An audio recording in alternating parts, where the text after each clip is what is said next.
Hey guys, welcome to Green Bean Fiction. So in today's video we are gonna see what if Deku had the power of dragon and had harem, part 2.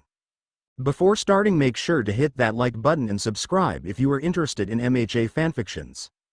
This story is The Hero of the Green, MidoRyuu by GiovanniPolder. Now without wasting any more time, let's dive in. Izuku stayed up in the sky. He and his group were just calmly waiting out time. It confused Ochako a lot. She heard about Izuku's idea from the girls before. He wanted to make an impact. He wanted to show that he had everything a hero needed, and then some. Hey Izuku, is this really the best way to make an impact? She tried her best to maintain her balance in the sky. Izuku gave a chuckle as he nodded. I am more than sure, it's all a part of my plan. Two Nijire budged in the conversation. What is your plan, MidoRyuu? You ran like really fast, which showed that you can get to problems quickly, but what about this, or the explosions, and what about the next part? Are you like going to beat everyone's butt badly or what? Izuku smirked. He found his plan was smart. He knew he was going to be hated by everyone. That was a simple fact. You see, the race, I showed that I can get everywhere faster than everyone else. The explosions were to show that I can and will take all sorts of pain to help my fellow heroes. And here, I am showing I can be tactical and don't just rely on brute force to fix my problems. Nijire giggled happily. Nijire found Izuku interesting as heck, from all the people she met in her life. Izuku took the top spot. A dragon user that was friendlier than 90% of the people. He was respectful and kind to everyone. Plus Izuku was a total hottie. Abs for days. A cute face, he was wonderful and idiotically dense. From what she heard, you could flash him and he still wouldn't get you into him. 3. Well, only a couple more minutes and we win with first place, Izuku assured them as he looked down at the massive war that was happening below them. It was hard to see who was fighting who and which group had the points. He was sure Team Nana was passing. Same for Team Bakugo. Both weren't really able to back down or give up, they just didn't work like that. Watch it, left side. Ochako called out loudly as a fist was thrown right at them. If Izuku didn't use his wing to block it, they would have lost the points. One Nana smirked at them. She threw Setsuna's arm. She threw it with the powers of OFA. It fired at them with the speed of a bullet. The only reason Ochako was able to call it out was that she noticed the buildup. You're not gonna get off that easily, you asshat. Nana screamed at him. She was pissed. Her points only gave her third place at the moment and she needed first. She wanted a first place more than anything. So if she wanted first, she would need to fight him. But their first sneak attack failed. Now teasing them until they came down was the best bet. 3 inches, come join us up here, sweetheart, or what are you afraid of? Nijire laughed as she teased Nana back. From up high could already see Nana nearly explode in anger. She twitched but was brought back by Setsuna giving her a small tap on the head. Hey nah, we need to move, girly. We are really wanted right here. She looked around and noticed the students that lost their points because of them, and they wanted some payback. Forward, Nana screamed as she began moving forward, just going to stall them out. 1 inch, this is the wrong fucking way, Kamakiri called out as they were moving right into the path of Team Bakugo. Ranked second place and they were going right for them. Only a couple more seconds everyone before the second event is over. Will Team Uraraka remain untouched up in the sky? Will Team Bakugo clash with Team Tokage or will they be saved by the bell? Present Mike screamed through the microphone, happy as could be. Nana, come on girl, you are the leader here. Nana had been the one to come up with the plan. She had given everyone their placement. 3 inches, fuck it. Nana screamed as she ran forward. She covered her arm in OFA. She needed to stall it right now. As they got closer and closer, Nana punched the floor. Right in front of Todoroki, that pushed him and his entire group back because of the pure power Nana portrayed. She bit her lip and grunted in pain as she used a bit more power than she could handle. Todoroki shook in rage and fear. He didn't expect that amount of power from anyone at UA, but before he could move again, Present Mike screamed that the second part was over. It's a wrap, everyone. We have everyone that passed to the third and final part of the exam. First place is given to Team Uraraka. Ochako Uraraka, Mei Hatsume, Nijire Hato and Izuku MidoRyuu. Then the second team that passed is Team Bakugo. Katsuki Bakugo, Momo Yaoyorozu, Tenya Ida and Shoto Todoroki. It's already set up to be an incredible tournament. With Team 3 that will just keep increasing because they caused upset. Ryuko Tatsuma, Rumi Usagiyama, Kyokajiro, and Hitoshi Aizawa, and last place Team Nanashimura, Neitomonoma Setsuna Tokage, and Togarukama. 4 Present Mike kept loud and hyped so that everyone followed his behavior. These fights will be one on one. We will fight until there is a single winner, and how we will fight. Just pure brute strength. You can either win by kicking their ass out of the ring, throwing them right out of the ring, or you beat them until they cannot fight anymore. It caused a lot of cheers. Even for Izuku because well they were hoping to get his ass kicked fully. WOOOOWIZUUUUUUUUUU beat their butts. Not Hitoshi don't fight your brother. Inko cheered loudly giving the moms a good laugh. 1-inch Shimura, I need to talk with you, Shoto asked. They had around 15 minutes to eat and mentally prepare themselves for the fight they were still not getting told. It would be a surprise for everyone, allowing the heroes and teachers to see how well they come up with the fast and solid plan. No thanks, I need to think. Nana said offhandedly before walking past him, ignoring him completely. She had Monoma's words to think about. Was her thinking really outdated? She did have to agree that he wasn't like the stories most told about dragons. 1-inch you better hope you're not fighting me you. Scaly fuck, Rumi growled as she grabbed Izuku's shoulders. She had a bit of carrot still in her mouth. Izuku just laughed. He cracked his neck. I am really not gonna back down. I won't hold back, I don't care if it's Uraraka or Ryuko. It wouldn't be fair to you all if I did anything less than give it my all. It made the girls smile. At least pull your punches a bit, I really don't want to die. Ochako giggled remembering the times Izuku punched through a wall with just his fist. 2 inches don't worry Uraraka. I am not aiming to give everyone a reason to brand me with a legit villain mark. Izuku said as he sipped from his bottle. Let's just hope I don't fight you. While you're an idiot, I can't really make you yell out. Hitoshi laughed. He had enough faith in himself and his brother that they wouldn't get caught out. For the girls, however, Hitoshi knew how to get them to respond even if most would believe it to be a sneaky method. But according to his father, a win would be a win. 5 inches so Toshi, what do you think of our little dragon? Nezu asked holding a piece of cheese the size of his head and a cup of imported Chinese green tea.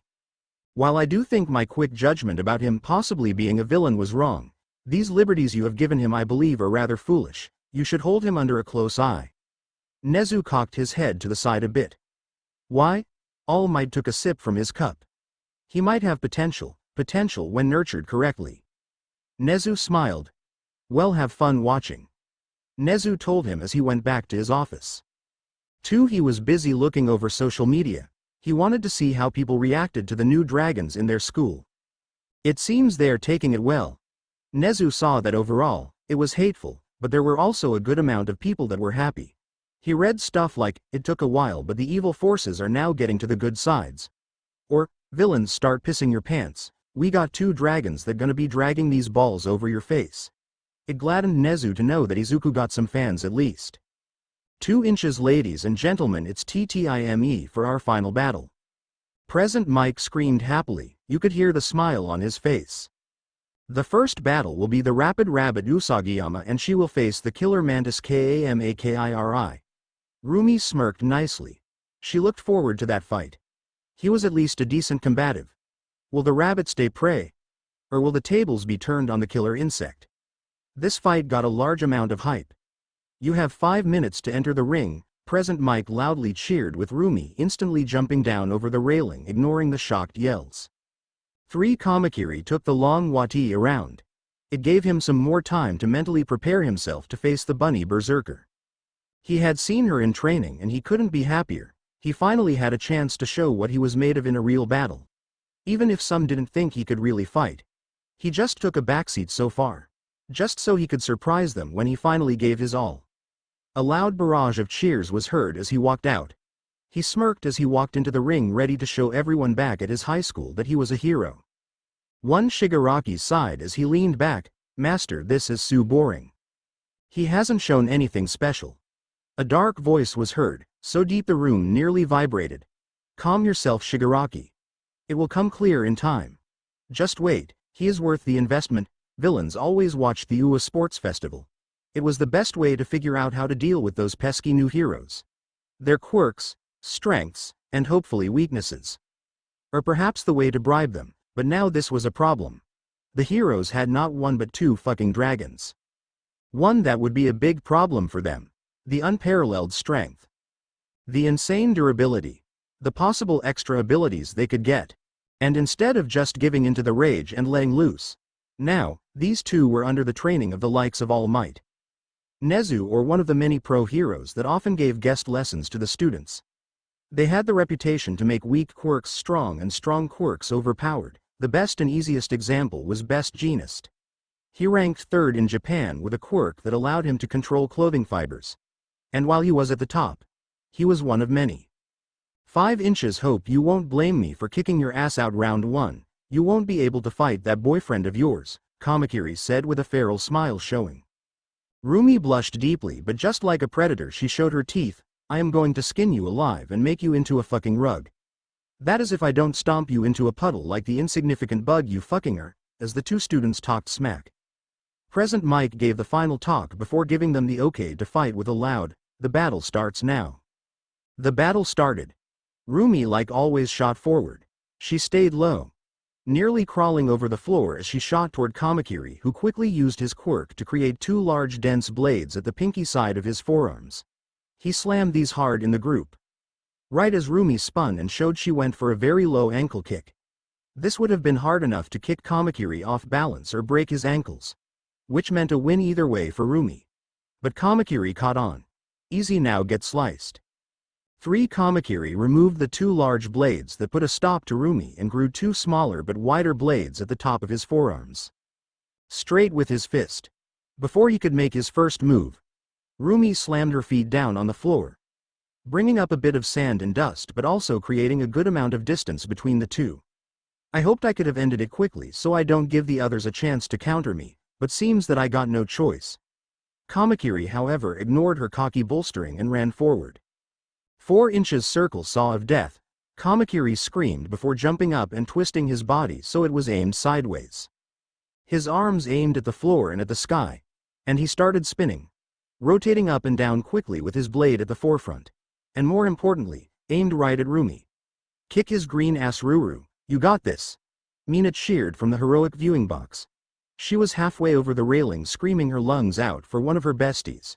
She wasn't alone, the entire crowd was filled with cheers for the battle. Those cheers were fueled by the overly excited present Mike. 4 inches, oh, man, would you look at that. Kamakiri is pulling out the big guns. If I was his opponent I would run it the way. Aizawa sat next to him and shook his head. While both fighters are incredible in their own right, each has their own specialty. While Kamakiri here is a definite strong fighter, he often rushes in head first. Usagiyama, however, has been around more controlled fighters and thus learned a couple of tricks that might work out well in her favor. Aizawa of course knew that this fight would be great for both as a learning experience. Both often acted a little too rashly.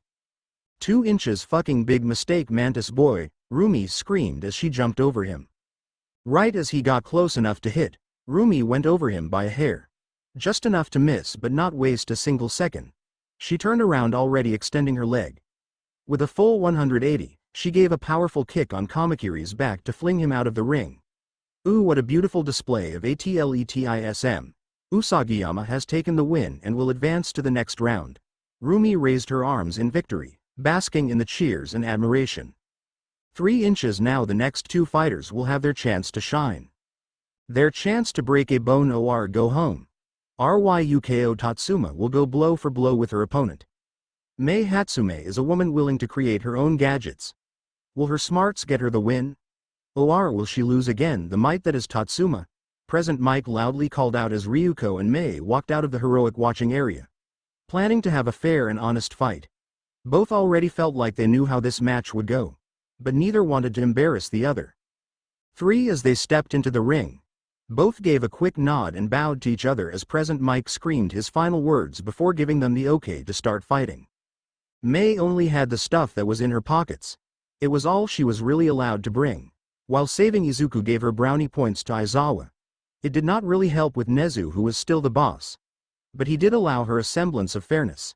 to use what she could carry in her pockets. Which, while it wasn't much, would help her a lot more than being able to use nothing. 1 inch. My apologize, Hatsume, while I enjoy your company, and wish not to hurt you, I must get on to the next event. Mei just showed her teeth happily, as she walked forward to the stationary Ryuko. I know. I don't have much of a chance going further, just want to get everyone's eyes off my babies. Mei raised her arms out of her pockets and it showed a glove of sorts. The most important part was the circular hole in the middle. Take a peek at my surge glove. Ryuko turned her legs into her dragon hybrid form. Her feet dug into the ground as a blue surge of energy fired out. That's my quirk. What? Najire screamed as the energy spiraled just like her own quirk did. Ryuko took the brunt of the attack and it kicked her back a lot, if she had not turned her legs draconic. The same legs that dug into the floor and stopped her movement. Is that Hado's quirk? Ryuko asked, shocked. Her arms stung a lot thanks to the pure power that was outputted. But seeing Mei throw the smoking glove away was a one-off thing. Jup, well, good fight, Mei said before stepping out of the ring. 1 inch. That lady is weird, but I love the energy, Izuku said with a chuckle as Mei laughed the entire time. Ryuko rubbed her arms as she walked back, slightly behind the crazy laughter of Mei. Well, let's see who is next then. Ochako said with a smile only for Bakugo to suck his teeth. I just want to fight the bitch lizard. I could go for some dragon skin boots. Izuku just laughed good-heartedly. Oh, I would love it. An easier fight would exist. Izuku said back with some of the class covering their mouths in laughter. 1 inch. It's the speedstar that follows the rules. A straight arrow from a quiver of heroes. It's the youngest son of the Ida hero family. Give it up for Tenya Ida. Present Mike cheered. And shocking the hero students. Wow, Ida, your family is a hero family I never knew, Kirishima said with a friendly smile as Ida stood up to walk away. Yes, sorry I never felt it necessary to disclose this fact. My apologies. WHO will face this man. None other than one of the recommended students. Setsuna Tokage. Will Ida speed right into the next round, or will the split decision go to Tokage? 5. Everyone in UA groaned painfully at the horrible joke that Present Mike made, but the 2 students still made their way to the ring. While she couldn't fly, she could easily float around, and people often overlooked her feat, so as they went in the ring they looked at each other. Now to make it fair for Setsuna and her opponents. Setsuna will lose when more than half her body has passed the barrier. Present Mike explained before giving the start signal. May the best fighter win, he screamed. 1. Ida moved quickly. His leg engines fired up as he dashed forward. He was extremely fast. But right as he got closer, Setsuna exploded in body parts. They all floated in the air. Ida almost moved too quickly and rushed right out of the ring, but he was able to stop himself. Damn, couldn't you just run a bit further? The floating head of Setsuna asked, floating right in the middle. Please relieve yourself of the ring. I do not wish to needlessly harm any of my classmates. Setsuna laughed, sorry about this, buddy. But I ain't just some quieter. 1. Setsuna's 2 arms rushed from the other corners right at Ida. They went as fast as Setsuna could make them, but then again Ida saw these coming and ran back into the middle of the ring. Last I checked you were unable to lift a lot, correct? I might not lift but I can still win this, Setsuna said as her feet and arms rose up to her head. Surrender quickly and I won't have to beat you in front of all these nice people. While I thank you for your worry, I do believe I still hold the most cards. I will beat you, part by part. 6. Ida started running around again. Much thanks to Setsuna's arms going after him. You will never catch up, and I won't go near the edge, Ida told her, but she laughed. Watch the arms get bitten by the legs. She had her legs laid in front of him, which caused him to trip, rolling hard over the floor. Not that Setsuna stopped her arms. She grabbed his shirt and dragged him right out of the ring. Oh, what a win. It seems that Tokage has gotten the win with an old-school prank. Will a new upset happen next match? 3 inches. The next match. A man that can copy the quirk of those he touches. Only he knows what quirks he has. Will that help him again? The quirk of Ochako Uraraka. Get close enough and she will remove your gravity. This match could be determined by WHO lays the first hand. 1 to give and 1 to take. Both walked down, but Monoma of course gave everyone he walked by a tap on the shoulder. mostly so that Ochako never knew what quirk he would use. And that surprise would give him the edge and hopefully the win. 5 inches no heart feeling right Uraraka, we both made it to the third event and that is an incredible honor, Monoma said with a proud smile. He of course wanted to go further and further right to win the final. But if he lost here, that would be fine. He already showed his stuff and made it clear to everyone he was in the top 16 of best UA students right now. No more of those bullies talking shit to him about being a weak side character. They never made it this far. Hell, they even never made it to UA. 15 Ochako nodded. She was nervous. She never really liked to fight. It went against her nature. She wanted to help. That was why she wanted to be a hero. She wanted to help the community and her family. But she needed to make an impact here. Make people believe she was a good enough investment to put the time in and give her a great hero career. So all she really had to do in her eyes was not lose poorly. So as President Mike gave the start signal, both were allowed to start fighting. And both ran for each other. 32 Ochako had her arms stretched. That was really all she needed to do for a clean victory. Get a hold of him with all 5 fingers and throw his ass out of the ring. But Monoma had an army of quirks he could use. Did he have Todoroki's and would he just freeze her? Nijire's to blast her out? Yaoyorozu's to create something to give him the edge? He had the edge, but when he raised his hands up as well, Ochako's mind began to race. He was getting really close. Did he have her own quirk? Was he gonna make her float? 3. Would she lose to her own quirk? All these thoughts clouded her mind and slowed her down. Right for Monoma to duck under her, and let out an explosion, showing he had copied Bakugo's quirk. This at the range they were blasted Ochako in the gut. It stopped her momentum right for Monoma to grab her arm. Swapping quirks and floating Uraraka right out the ring with a push. What a quick match. Monoma has earned the victory and will go through to the next round. Ochako felt bumped out as she sat down outside. When she felt an arm softly tap her on the side she looked to see Monoma. Hey, good match. Sorry for how quickly it finished. 6. Ochako nodded sadly before putting a fake smile on. She was heartbroken at the fact she lost. But she just put on a brave face as they walked back to the sitting area as the next match was announced. Will the next fight be as quick or will it last the ages? Our first fighter, Izuku MidoRyuu. The Dragon of Ua. A fighter like no other. But will his opponent Nana Shimura be the warrior to slay the beast or will she fall victim like a princess? The cheers as Nana walked into the ring were almost deafening. Of course not as deafening as the silence was when Izuku showed up. He however was very sure of his victory here, all while Nana put in a brave face. Don't start hating me too much when I win, Izuku said with a smirk causing Nana's serious face to turn into one of determination and anger. When? More like when I kick your ass so hard, you will get kicked out of Ua. She channeled OFA over both her arms at 5%. 3. Izuku however did nothing, while he knew Nana was strong. He himself got a lot stronger as well. So as the countdown was given, Izuku just cracked his neck and stretched his arms.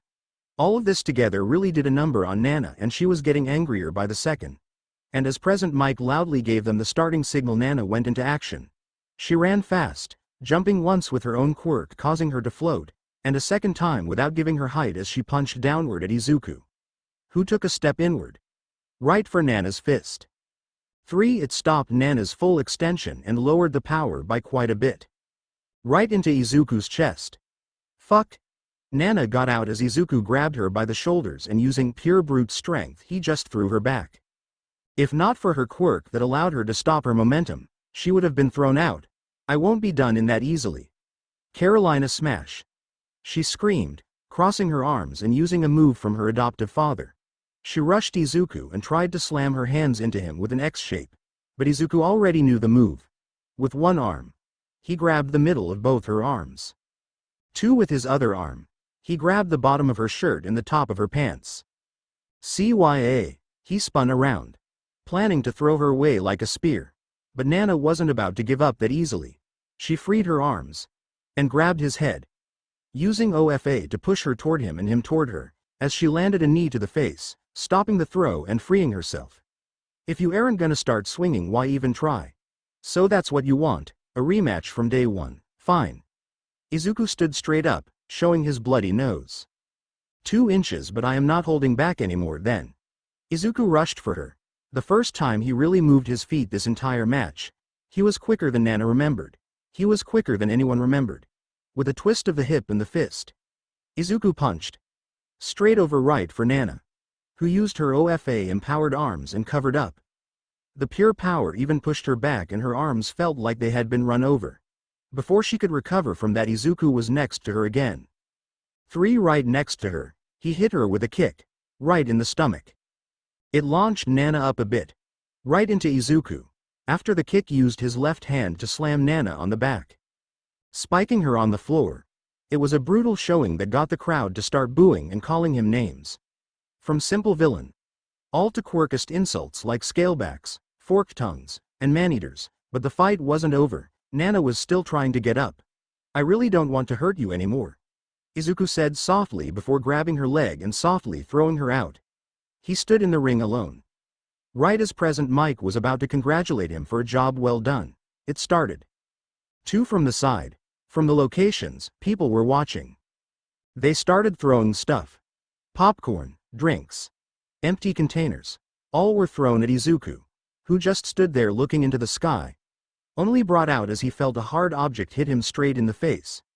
Someone had activated their quirk on a bunch of wet rags and caused them to freeze together, in an almost frozen boulder, only to launch it right at Izuku, hitting him right on the head. The hard object caused a cut to be made right above his right eye.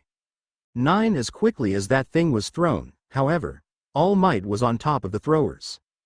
A group of 3 heroes. They were new on the scene, mostly because they were almost dressed like All Might. Sure, not the same colors or the exact same outfits, but it was clear who they were trying to be. Even their names, Might, Fight, and Sight. Each for their quirks. Might, be able to freeze anything he touches. Fight, able to strengthen himself every time he kisses someone for a total of 5 minutes. And Sight, who was able to touch something and make it always finds its target. Your actions disgust me. He grabbed each of them and pulled them forcefully out of the arena. Just like Nezu said, making sure they were treated like the people that attacked heroes. Wow, what a couple of dicks. Well, it seems even that can't topple the power of MidoRyuu, as he is right back on his feet. Oi idiots, stop throwing food. President Mike warned them again as they kept throwing food at Izuku. So much he had multiple food stains on his shirt, and he entire was covered in soda. But Izuku just ignored that all as he walked back away from them all, only getting covered in a bit more as he got closer to the edge. However, as he walked in, he saw a note from Nezu that gave him directions to Recovery Girl for the cut as well as the dressing room for a new outfit. He didn't plan to go to Recovery Girl. The cut wasn't really that deep, and stopped bleeding already. So he just moved to the dressing room, but on his way, he met Endeavor, the number 2 hero. 3 While normally Izuku just walked past them, hoping they would keep their hatred inside, Endeavor stopped Izuku. Are you alright, boy? You should get that cut checked out. With the soda inside of it, it could become infected. Izuku looked surprised. Endeavor acted kind. Was this some sort of trick? It's fine. Alright, I won't press any further. I however did want to congratulate you. Shimura is a very capable fighter. Your winning against her was impressive, as well as wish you luck. You will need it to become a hero with your quirk. 46 Endeavor walked away, and just as Izuku entered the dressing room, he noticed the next fight started. It was Bakugo against Hitoshi. Good luck, bro, Izuku said as he moved to the shower. While most villains would be easy work for Hitoshi, seeing people love to talk about their plans and getting them pissy enough to yell back was easy. Fighting against a classmate that had already fallen for your trap once, while wanting to win, would be a fuck ton harder. Guess you're not gonna wish me good luck, Hitoshi tried with Bakugo just giving him the middle finger. He was staying quiet. 2 inches. Oh well, what can I expect from a bitch that's too scared to face a dragon? If I was you, I would just give up, that way you don't have to fight him next round. All Bakugo did was keep walking forward. No response whatsoever. And as he got closer, Hitoshi tried to move. But Bakugo moved first. The second Hitoshi moved, Bakugo caused an explosion behind him which propelled him forward like a missile and tackled Hitoshi hard to the floor. With a roll. Now Bakugo was securely on Hitoshi's back. One arm was pinned to the floor while his head was being held down. 5 inches. The winner is Bakugo, and oh boy did he move fast. As quickly as the eye could see, the match was over. What a bummer. Here I thought it would last all summer. Present Mike rhymed a bit before looking at the next match. It seems the girls are out to play with this one, as it is Nijire Hado. The elf of heroics has to face the girl that can make it all. The brains that make the bronze, it is Momo Yaoyorozu.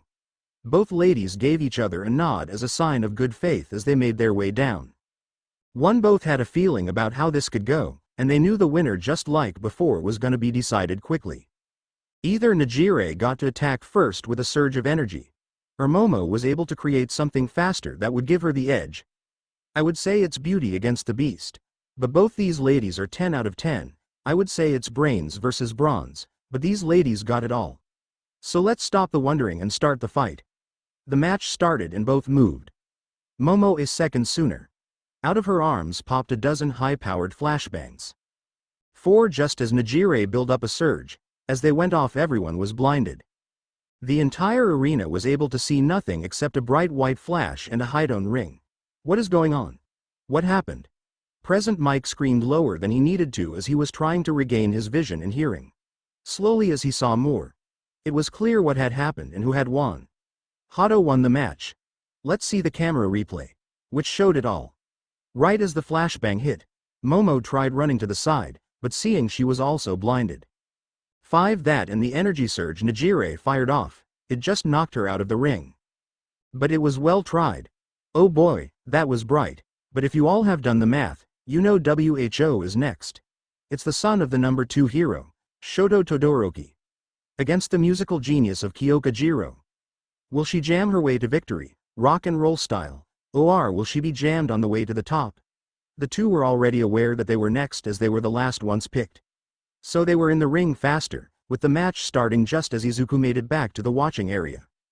7 He sadly didn't believe Kyoka could win. But then again, Kyoka wasn't one for fights. She was small, it was part of the reason he liked her. She was adorable. Her punk rock vibe. The small form. The way her face goes all cute when you made a comment about her size. But all these things would mean nothing when going face to face with the machine that was Todoroki. His quirk was nearly all-powerful. His skill with that quirk is almost perfect. One and most importantly his ruthlessness. He would go full out to win, didn't matter if you were as weak as Toru. Or as strong as Izuku. He would go out of his way to never lose. So he just hoped Kyoka would put on a strong showing. Perhaps show a bit of her skill off. But as the match started, Shoto had a different kind of rage in his eyes.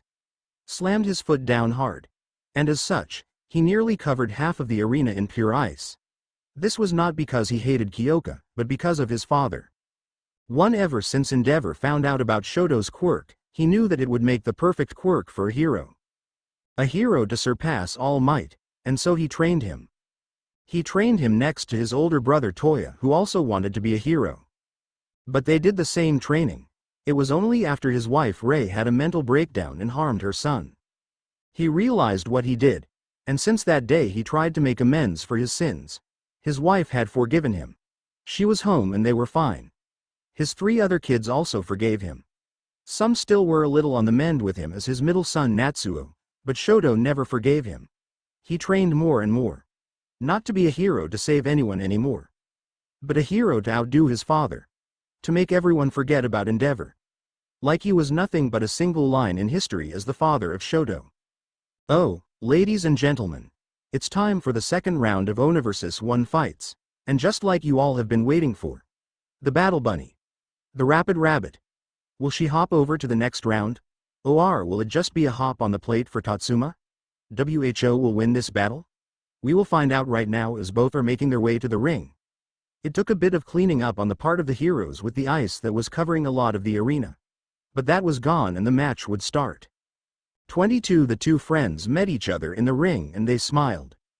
They had been sparring partners for years. And both loved the fact that the other was so powerful.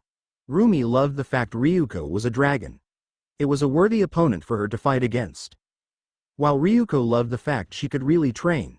She wouldn't have to hold back in worry of hurting her sparring partner. Fair fight.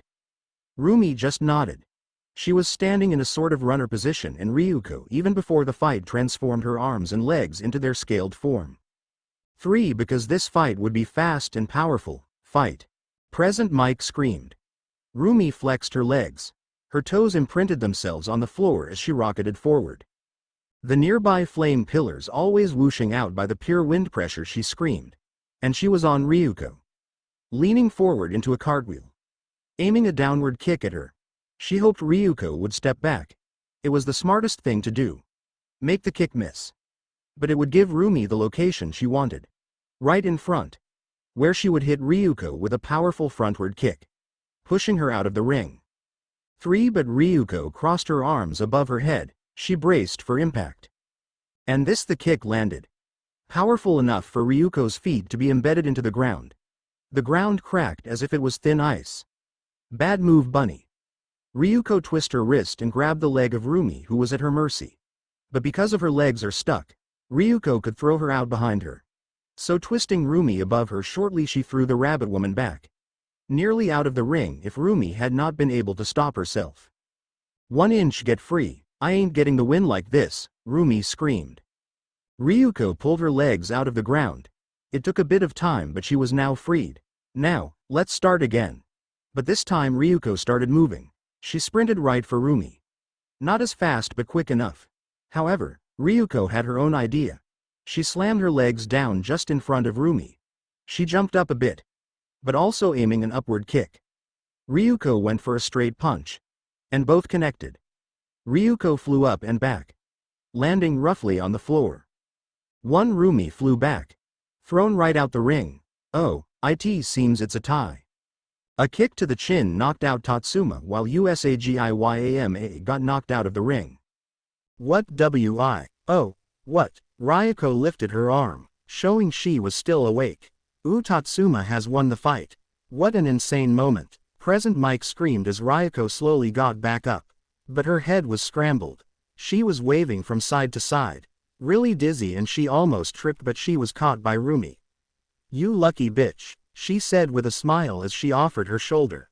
That hurt Rumi, Ryuko said as they walked out. 3 inches. Will the next fighters make their way to the ring? Teammates in the second round. Enemies in the third. Will MONOMA use her quirk to win? Or can Tokage win the battle? Or will it be a split decision? Present Mike said as the two made it back in the ring. Setsuna was really scared. While Monoma wasn't a bad guy. He had so many possible quirks he could use. Hell, even if you remove the class. He could bump into a hero like Endeavor. It was a worry for Setsuna. 22. But just like her, Monoma was worried himself. Setsuna was able to split her body into 50 parts. That just meant hitting her was gonna be extremely hard. He just needed to close her in some way. Make her stop moving and get her out. Just like before, half of a body out of the ring does mean it's the win for the other. So pay attention and start the fight. Setsuna knew her option was to win quickly. Move fast and kick him out. Hell, she might as well just drag him out. But as she fired off her arms, her eyes went wide. There were 10 different monomas. Each of them looks exactly like the other. Ectoplasm. Setsuna said, knowing the math teacher's quirk well. But she knew. The real monoma had to be kicked out. Fuck it. Setsuna fired her fist at someone random.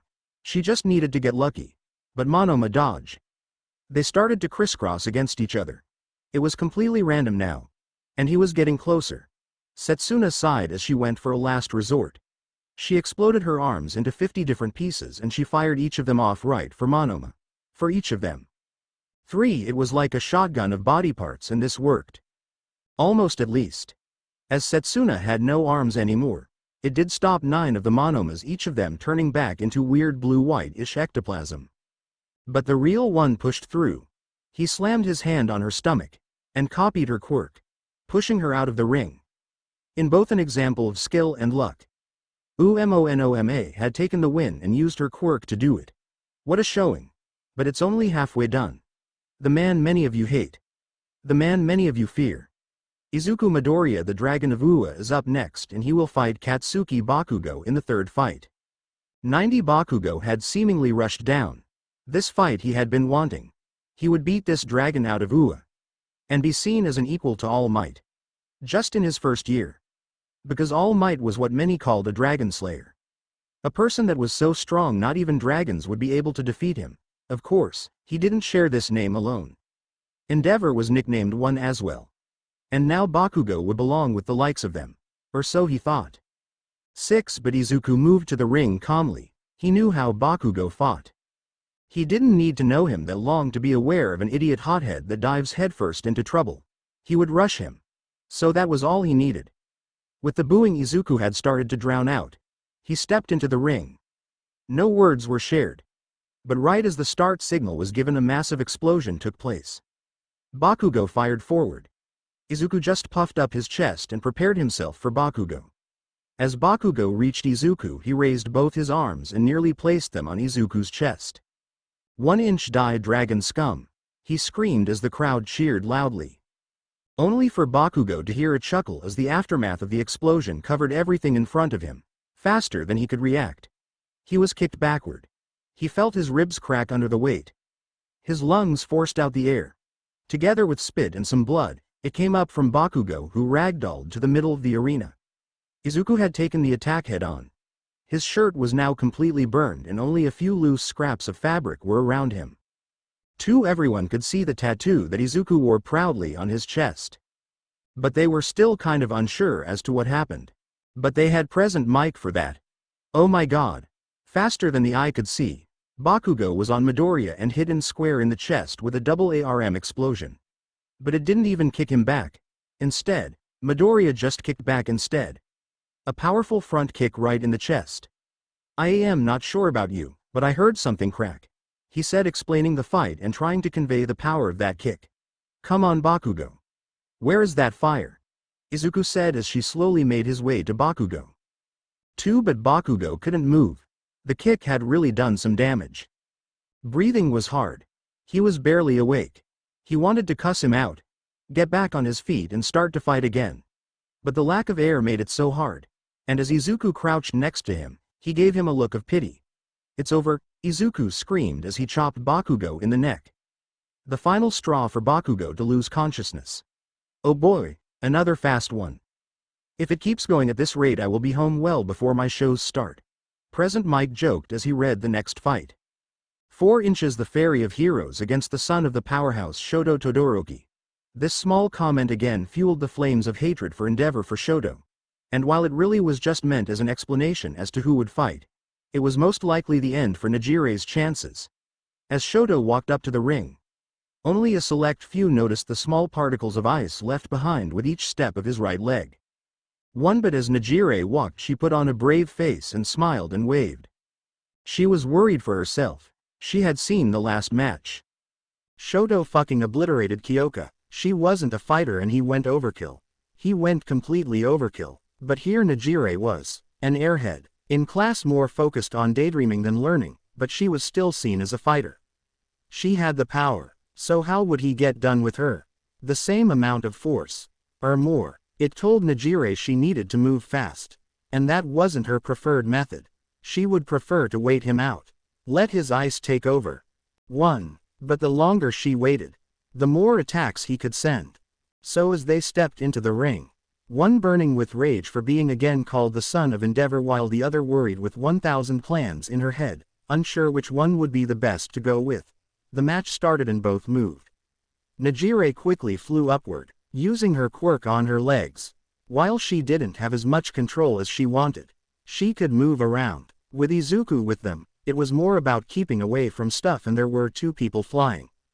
But she had to do it alone so she flew up, just above Shoto who had also moved.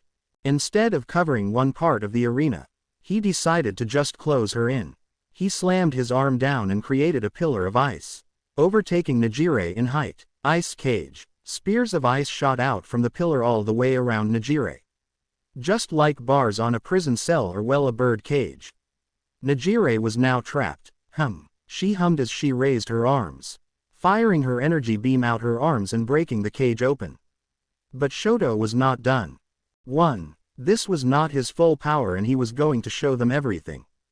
The bars grew thicker and thicker, until basically half the ring was covered in ice and Nejire was nowhere to be seen or heard. What happened? Present Mike asked, confused. He manly asked the man next to him. It's over. That ice now is too thick for her to break out of. Call the match. He knew the power of both students.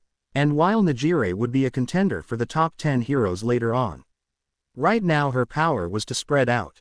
Well, guess Miss Hato has been captured, thus Todoroki takes the win.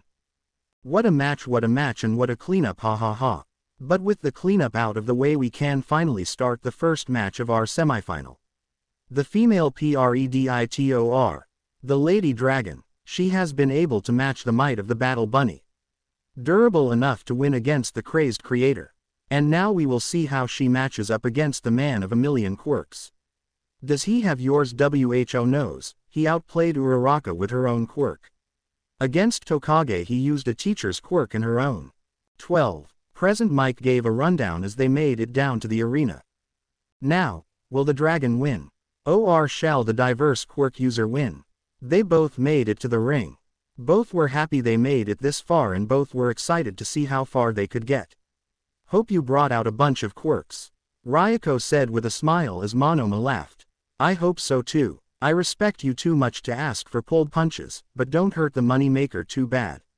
Monoma joked as Ryuko joked, only to sprint at each other as the signal was given.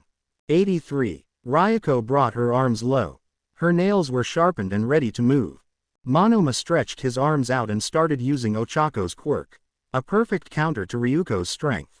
But Ryuko noticed the beans on his fingers. She attacked his wrist first, grabbing his forearm as soon as she was close enough. But just like her, Monoma had some good hand-to-hand training. He pulled his other hand back, stepping his right foot forward, and he then pulled his hip. He tried to throw her out, but Ryuko pulled back. It's not that easy.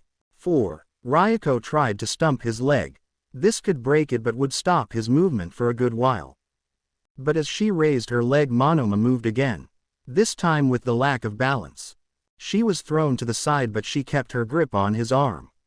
It's not that easy, she said again, as she threw Monoma to herself as well. Her might allowed her to do so easily. Thanks, better aim here, Monoma said, swiping his hand at her. In the rush of battle, Ryuko forgot to look at his arm or even think of the time. But Monoma had already lost Ochako's quirk. He had lost it after he tried throwing Ryuko for the first time. He now just went for Ryuko's quirk. 49. She pushed him away and created some distance. Now it's a little more fair, right? He said as he transformed his arms into those of a dragon. They rushed for each other again. Now their fingers intertwined as they clashed. They were equal. You're really powerful, Monoma said as he struggled against Ryuko. She strained herself. It's been a while since I had to put this amount of power into a fight. 5. But Ryuko was more used to it, so she kicked. Her feet found a place in his stomach, the force kicking him up a bit, right for Ryuko to twist her hips and slam his body into the floor. She landed on top of him as well. And while Monoma thought this would hurt a lot, thanks to dragon durability, it was just painful, but he could keep going. That was if he didn't fight Ryuko. She quickly took his back. One arm pressed his face in the dirt while she used the other to bend his arm behind his back. They grappled strongly and it seemed that the real deal still beats the copy. 1. But now a match many have been wanting to see. One of the strongest students I have had the pleasure of seeing here at UA. He broke records and faced off against the strongest students and came out victorious. But now he will have to face a new dominating force. A man that has been seen to use overkill. The son of Endeavor. A new Endeavor. You could say his hero name could be Aspire. Shoto burned with rage. Each word present Mike said was more fuel to the flames of Shoto's hatred. 2. He wanted nothing more than be known as his own man. Make that man hide in the shadows for once. I will show them power, Shoto said angrily as his sleeve started burning a slight bit. All while Izuku walked happily. He had been having a good amount of fun. And the best part, in the next fight he was really going to be allowed to fight with all his might.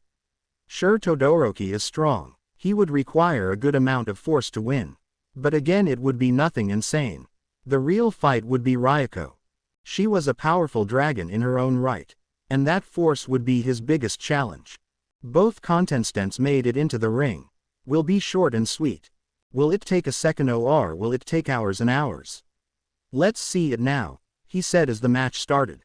But both didn't move. Well, let's get this done. Izuku took a step before Shoto screamed. He slammed his leg down, freezing the entire bottom side of the whole arena. Izuku was stuck till his knees. Oh, what now? Now you burn. Todoroki screamed angrily as he raised his arm and fired out a large fireblast. Now that is more like it. 1. Izuku was forced to transform into his dragon hybrid, now becoming larger than before and breaking through the ice that held him. In his form, not even those flames did anything.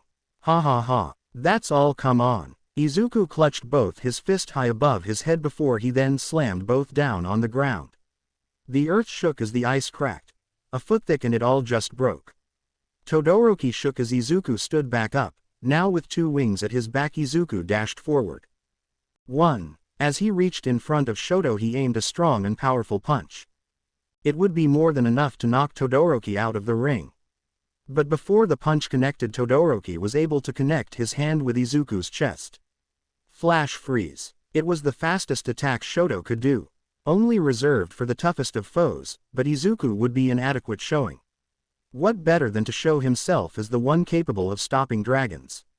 A thick layer of ice covered Izuku. Every inch of Izuku. His wings. The only free was his fist and his face. 1. It's over, Shoto said as his arm started shaking. The bottom side of his hand was completely fucked. Ice covered its skin. It, however, wasn't just his hand. It was his entire hand. It was at the moment an attack he could use once and would need medical help shortly after. Or he would have horrible aftereffects. Ooh, the dragon has been caught. The dragon has been stopped. I think it over. Izuku just smirked. Don't think so. I ain't done until I am dead. You think a little layer of ice will stop me from being the winner? 1. Izuku flexed his arm. Crack. Holy fuck. Present Mike screamed. Woo, are you seeing this, Raven? Kai asked back at their home, eyes wide at what was happening. Raven himself was wide-eyed. He is impressive, All Might said, blinking to make sure what was just happening. Perhaps sending him an invitation would be beneficial. The third-ranked hero in Japan, Best Jeanist said to his secretary, who nodded as she noted it down in her notepad. See Shigaraki. He did have certain tricks up his sleeves. And who knows, perhaps he has, even more, to show us soon. But for that, we must set up a reunion. 5. What everyone was so impressed by. That the single flex of Izuku's arm cracked nearly half of the entire ice. Shoto was shocked. He fell on his back, his hand shaking like mad. No, not possible. He said, stuttering in a mix of fear and cold. His arm cramped on his chest as the cold started taking effect. I am never giving up. Izuku turned his body as he put as much power into it as he could. Not only cracking the ice, but obliterating it. The ice covered Izuku, covering nearly half of the entire arena. 1. Turned into snow. Now it's over, Izuku said as he grasped Todoroki's neck. Izuku blinked as Shoto couldn't fight against it. His arm is barely able to be moved. Recovery girl, get here now. Izuku screamed with worry. This could be permanent damage. His arm. Quickly, Izuku grabbed Shoto with both arms, placing him in a princess carry of some sort before he started sprinting. Right for recovery girl. WWHAAAAA. Present Mike screamed as both ran away. Most were already shocked at the fact Izuku was able to stop an attack of that power. They were even more confused that he ran out. 4. He basically had the win. The door was already opened when he got to recovery girl. What is it, dearie? Izuku grabbed the shirt and tore it off. Recovery took a breath in as Shoto's arm was entirely purple. The pure ice had thickened his blood and nearly caused his arm to die off. Water. Not warm, just room temp. Quickly. They had to bring his arm back to temperature. At least before his hand would die off.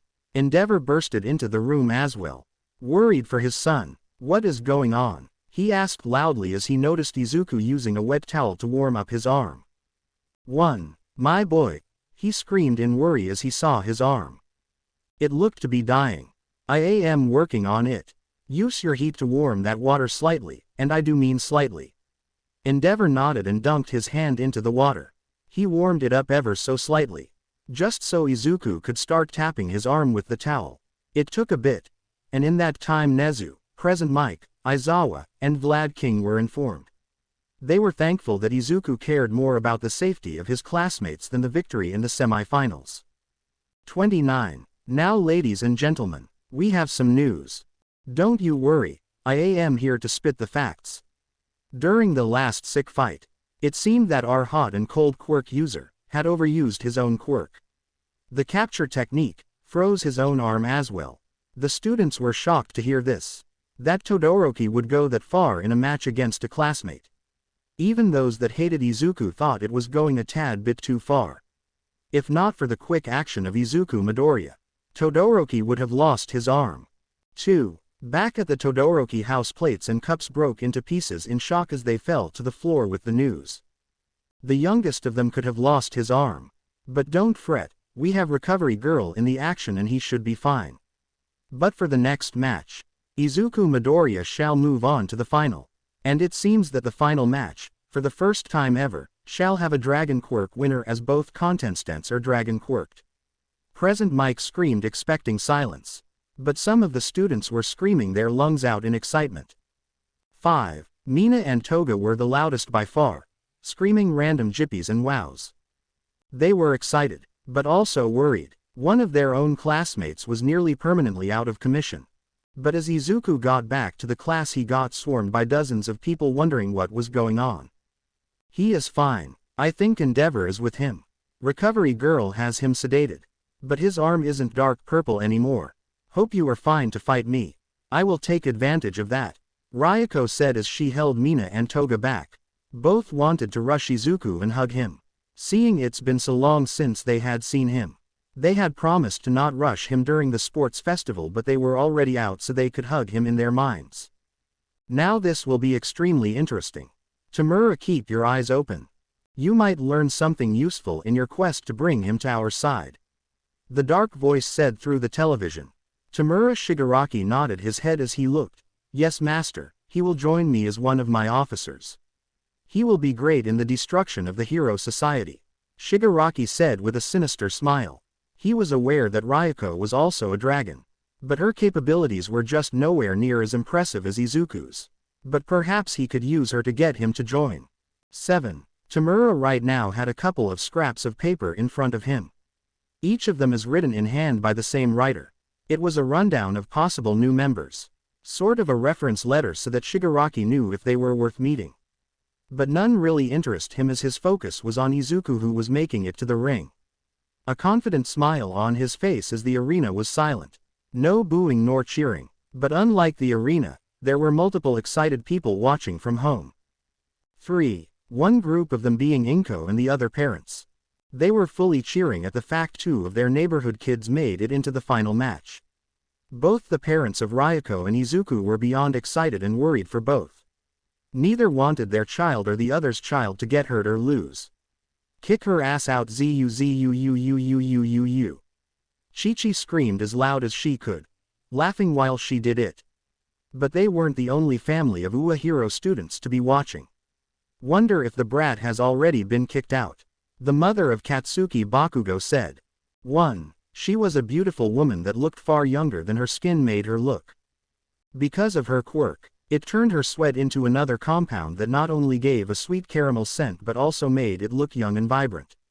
She sat on the couch with her husband Masaru, who had a quick combustible hand sweat, which in combination with his wife's quirk, turned into Bakugo's explosion. She didn't like watching the fights. She always got overly worried. But she was wondering, so her husband switched the channel to look. It took but a second for her mind to connect the dots. 9. That bright green hair, messy beyond belief, a large smile, and those emerald eyes. That can't be, Mitsuki said, shocked as she dropped the book in her hands. What are you talking about? Do you know him? Masaru asked, unsure who this boy was. Sure, he had a tad of familiarity to him, but nothing that had alerted Marisu. It wasn't until Present Mike gave a rundown of the two that the memory came flooding back to them both. And it resulted in Mitsuki exploding into tears. The memories flooded forward for both of them. 3. Mitsuki remembered all of it. Meeting a woman while keeping to herself gave this feeling of power. They sort of became friends as both had a son around the same age, as they turned 4. It all started going downhill. That boy came by less and less. Katsuki spoke about him less and less. And overall, one day, they were gone. Their house turned ablaze all while Mitsuki was left in the dark as to why. She couldn't really go around the neighborhood asking why, as Mitsuki just had arguments with all of them. So for some reason Mitsuki never understood. Inko left her. Her only friend left her. 4. But now it all made sense. Inko gave birth to a dragon quirk user. That's why they left as they were attacked. But why tell her nothing? She never gave a fuck about that sort of shit. That's Katsuki's classmate. Doesn't that brat think knowing his childhood friend is in his class is important? Mitsuki screamed, jumping up from the couch and storming out of the room upstairs. Darling, what are you doing? Getting my coat. I am going to you fucking A and getting fucking explanation. It was silent for a bit before a new scream was sent downward. And you're driving. 5. I won't hold back, Ryuko. I hope you will give it your all. Ryuko just rolled up her sleeves and showed that her arms were fully dragonized. Just like Izuku before, her voice sounded deeper than normal, showing she was unlocking more and more of her dragon abilities. I will win this, Izuku. Izuku just smiled as he cracked his back. He transformed his arms as well. It was completely silent for a moment before Present Mike gave the starting signal. Both rushed forward with the same idea, each of them with for a straight right jab. Their fist collided with each other. They used so much force together that a small flare of wind was kicked up. But it was already visible that Izuku was stronger. Ryuko's arm buckled a slight bit, but Ryuko had accounted for that when she threw her fist. At the same time, she threw her punch. She also threw a kick. Seeing Izuku punch himself, the kick was missed by him. Her shin connected perfectly with his ribcage and Izuku was thrown to the side. Damn, that hurt, Ryuko, Izuku said with a smile. This had been one of the first real spares he had done in ages.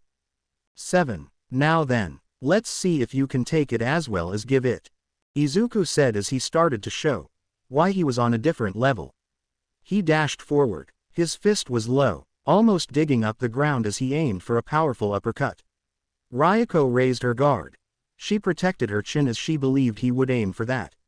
But instead, the fist lodged itself deep in her stomach. The force pressed in her stomach shot out pieces of spit and air, while her body rocketed up a full 6 feet before she fell back to the ground. 8. She landed roughly on the floor and started coughing as she did it. Izuku, instead of finishing the fight, stayed his distance. I am really sorry for this, Ryuko. But it can't end this quickly. Ryuko's coughing just turned into a chuckle. Just wait, Ryuko said as she looked up at Izuku. Her eyes turned into slits as she reached the next stage of her dragonic abilities. Her teeth sharpened as did her nails and she stood up. Her body was almost calm, but aggressive. Ryuko dashed forward herself. 1. Unlike Izuku's low punch, Ryuko went above her head. But Izuku caught her fist. The punch was aimed right at his face. And by the force, Izuku stopped. It could have broken his nose. He twisted her arm, bending her arm backward, giving Izuku a new opening as he swung his other arm around. While before Ryuko would have been slammed into the ground, this time Ryuko braced for it and stopped his arm. His arm was rather close to her face. As of now, Ryuko bit down strongly on his arm. Her teeth pierced his skin and a small trail of blood ran down her arm. 7. It forced Izuku to let her fist go and then forced it right at Izuku's face. The bottom side of her fist connected strongly with his face. Right on his head, Izuku stumbled back before a multitude of strong punches just connected with his face. He stumbled back a couple of feet as fist after fist connected with his face. Each punch was harder than the last one. When Ryuko aimed for a straight punch to his nose, Izuku just headbutted it, without the full extension of her arm. The punch lost a lot of force, and of course, it hurt her knuckles. 3. Done, Izuku said as he swung his fist from the side. It landed right in her ribs. Ryuko's dragonic side took over as this new emotion took over. She swung wildly. Izuku easily sidestepped it, now on the outside of her arms. It was where he took his next swing, right onto her chin. It rocked her head. Izuku went for a kick, right into her ribs again. Only now Izuku quickly moved with the kick. He was behind her as she reached her top height. "Sorry for this, Ryu," Izuku whispered as he was about to end this fight fully. 2. He wrapped his hands around her waist. Before throwing her back, German suplexing her right into the ground. The top of her body buried deeply as it caved into the earth. Ryuko herself was folded in on herself. Her legs folded above her leg as she was fully knocked out. Izuku stood up, cracking his back and blowing the blood out of his nose. And for the first time ever for Izuku, he heard cheers. Cheers for one of the most brutal fights they had seen. It was only a handful of cheers. 6. But it was enough. Izuku raised his hand as Present Mike spoke. Ooh, with a beautiful yet devastating German suplex. The Dragon King. The Dragon of Heroics. The winner of the UA first year's sports festival. It's Izuku MidoRyuu. Good job, kid. Impressive work, Vlad King said as he pulled out Ryuko and started walking toward the recovery girl robots. Let's give the winner a couple of minutes to collect himself. While Miss Second Place gets healed up, Present Mike screamed as Izuku walked off to the tunnel. He almost instantly dropped against the wall as he held his face. Ryuko had done a good number on it. 2. It was only moments before out of the tunnel a bunch of people stormed out. Izuku was quickly surrounded by the members of his class. His friends were excited that he won. Woo, Izuku, you were so cool. Mina said, jumping on Izuku. And while normally that would be no problem, seeing he had not been in such a fight for a while, he was a lot less prepared than normal. That is the fact that Himiko and Nimari also jumped on him. Just caused him to collapse to the floor with the three ladies on top of him. 1. You really gave it your all, huh? Guess you didn't become that strong now, did you? Rumi said, smirking. She nearly tied with Ryuko. Ryuko almost won against Izuku. So Rumi was close to Izuku. Damn, you're even uglier than before. Guess Ryuko fucking up your face didn't help, Hitoshi said with a smirk as Izuku just gave him a look. Damn, MidoRyuu. You were really something else, man. I knew you were manly, but this was something else, Kirishima said excitedly, smirking with his arm up. Yeah, was impressive. We should spar sometimes, Monoma asked with Izuku nodding. 6. I am a class representative, so it's only fair that I work with all my classmates. But it seems it's about time for me to get back and get an award or something, Izuku said as the three women still pinning him to the wall with hugs each gave their own sad whine that they had to move. By the way, how is everyone else? I hope I didn't hurt them that bad, Izuku asked as he won against Nana and Bakugo before Shoto. Oh haha. Bakugo is beyond pissed. He was foaming at the mouth when he got back. 3. Rumi enjoyed it extremely. Shimura hasn't really shown something. She is kinda down in the dumps. But that could also be my fault. I did call her out for being a bit of a bitch with you being a dragon and stuff, Monoma said as he went to walk back up to the viewing area. Hitoshi, Ochako and Kyoka pulled off Nimari, Mina, and Himiko, allowing Izuku to go back to the podium that Cementos had made for them. Let's greet the top of today's event. Present Mike cheered wildly as a laugh was heard from above the sports festival arena. Your mom is one scary woman, bro, Kirishima said as Izuku explained how his mother bear hugged him and basically broke all his bones in one go when she saw him again for the first time. The fact he also had a second backpack filled with food, which was the same for both Hitoshi and Shota, made her all the scarier.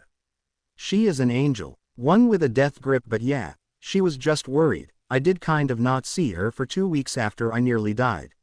Izuku laughed, causing the others to stop laughing as it brought up some bad memories.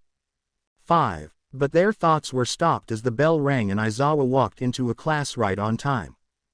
Good morning, students. Let's start right away. The teachers and I have gone over all your results from the sports festival. So when I call your name, please walk forward to grab your paper. Each of you has more than enough room to improve. This includes everyone, even the top 3. Aizawa said, his face not changing one bit as he explained. Sadly, there was more information on those that made it to the 3rd round. 3. Usugiyama, if I ever catch you waiting for your opponent to be freed, I will give you 6 months of detention, or I will just kick you out of UA off the bat. It's bad sportsmanship and could cost you your life, as it cost you your win. Rumi just walked forward a little embarrassed as her ears hung low. She had gotten too obsessed with the battle and forgot that she had to kind of win. 2. Kamakiri, you tried your best, but don't put all your money on one attack, unless you want to die. Your actions might have looked scary, but more than 90% of your body was free to be attacked. It was slow and left many openings. Improve on that, Aizawa explained with Kamakiri nodding as he grabbed his paper. 2. Bakugo, overconfidence kicked your ass harder than MidoRyuu. Get your rage under control before someone kicks you through your chest or chops your head off. I don't care what anyone says to you. Acting on rage will end up with you dead, Aizawa explained as Bakugo just walked with a scowl, more annoyed that he lost. 5. Hitoshi, I thought you would have more plans than just that. Your quirk doesn't give you power, so use your goddamn brains. Attack anyone in any way you see fit. You need to win no matter what. And it seems that barely any of you understand that. 8. Yaoyorozu, with your quirk, the sky is the limit. You can craft anything you know, yet you stick to stupid items like flashbangs and sticks. Worst of all, you caused yourself to lose by blinding yourself. What were you think? Wait, let me guess. You weren't thinking. Aizawa cussed her out, but it was only because she hurt herself in her move. In a real-life villain attack, she could have been killed with how reckless she had been. 1. Hado, overall you did well. However, your control over your quirk is extremely lacking. That will be forced to change. You won't be able to be a successful hero if you're an amateur. If you can't improve, adopt a different fighting style. 8. Monona, well done picking out random quirks. It gave you the edge many were not able to deal with. Keep improving your combative abilities and push forward. You will make a fine hero someday if you are able to improve your fighting style, as you and Uraraka still have one major flaw. 13. Uraraka, your quirk forces you to make contact. Learn how to do that correctly and quickly. Whenever you fight, it looks like you're playing an idiotic game of tag. That is unacceptable. Also, get out of your own head. It was clear you were more focused on your head than on your fighting with Monoma. Ochako sheepishly nodded as she grabbed her paper. 1. MidoRyuu, you did well winning. I also must congratulate you on ignoring the fight in order to make sure your classmate is in good health. However, don't become overconfident because of what your quirk can do. You have already met those that are stronger, Aizawa explained to Izuku as he talked about those at the USJ. Shimura, I really want you to stop being such a crybaby each time you get your ass handed to you. Each hero gets beaten a billion times before they become who they become. It's a sign of getting better. Also, being a copy of All Might is not smart. He is too well known. So everyone knows his moves. The only reason he can still do them is because he is just that fast and strong, however, are not. 6. Hatsume, you're a hero student. I don't ever want to see you give up because your toys stopped. I don't care who you're fighting, I don't care what happens. Give up once more and I will expel you from UA. We are not here for fun, Aizawa said with clear anger. He hated it when students gave up. It showed they were most likely not that serious about UA. Mei just nodded. She had already gotten that speech from her own parents. She had been so obsessed with how her gadget had worked out that she forgot all about the fight. 4. Tatsuma, overall well done. Nothing that stood out as extremely impressive, but nothing was bad. Just keep improving. However, you might need to find a way to not get overstated if you want to make it to the top 10. Because even there, you were mostly overlooked even with your dragon quirk, Aizawa said with Ryuko giving a soft smile as she grabbed her paper. 3. Jiro, I can't really say much about you as you were unable to show anything. Find a way to put out some powers without a support item. I would really not see you die on a mission because your support item breaks, Aizawa explains with Kyoka nodding. It was her own biggest fear. 1. Todoroki, while it's a real fight, remember overkill is a thing. And you have to win and kill yourself. If not for MidoRyuu's action, your arm would have been gone. Instead of in a sling. I don't care how much you hate whoever you hate. Using an imperfect move to win isn't advice I would ever give. Shoto just walked up silently. His arm was covered in bandages and wrapped tightly in a sling. He had to stop by once a day for a whole week so Recovery Girl could make sure his arm was fine. 1. Ida, You lost to a childish trick. I am aware of what happened to Tensai. So I will leave it at that. But unless you want to follow in your brother's footsteps, watch what's in front and behind you. Aizawa said as yesterday Ida's older brother had been attacked. He had been on patrol with some of his sidekicks and an unknown villain showed up. Tensai Ida, the hero of Ingenium, had multiple stab wounds. And was now in a coma. While 2 of his sidekicks had lost a limb. Thankfully none were dead, but seeing Tensai's condition that could still change. 3. Tokage. I understand what you tried, but the rules allowed you to float 55% of your body too far for anyone to touch, and you still lost. Improve on that, Aizawa explained as he went over to the rest of the students. More so saying that those that lost in the first event should work on speed as heroes had to arrive quickly and not stumble into problems. 1. After that was over, Aizawa went on for his second part of the lesson. Does anyone remember why the sports festival is a thing? If you answer to look cool, you will be forced to run 10 laps around Ua. Quickly a couple of hands went down to their sides again. Hado. So that other pro heroes can see how good we are. Almost. It's for internships. Heroes will be able to look at the students based on how they do during the events. They can see if they want to send you an internship request. Sort of investing for the future. But to do that, we must get some things in order. 2. He clicked on his desk as the whiteboard turned on and it showed the names of some of the students with a number next to their names. Those numbers represent how many internships you have been sent. Normally most invitations are sent to the winner. Aizawa said as he showed that Izuku was given a total of 3 internship requests. Oh hell yeah, Izuku said excitedly. He had expected not even 1, but this blew his mind. Aizawa coughed to silence the room once more. 4. You will be given a list. Pick 3 names of the internships you wish to do. You will be sent in pairs. So if both, let's say Uraraka and Ida, chose the same hero, they will be sent there together. This does not mean you automatically get the internship, nor does it mean you will have a partner. Aizawa pressed the button again. This time all the names went away. Do be smart in your choices, as picking the wrong hero here might cost you in the long run. Make sure the hero you pick works for what you are trying to do. Sojiro doesn't go for a powerhouse like Death Arms or All Might, as they won't help you. The same for Bakugo. Don't go with a hero like 13 as they are mainly focused on saving people. 2. Aizawa typed something on his tablet before he started walking toward the door. Now for the second part of the lesson, you will all be forced to pick a hero name. This name won't be permanent, but there is a high chance this will be a name that sticks with you for life. So be smart and don't pick something like Chillman Vibe King. That will just end in pain. 33. Aizawa had not picked a name out of his ass. That was the name Present Mike wanted to use at first. Then again, that was not that different from Aizawa's first hero name, Hero. He didn't really care about his name or how fame.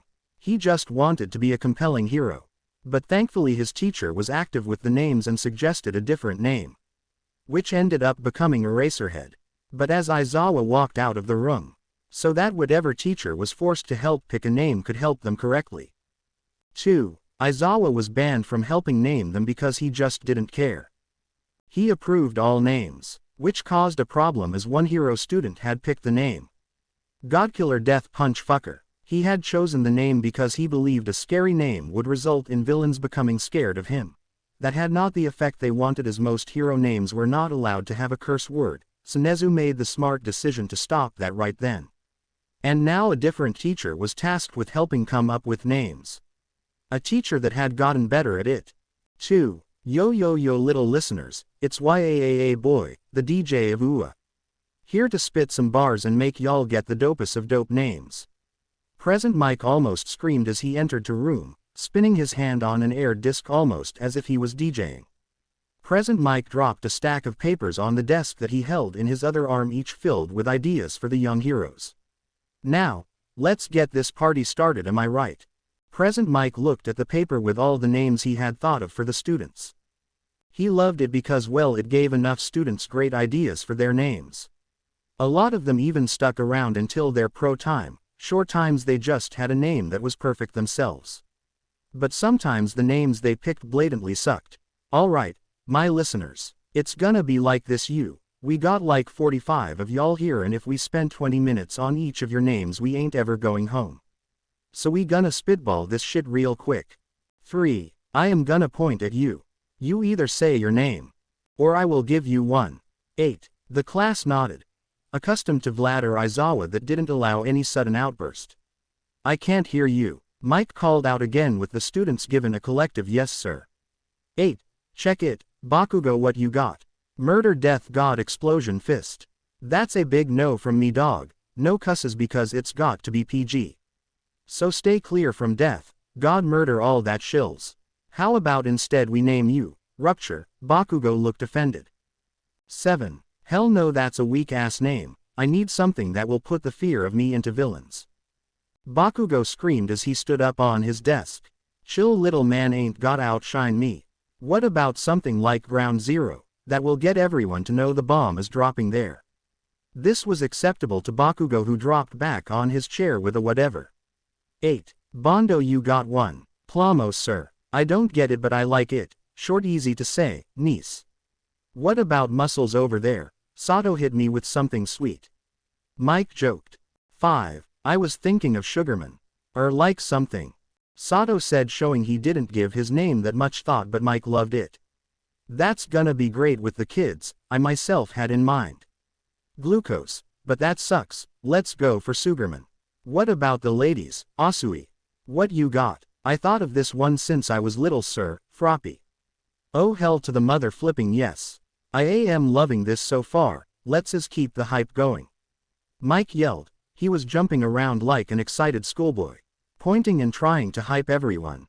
6. Nana, you are always so loud, so what do you have in mind? I don't know, Nana. Nana responded. All her older names were too embarrassing to say in front of a class, Minnie Might, Lady Justice. Gall Might, all the cringe work of a 7-year-old girl. Sure, she loved them, but that was for herself. Nah, here I was hoping to hear, the bright star hero, Nova or something. Well, let's keep that one, it sounds cool. Nana said with present Mike shrugging before going to point at Ochako. Speak. You Uravity sir. Nice wordplay. Now Ida. Ida barely looked up from his chair as he had written down Ingenium. The same name as his brother and of his father, the name they all shared. Cool, keeping it in the fam, let's go Kendo. 10. Battle Fist sir. Love it, let's keep this up. Shiosaki hit me. Vine sir, I believe Vine will be fitting. Like your quirk, not my favorite, but short and known, good. He pointed for Kaminari right in front of him. Shockwave. That's taken Sparky. Oh, what about Charge? Charge Bolt, yeah. Kaminari came up with it on the spot, but Present Mike again liked it, so he agreed as he took his focus on Saburaba. My name isn't good, right? Saburaba asked, showing he didn't think of one before. Present Mike just shook his head as he kept the weird stance that pointed at him. 5. Barrier maybe, cuz as I make them. I like it, Yaoyorozu, nose out the book and inform us about your hero name. He called out to Momo, who had gone back to reading. Critice sir, I had it ready before class, Momo said with a kind smile before she went right back to reading, making Present Mike look like a fool. Fine, Kirishima, blow me away. Yes, sir, I want to be called Red Riot sir, in honor of my all-time favorite Crimson Riot sir. All right, just don't look at me when you get sued for copyright reasons, hehe. Present Mike joked as he aimed at Monoma. 5. Phantom Thief sir, I like it, cuz you take quirks, nicely thought off. Now Honanuki, give me something equally good. Honanuki looked like a deer caught in the headlights. He blinked before dryly saying, Mudman. Oh great for the kids, we are zooming through this. Kaibara, come on. I thought of Drill Man. Come on kiddo, that's a bit bland. What about Spiral? That's nice, right? Goes nicely off the tongue. Kaibara liked it more than Drill Man, so he agreed. Woo, Rabbit, what you got? The Murder Rabbit, Death Kick. Calm down, no scary words. What about Luna? Like Moon from Moon Rabbit. That's kinda cool, right? Hell no. What about Mirko? She was a dope fighter. I mean, I guess, sounds nice, so why not? Mike said before aiming at Hitoshi.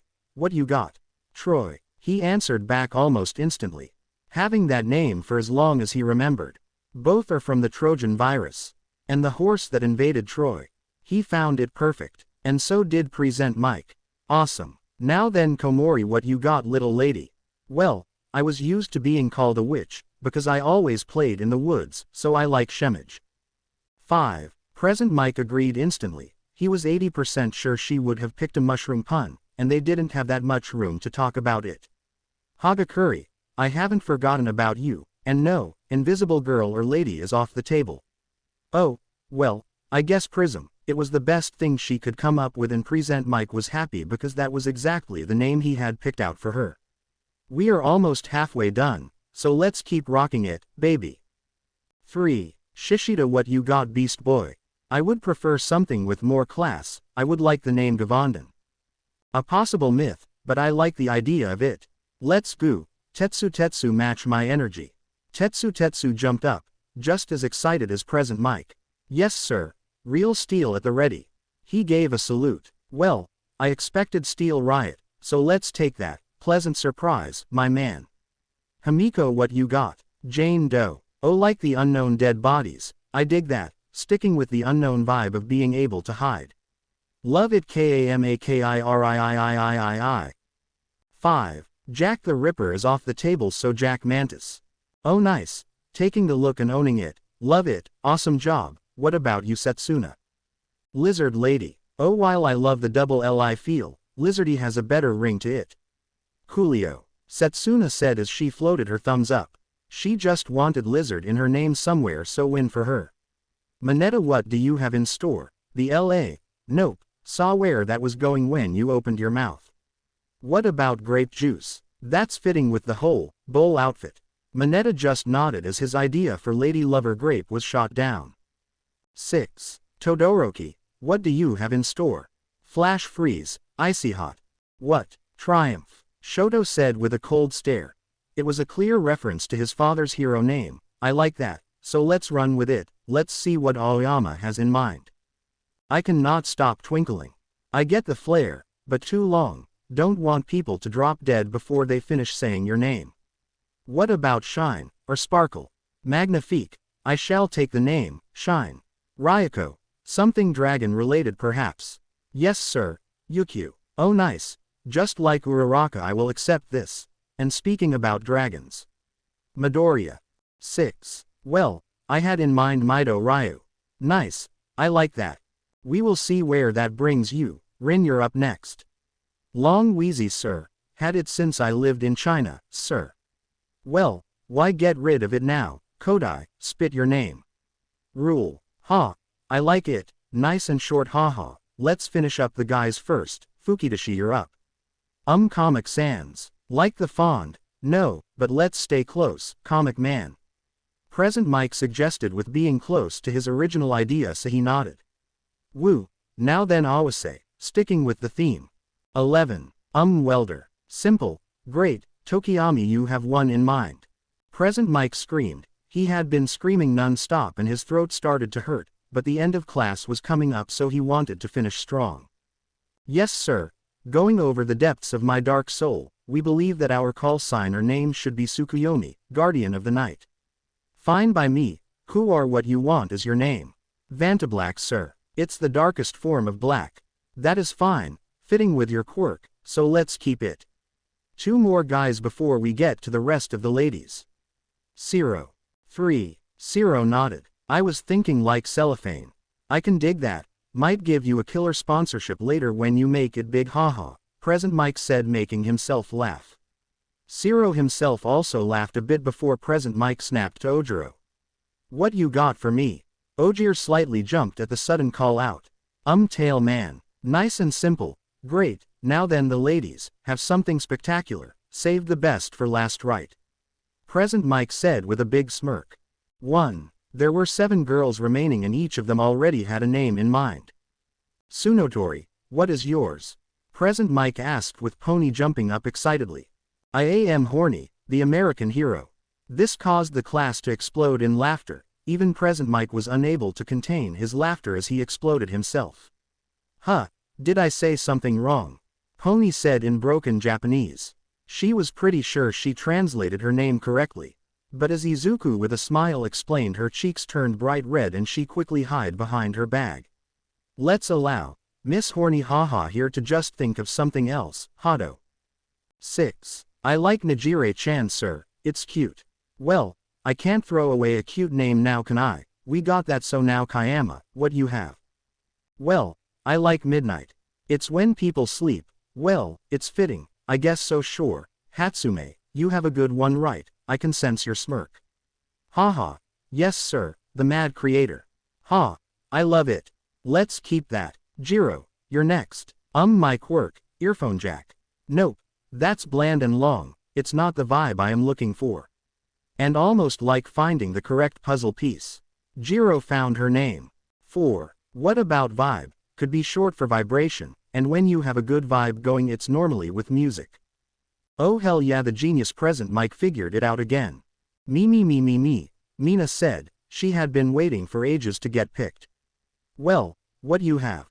Alan Queen. Sorry, but that is copyrighted. Let's see if you have something else. Acid Queen. Come on Mina, it has to be something that fits you. You're not evil and those give me an evil vibe. Mina said with a pout. Pinky then. Now that's perfect WOOW. Present Mike said with a smirk. He spun around with his hands in the air. 2 remain. 6. 1 remains. I have chosen Emily. It's my favorite horror story. Yanagi said with a blank face. So all eyes were on Pony, that was still really embarrassed by her big fail. I not know. Pony said in broken Japanese with present Mike giving his own option. What about Rocket? It's short, fits with the horn rockets, and sounds cute. Pony just nodded. She liked the sound of it, so present Mike slammed his hand down. We are done. WOOOOW. Give yourself a big round of applause and good luck with your hero internship. Hope you don't pick the wrong one. Present Mike said as he walked out. Having done his job. For the first time in around 8 years, Mitsuki was waiting outside of school again.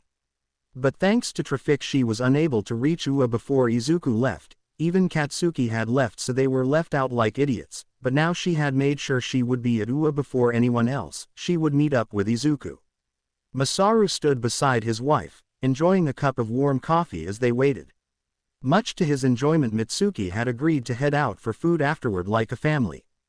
2. They still did so around every month, but they always ordered to go, mostly because his wife and son would get into a screaming match, which would disturb the entire restaurant, and they would leave either out of embarrassment or because they were asked to leave. But Mitsuki had acted strangely nice, the idea of her old friend coming back possibly having a great effect on her. But they heard the bell rung. Mitsuki waited happily, wanting to know how her friend was doing. It took a couple of minutes, but Mitsuki quickly recognized her son walking out as one of the first ones out. 1. Bakugo also quickly recognized his mother. He blinked to make sure he was not seeing things. What the fuck are you two doing here? Masaru smiled as he spoke. Your mother wanted to see an old friend. So what the fuck does that matter with me, Izuku? Mitsuki said in an almost silent voice as she saw him. His green hair was the exact same color as his mother's. His eyes were a copy of hers. It was ridiculous. As of looking at a male copy of her friend. A younger male copy. Excuse me, Izuku said, not really recognizing the woman right now. Izuku. 5. Overcome with emotion, Mitsuki rushed to Izuku and hugged him tightly. Izuku just raised his arms as everyone was confused. Bakugo, Hitoshi, Izuku himself, everyone was confused as to why this woman was hugging him. Excuse me ma'am, but do I know who you are? Mitsuki raised her head, her face covered in tears. It's me, Mitsuki, I knew your mother, I knew you. When you were 5, Izuku blinked, unsure for a second before everything made sense and it all rushed back to him. Masaru pulled Mitsuki back a little bit. Sorry, I understand it might be a bit much for you as well. 11. We lived in the same street as your mother. We were good friends with her, but one day she left. What the fuck are you two talking about? I can't remember this extra. Katsuki, watch your tone. Please, if it wouldn't be too much for you, could you please tell your mother? We would love it if the both of you would join us for dinner. I mean, I wouldn't mind asking, but my mother did marry, this is my brother. Izuku pointed at Hitoshi, who looked a little awkward at this encounter. 2. Doesn't matter, you are all more than welcomed, just please ask if it's alright for this weekend. I feel there are plenty of things to discuss between ourselves. Izuku just nodded. Masaru walks away holding onto both Mitsuki and Katsuki to stop them from going back out, breaking out in curse words. On the train ride home, Izuku was trying to really think about who the Bakugos were. Did the annoying feeling he had with Bakugo stem from something in the past? Was there stuff Izuku repressed and tried forgetting? He wasn't sure, but he wanted to be sure. 3. Nana, cheer up. You did well and fought with honor. Staying sad about it forever has no use. You lost, it's not the end of the world, Toshi said to Nana, while he had expected her to be annoyed by her loss. But she was still down in the dumps the day after. Is it that he is a dragon quirk? I understand that there is a sting to losing to someone like that, but we must both remember, he is not like the stereotype we have of them. I know it's not that, I don't really know, raw. Nana yelled in frustration as she pressed her face into the pillow. She hated that she lost. She hated how she acted when she lost. She just wanted to forget it all and move on, forget Izuku and move on. But no matter how much she tried, she couldn't get Izuku's face out of her head. And she kept having this weird tingle in her stomach. An almost fluttering feeling in her stomach. She had no idea what it was and she felt so conflicted by it, even by the words of Monoma. Was she really that much of a bitch to Izuku? 7. And even if she was being a bitch, why care? It was only a dragon user, but every time she thought about it again, her stomach turned as if she was doing something horrible. It annoyed her, and this entirely confused All Might. He was not a real dad, and he had no idea what a dad was supposed to do in this type of situation. He wasn't even sure what this was. He doubted there was a website to help adoptive fathers deal with the daughters of their dead master when they are having problems after losing to a good dragon quirk user. 7. Momo sighed as she got home. The butler she had known for as long as she was born, greeted her as he took her coat and shoes. Taking her bag to her room, she dropped on her chair annoyed. With one thought in her mind. MidoRyuu, she grumbled as she pulled out her books and placed them neatly on the desk. She started working on the list of heroes that wanted her to intern with her. But that quickly changed into wondering who everyone else was gonna intern with, which then turned into who would MidoRyuu intern with, which turned into MidoRyuu, when she started to daydream. 3. Momo sat at her desk, writing away as she worked, only for a husky voice to call out to her, her attention drawn toward the window.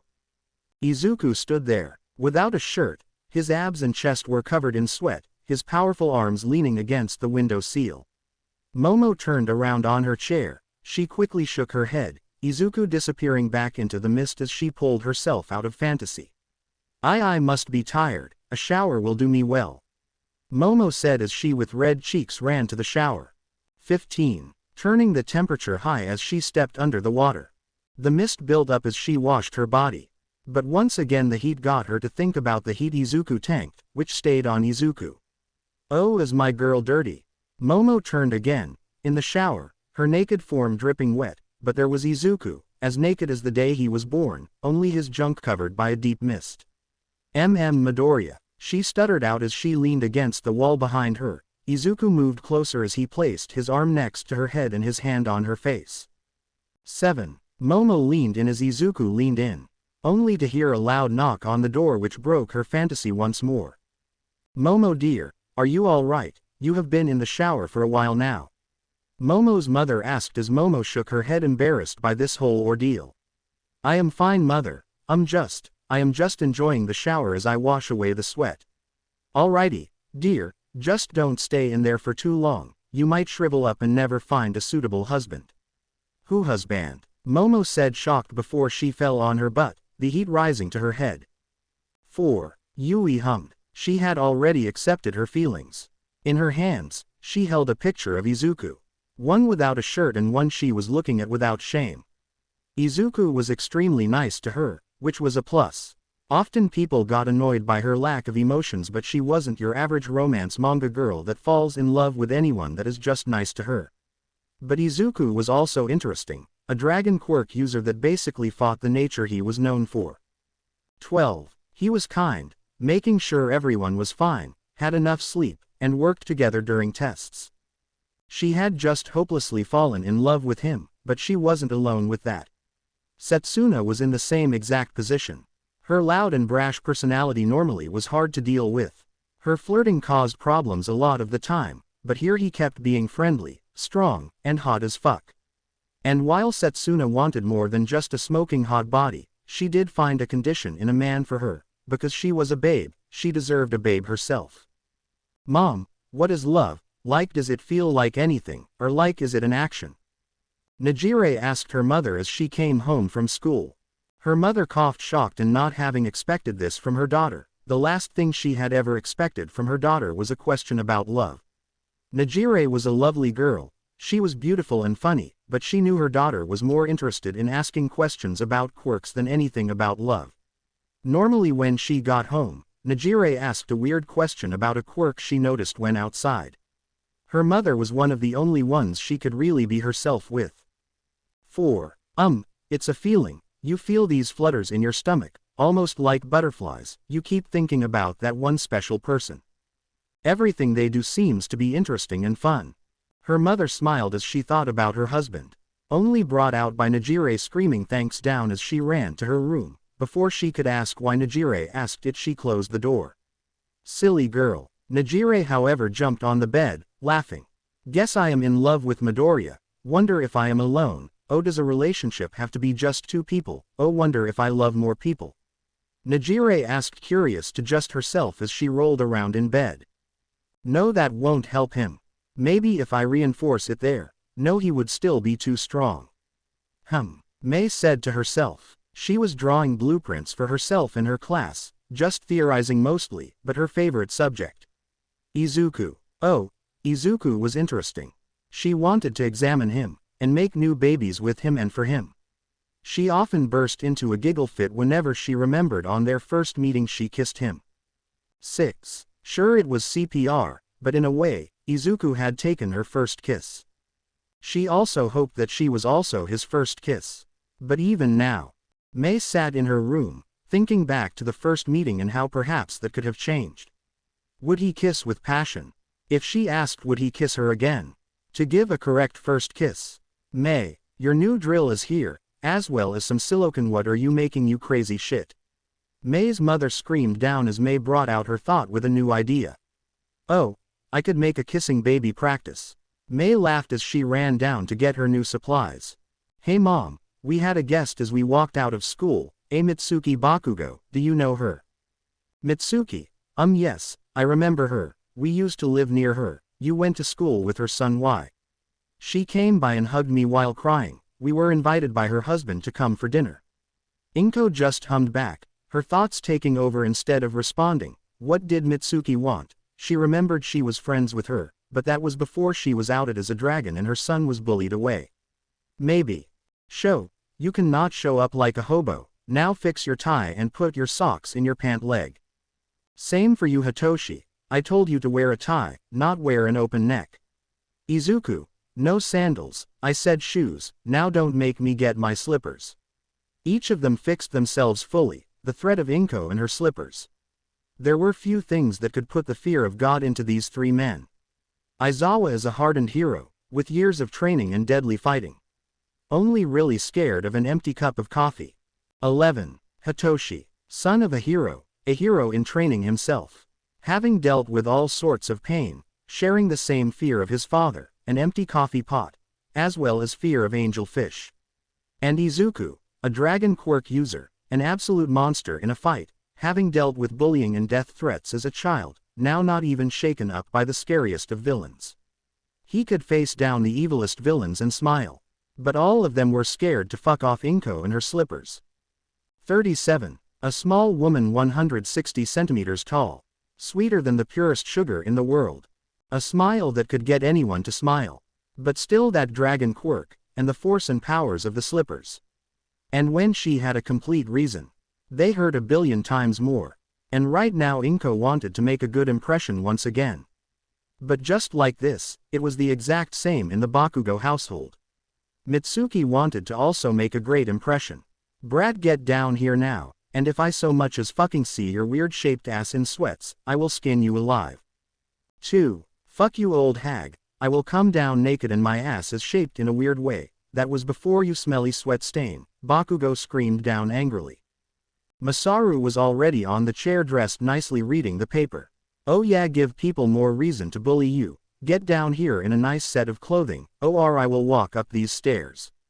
Mitsuki screamed. Katsuki had already gotten dressed, but he wasn't gonna back down from anybody, but he just didn't get it. They already knew each other and it was gonna be a friendly dinner. 2. Nothing fancy or shit, but here they were dressed as if they were going to church. The Aizawa Midoriyus had used the bullet train and were now making the somewhat awkward walk. But Inko wanted to walk through the old neighborhood. Inko grabbed Aizawa's hand as they stood in front of their old house. Now a new family had moved in. But where Inko just felt sadness. Izuku had a feeling of rage. He has beyond pissed as slowly but surely these memories came back. The horrible bullying he lived through. But Izuku held it in. Right as they walked toward the Bakugo house.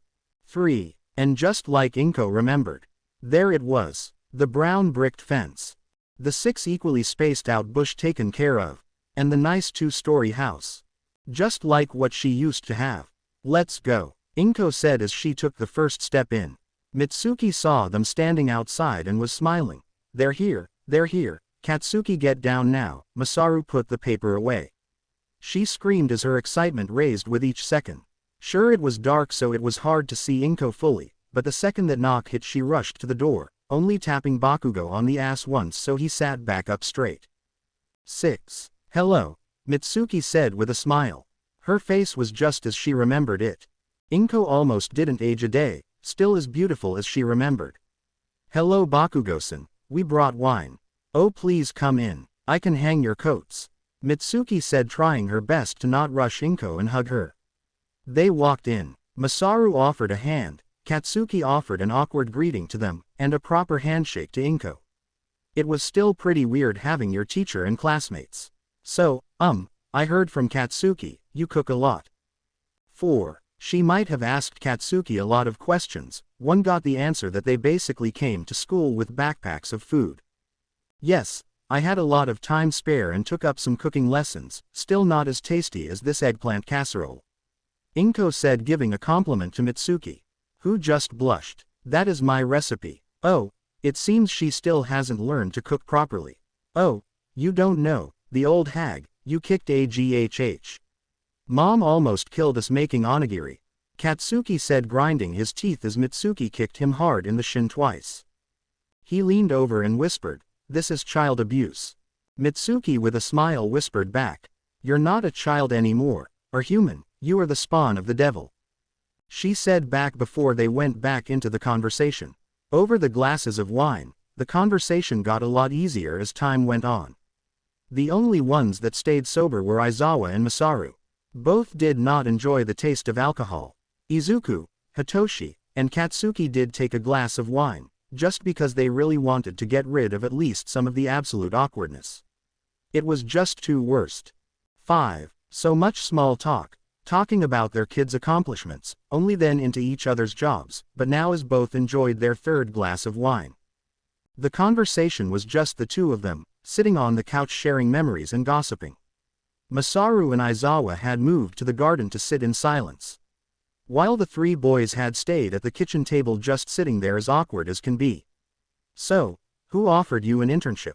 Hitoshi asked, hands on the table just tapping away. IDK, prob just gonna go with the strongest on that list, see how I match up, you.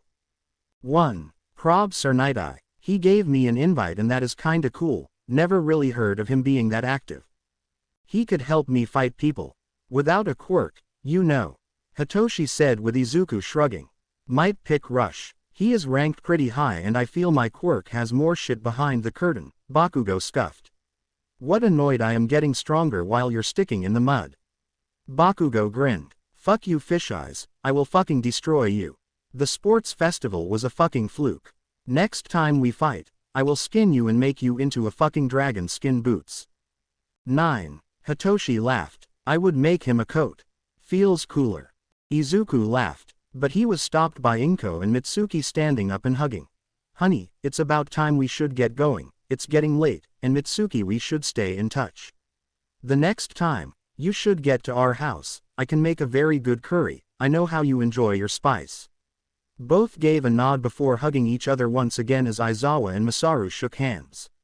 The train trip home was fun, and Inko was happy. The next day at school it was also quite weird. 8. But they quickly all took note that one student wasn't with them.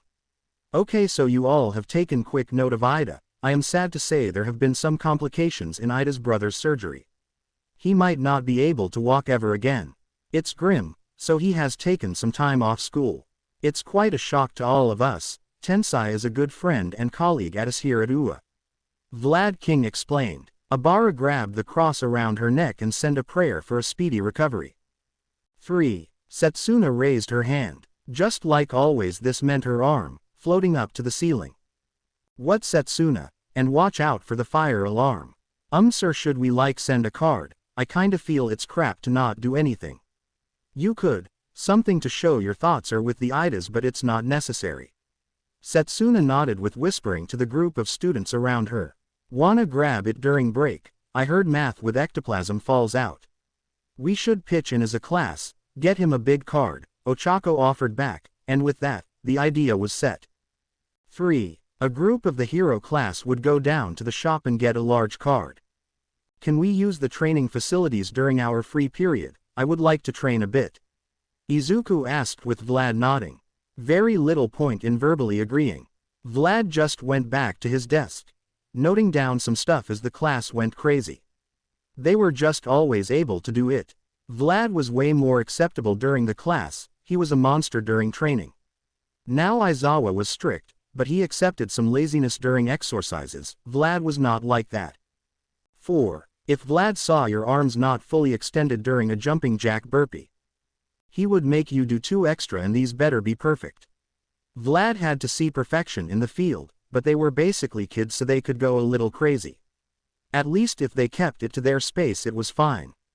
The class stayed like that for 30 minutes. Izuku went right to the gym. He wanted to see how far he could push himself. So the first test was the high-powered bench press. It allowed seeing his maximum pushing power. It is one of the powerloader's own inventions. 2. It would press down hard. When it did so, a camera in the side arms would record the arm stance for the maximum weight. So Izuku went straight into hybrid mode. He held back his wings, most of the time he kept his wings out to add to the cool factor. But they did nothing for power. So he lied down. Clutching the bar he unhooked it, which started the increase in weight. The weight kept adding and adding until he reached his max. At the maximum weight, Izuku was able to push himself in a clean bench press motion. 2. 5,000 kg. It was a fuck ton of weight. But that was just the bench press. Izuku was going to test himself in everything. Next was the deadlift. How much Izuku could lift of dead weight. This just worked like the bench press, only the machine did a pulling downward force, and it recorded the legs, hands as well, and back. To perfectly record the maximum force he could pull up. Mostly this was already high. And just like Izuku believed, he was able to lift 10.000 kilograms before his grip buckled. He took a quick note that he had to work on his grip strength. 4. But next was the squat. The force that came from his legs. The human's strongest part was their legs when trained properly. People walked every day. They ran and rode bikes. Each of these steps would improve the strength of the leg. And with Izuku's power. So right now it again improves in power. He was able to squat the impressive 7,500 kg. He still had to improve. He wanted all his PRs to at least be above 10k and his deadlift at least above 20k. Now for grip strength, Izuku said as he went to his base form. 2. He grabbed a weird thing. It was a thin 1 cm bar. A very thin rig at the top was for beginners, but Izuku was not that. He grabbed it right in the middle. He had it loaded with weight. Around 50 kilograms to start. Before then do some arm raises. He then uploaded it to 75 kilograms before doing it again and again with 100 kilograms, trying to increase his grip strength as much as possible. But by the end of the period, Izuku knew he went too far. He was unable to grip the pen to write.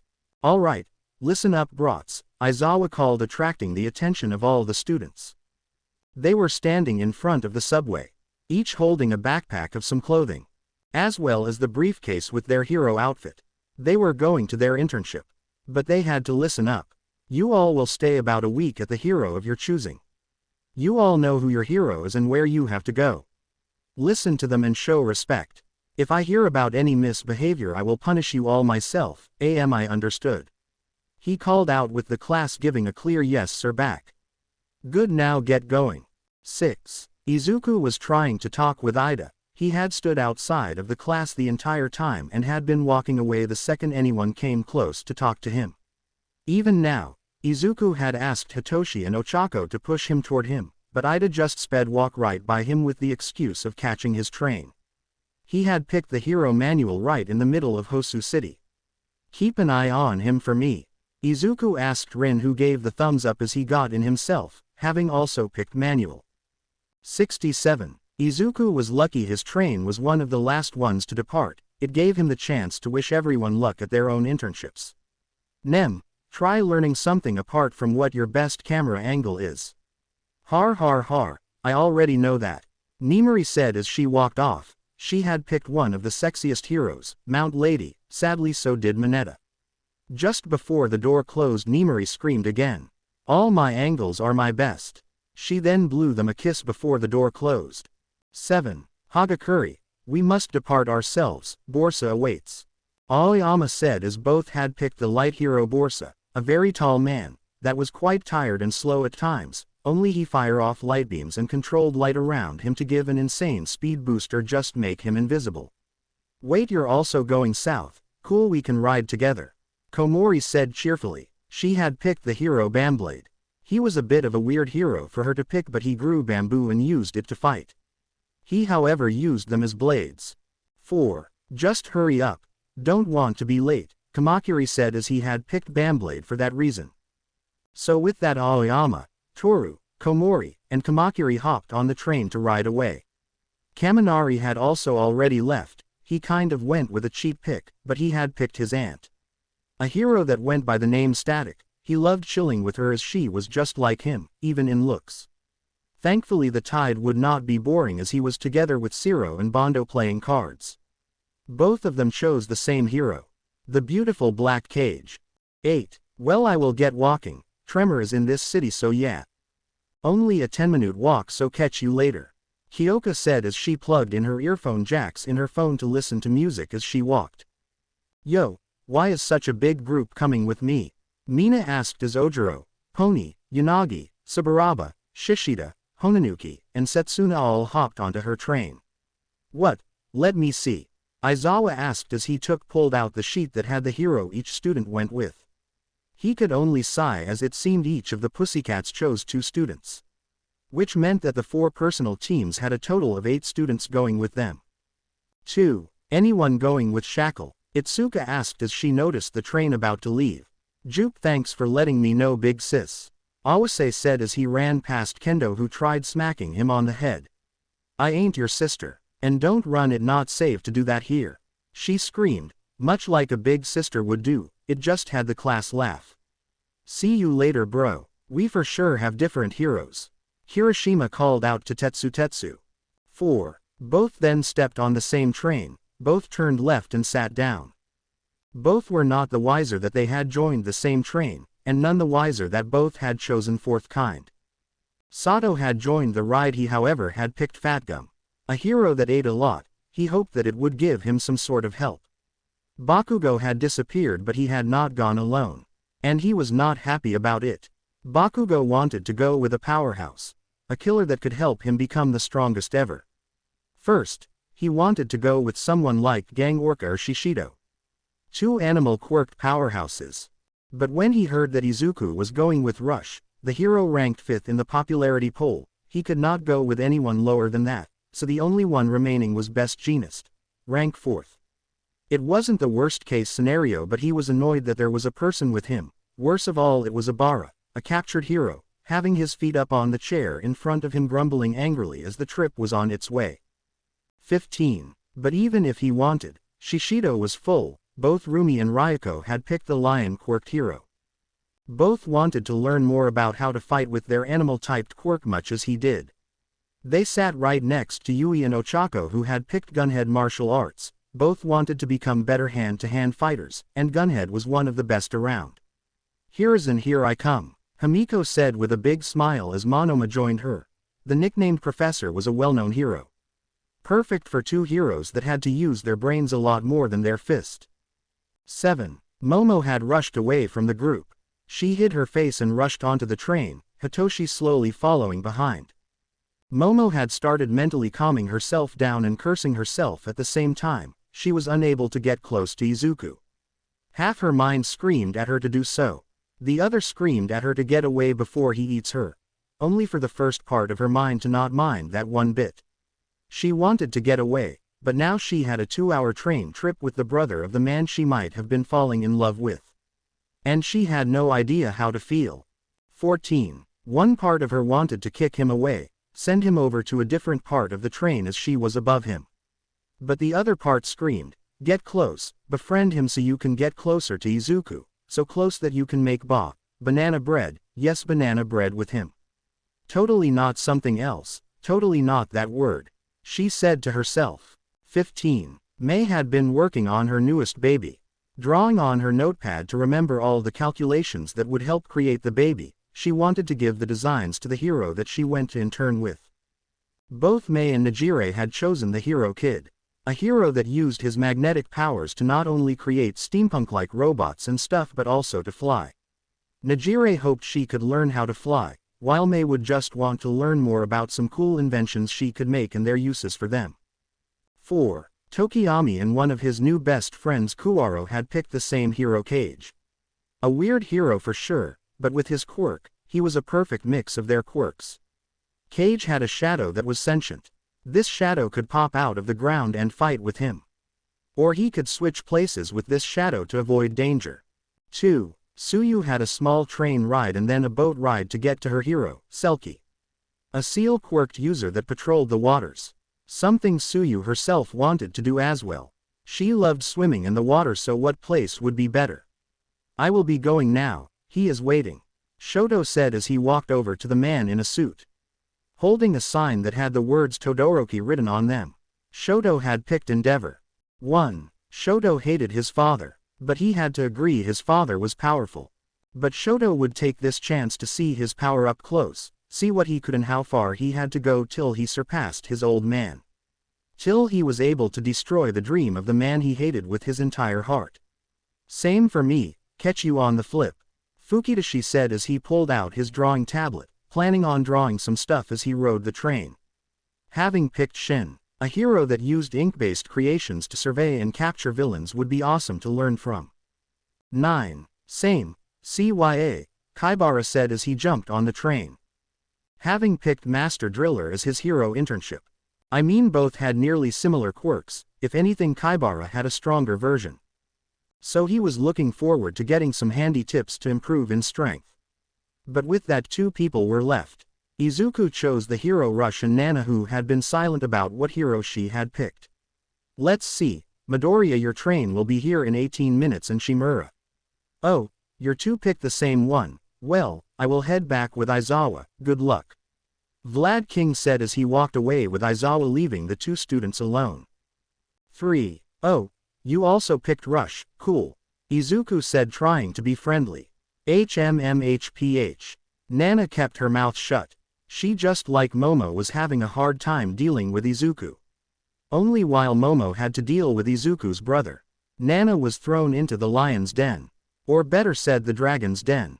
And she kept silent, only giving HMMS as answers to Izuku's question, or a short yes or no if it was absolutely necessary. She was really just wanting this over and done with. 4. She so hoped that Rush would split them apart and train them separately. That way Nana could focus on just that. Just training. And now Izuku. The waiting was dead silent. After 5 minutes of dead conversation, Izuku had stopped trying to talk with Nana. He could only accept so many yes or no's before he himself got annoyed. So he just sat there in silence. Both boarded the train. Izuku sat down first, taking the window seat. Nana stood in the middle of the path just looking at the seat next to him for what to her felt like years. 6. Want the window seat? Izuku asked, confused as to why she was staring. Eat no, Nana said before rushing to the other side to pick a seat there. Pressing her face in her backpack, she gave a scream that was muffled. Why do I feel so weird when I see his face? Those green eyes. That messy hair. Those cute freckles. Wait, no, not cute. Ugly, yes, ugly freckles, totally not cute and kissable. She mentally smacked herself in the face, beating up that part of her mind that even dared say something as vile as that. 18. She has been acting weird. Sure, she is cute but really weird, Izuku said. Thanks to the near-death experience, he had started seeing the girls as more than girls. He had started seeing them as women, very sexy and strong women. His class was filled with them. Sure, all of them were cute, but Mina, Kyoka, Rumi, Nimari, Ryuko, Himiko, Ochako, Yui, Setsuna, Mei, Najire, Momo, and Nana, they were just hot, and Izuku liked them. Sure, Momo and Nana were kinds of bitch, both he had also seen the nice and kind part of them. And he saw that a lot more, which was nice. The train ride for Izuku and Nana was awkward. Izuku felt the looks of Nana on him the entire trip. From a couple of seats over, Nana kept staring at him, but whenever he looked she would be staring out the window, at the ceiling, at the floor. It was super weird, but Nana had it worst. Without thought, Nana's eyes just went over to Izuku. One moment she is looking out the window and boom, she is staring at Izuku. Wondering if she could mend the relationship between the two. 2. She had no idea how to mend the relationship. Perhaps she needed to let Izuku hit her a couple of times. Make them even. Maybe she had to buy him a gift and apologize. She had no idea what the best way to handle this was. But thankfully, she would be able to focus on training. Rush was a powerful hero and he would for sure keep them busy. So as they reached their stop, both got up holding their bags and walking out. Where do you think we will sleep? Nana asked, trying to just talk normally with him. 6. Izuku shrugged. I heard it usually is a hotel or something, but each hero is different. Think last year one of the interns slept at the agency itself, so who really knows? Izuku answered back. It didn't take them long to locate their hero. They expected him to send a sidekick. But no, the number 5 hero showed up himself for them. He was fully surrounded by different fans asking for pictures and autographs, something he was more than happy to do. Hey, I will be right with you too. Really, just a couple more autographs, Raven said with a wave as he noticed Nana and Izuku. 5. The group of fans looked back. And within a couple of seconds, more than half the group had run away. All because of Izuku, who didn't even look affected by it. Well, that's kinda mean, Raven said with Izuku shrugging. Have been used to it. Bonus though, I really don't have lines in supermarkets anymore. Izuku said, making a joke out of the situation.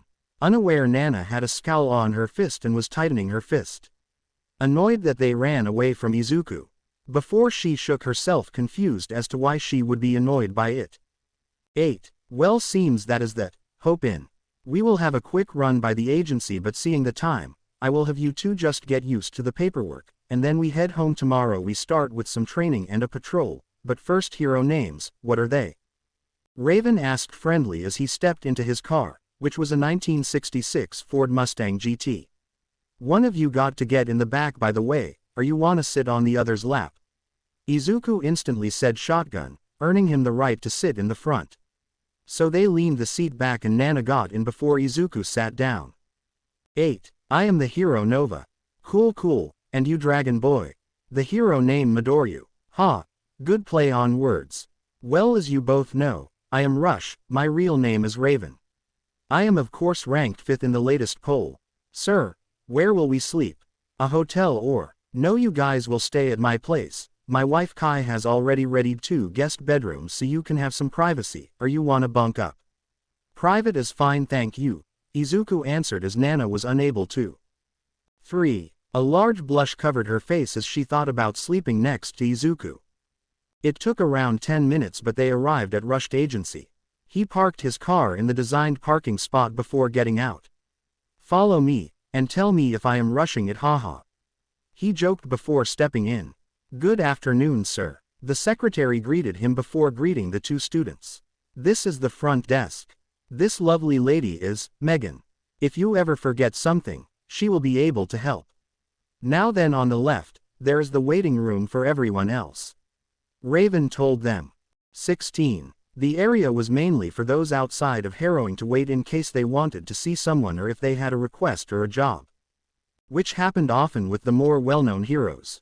Now here is the main work area. These two desks are yours. Johnny here will explain how all the programs work after we get done. Right there is the break room. You can go when you are hungry. We have a coffee machine as well as a snack bar. Plenty of fruit, so take some if you want. Then right here is my office. It's where I do my work. They kept walking to the elevator. Now on the floor down, he said as they stepped in. This is the fighting gym. Here we can spar and use our quirks. No big attacks though. It's a little risky, he told them as they looked. If you want to train with weights, we have a deal with the gym across the street. Show them your ID and you're let in. Raven explained before getting back in the elevator. Johnny, take over. I will see you two in about an hour or so when we head home. 1. Okay newbies, here is the deal. Johnny started to explain what programs did and what they would need. The forms they needed to fill in after a patrol. The forms they would need if they had arrested someone. He gave them the full rundown of all the programs. Okay, these here are the internal emails. Each time you fill out a patrol form and arrest form, place them in this folder. It will then get sent over to the boss who can give the okay before it sends to the HPSC. 3. And just like that, the hour was over before they realized it. They had just got done learning everything as Raven stepped out of his office. I hope you two don't mind curry, my wife Kai made plenty to spare. He said on his way home. His home was pretty massive. It was an entire compound by the looks of it with 4-meter tall walls and a large steel gate. Damn, that's a little much, almost like Ua. Nana commented from the front seat. Having won that round of shotgun. Yeah, sometimes they're a wacko and need to protect my family and myself. Raven explained. 2. As they drove inside, the door opened. Kai stepped out. Still wearing an apron that was just a slight bit dirty and a large kitchen knife. Hey hubby, you got the two lovebirds. Kai screamed at them, causing Nana's red to turn bright red as she screamed back. We aren't lovebirds. Kai only laughed at the reactions. Izuku looked confused. Did he and Nana really give off a couple vibe? Sorry about her, she likes to tease. Raven said back as he shook his head. They walked into the house, before sitting down in the living room. Raven and Kai sitting next to each other holding hands as Nana and Izuku sat on the same couch, only on different sides of it. 2. So you two, you friends or enemies? This question was kind of weird as neither had really talked about it. Neither, I think, maybe both. Not sure, Izuku said shrugging. At the beginning of the year, Izuku would have answered enemies, same for Nana, but Nana had been cooling down and acting more normal. Well, apart from today then. Coolio. So you're a dragon, huh? Any cool abilities other than those transformations we saw? Kai asked with interest. 3. Not that I know. I think I do have an ability, I think. Not really sure. Oh come on, tell me, it will be a secret between us 4. Kai said leaning in forward. Well, so far I have had like 2 near-death moments. Once when I was younger, I was punched by a hero and he kinda stopped my heart. When I came by, I grew this big and got a lot stronger. Dragon's Rest, okay. And then during the USJ, I had to fight some really powerful things and I nearly died again, but when I woke up I felt this strange energy. 2. Kai got the biggest smile. Oh damn, you got that. That is amazeballs. She wanted to say more but the alarm went off showing the food was done. Get to the table, I will tell you more there. Both Izuku and Nana were confused. How did this small lady just know a lot about dragon quirks? But Raven nodded and all 3 went to sit down. It was there that they got their first clue. Kai brought over a massive pot. One nearly the size of her upper body without effort or without gloves. She made one more trip of the rice. 4. Here's a big scoop for you two cuties. Kai said as she filled everyone's plate. So, in case you didn't figure it out yet, I am 2i dragon quirk user. But unlike you, I stayed in a communion of dragon users, or a thunder. A what? Nana asked, shocked and confused. A group of dragons is called thunder. Groups of animals all have weird names. But I digress. In that thunder, I learned a lot. Such as dragons often have subgroups. Such as Emperor, High Lord, Lords, and Common Folk. 40. Kai saw the looks and kept going. Common Folk are dragons without abilities. They merely have dragon strength and the ability to transform into a dragon. Sometimes they don't even have the ability for a hybrid. These are pretty common but still very dangerous. Then you have the Lords. These are those dragons that are able to use two abilities. I am one of them. I have ice powers. We are slightly stronger and have a hybrid. This form of dragon is the most common. Next is the High Lords. Dragons stand above mostly everyone in terms of power and abilities. These are very scary to find. But then you have what I believe you are. 6. Kai was quiet for a second, allowing them to process what she just said. I believe you are a dragon emperor. Who have near unlimited potential. The ability to grow from any fight. And the most dangerous. Not only because they are nearly unstoppable. But because they can command others and force their aura on others. Kai had a serious tone before she scooped a spoonful of curry and took a bite. Well, that is what I was told at least. Don't really know if it's true, hehe. 10. Izuku was shocked. Was he really that special? Was he really this dragon emperor that Kai was speaking about? Perhaps that is why that group was after him at the USJ. Perhaps that was the reason they wanted Izuku to join their ranks. An unstoppable force on the side of evil. Tomorrow I will try and help both of you. You with that weird energy you talked about, and you Missy trying to get you to perfect that style you have. Raven said, trying to bring some conversation back into the meal as it was quite awkward after Kai spoke.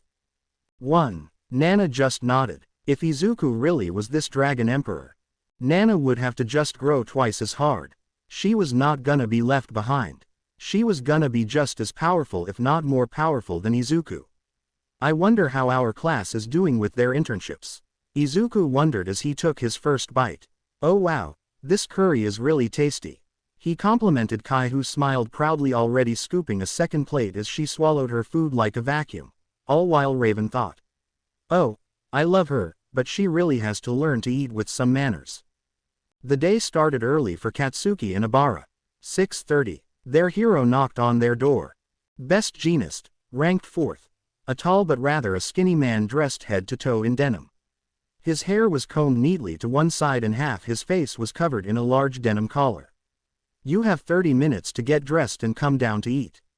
You can shower after patrol. He told them straight up before walking away. Bakugo had already been awake.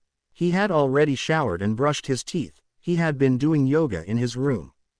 10. Abara, however, was just awoken and was brought out of her morning prayer by the knock.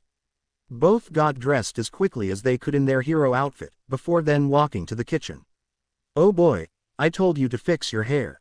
Best Jeanist asked Bakugo, who growled. What the fuck is wrong with my hair, sir? You're a hero, you must be preventable.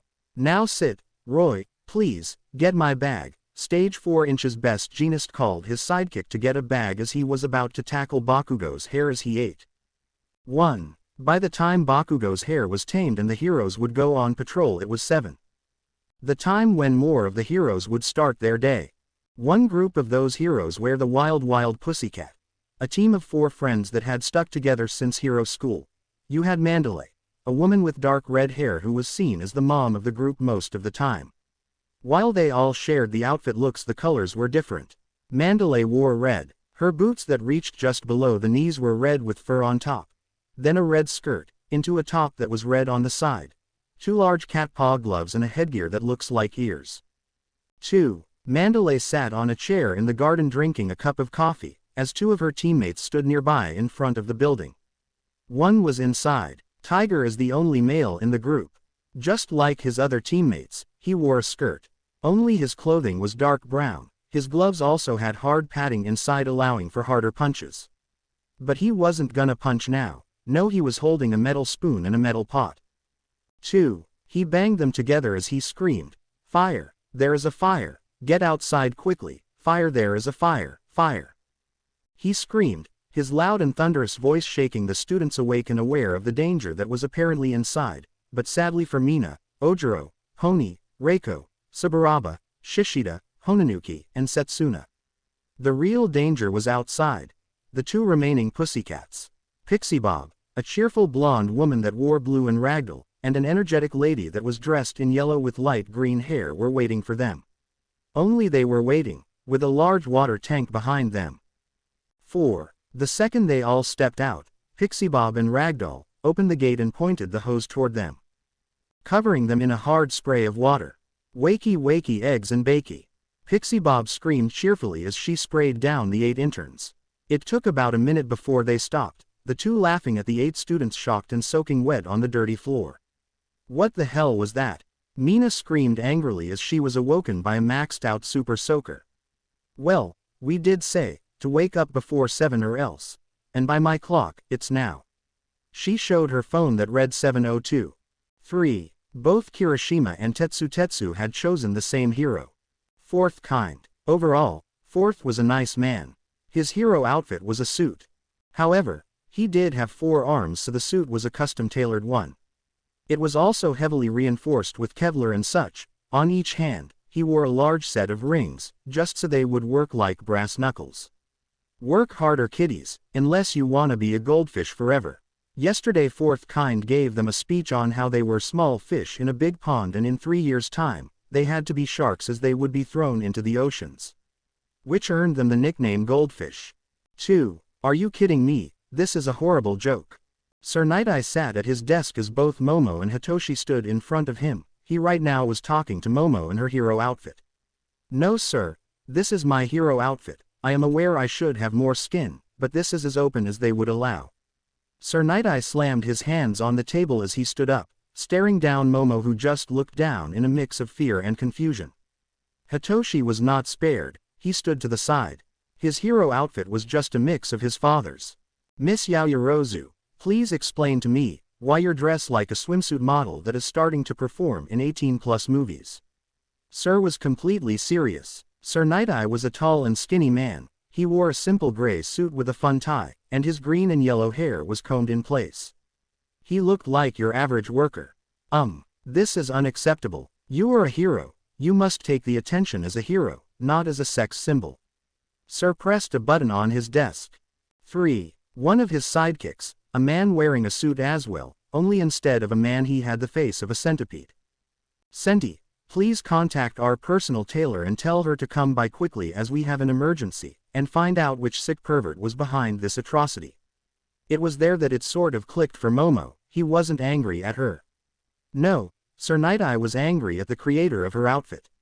Sure, she needed skin to create stuff, but there are better options than a swimsuit that shows off everything.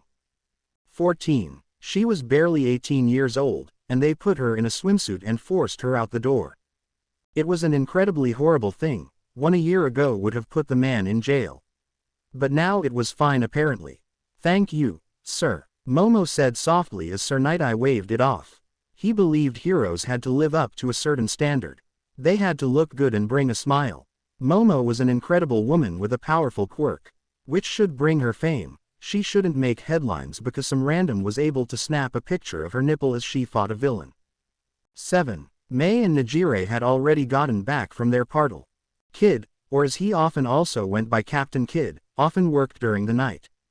It had more crimes, so he worked from 4 to 10, which was a 6-hour workday. He would then have most of the day off, before doing a quick patrol at 4, before then taking an 8-hour break and working again at 4. A weird schedule, but one he grew to love. Mei did as well. Normally she already slept early, with it being around 9 in bed and waking around 4 to create stuff for a couple of hours and then go to school. Nejire, however, had been sleepy. She had not been used to this sort of work. It would be some getting used to it. 3. By the time it was 10, Mount Lady had started her day. Mount Lady wore a skin-tight suit. Her legs were mostly purple while the main body was a soft blonde. Just like her hair, she was known as the sexiest hero alive. A title she was proud of and worked hard to maintain. This included a long beauty sleep with a mask on, then a heavy face mask before making it to work where she would work out. Mineta was having the time of his life at first. Having the babe Mount Lady do squads near him was like a wish come true, but that quickly shattered. He was kept like a maid and a butler. Grab this for me, do that for me, please vacuum, Mineta grumbled to himself as he dusted the table. Unlike him, MidoRyuu was arguing with Mount, Lady. Both butted heads at everything. I don't need a routine to be this pretty. MidoRyuu screamed as Mount, Lady gasped. Listen here you little shit. 5. Both Toru and Aoyama expected a fast-paced internship. Their hero Borsa is nicknamed the Man of Light. Had an act for being fast when saving the day, but for the rest of the day, he was slower than slow. He was hanging back in his chair, seemingly asleep as he was thinking about how to explain his quirk to them. Borsa was tall, taller than All Might, his yellow suit with black lines all the way down. Outside he wore a white coat with justice on the back over his shoulders. It's light, he told them of his quirk. 9. Kyoka was alone in her internship. She chose the hero Tremor. A person that used his vibration quirk to cause tremors and use it to either fight or save the day. He was a rather hip hero. That dressed just like Kyoka. Normal pants, big boots, a jacket and a shirt. Listen, closely. Tremor slammed his leg down, and a single vibration ran through the area. So how many in here? He asked Kyoka who pointed. 3. He snapped his fingers as where she pointed to walked out, and just to the right of it 2 more walked out. Close little rocker, but not close enough. 2 laps while singing any top 20 songs, he ordered her as punishment. 11. Just like Kyoka, Sato had also been alone. He had picked Fatgum, and he hated it. Fatgum was a massive hero, both in height and weight. So right away, Sato asked what sort of sugars Fatgum used in his foods and what he found smartest. Fatgum himself had no idea. He ate everything. He had no idea about calories or sugars and all that stuff. He just liked Sato's energy and wanted to help him grow. Sadly for Sato, that growth was not in his quirk. 2. One of the best internships had to be at Kaminari. He had picked his aunt. His hero aunt. A woman that could be mistaken for his sister, mom. They looked like a spitting image of each other and they were. Both loved to flirt with anything that wasn't nailed down. Both had a rather dumb streak, and both loved to do stuff, but it seemed that Kaminari's aunt was also a great teacher during hero hours. Come on kiddo, it ain't work like that. I told you, your brain ain't wired that way, do this instead. 5. Ochako and Yui had been slightly worried about their internship. While both wanted to learn martial arts from the best, they chose Gunhead, a masked hero with spiky light blue hair. That used martial arts to best villains and when that didn't cut it. He had 2 Gatling guns on his wrist that would sure as hell work. So they had expected a mix of Vlad King and Aizawa with Bakugo sprinkled over it. But instead, they met one of the kindest and nicest people to ever walk on Earth. See, as she pokes, her center of gravity gets wonky, allow me to take her off. He explained as he grabbed Yui's wrist and flipped her on the floor before pinning her arm down, with one knee on her lower spine. 4. Ida did not care about his internship. Hell, mentally he was not there. Everything the hero Manuel asked went in one ear and out the other. Manuel wore a normal spandex with a large helmet. He used his water quirk to fight, which was why he found Ida joining him slightly weird, but he was happy the brother of the hero Ingenium was there with him. This is totally gonna go bad, Rin said as he rubbed the back of his head. Man, here I expected it to be easy, Zero whined as he finished his 50th burpee. It was his punishment for being late for breakfast.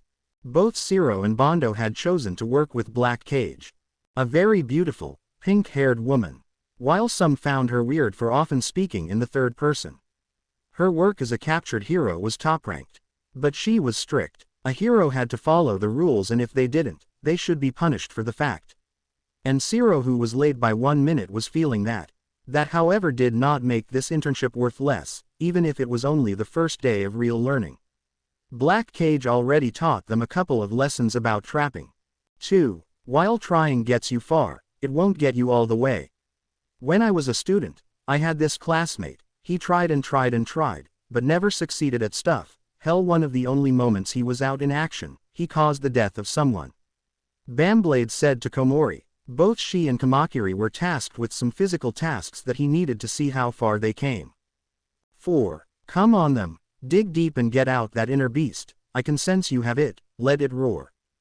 Raagh, Shishido screamed as he let out a terrifying animalistic roar right at Rumi and Ryuko. They both backed down just a bit. While they were aware of the more animalistic side of their quirks, mostly thanks to Izuku. They could feel it when Izuku got heated. Pissed. They felt that intense feeling. And they wanted to know more. R-A-A-A-A-A-A-A-H-H-H-H. Rumi screamed, hyping herself up as she tried matching Shishido's aggression. Ryuko, however, not screaming, was trying her absolute best to match that energy.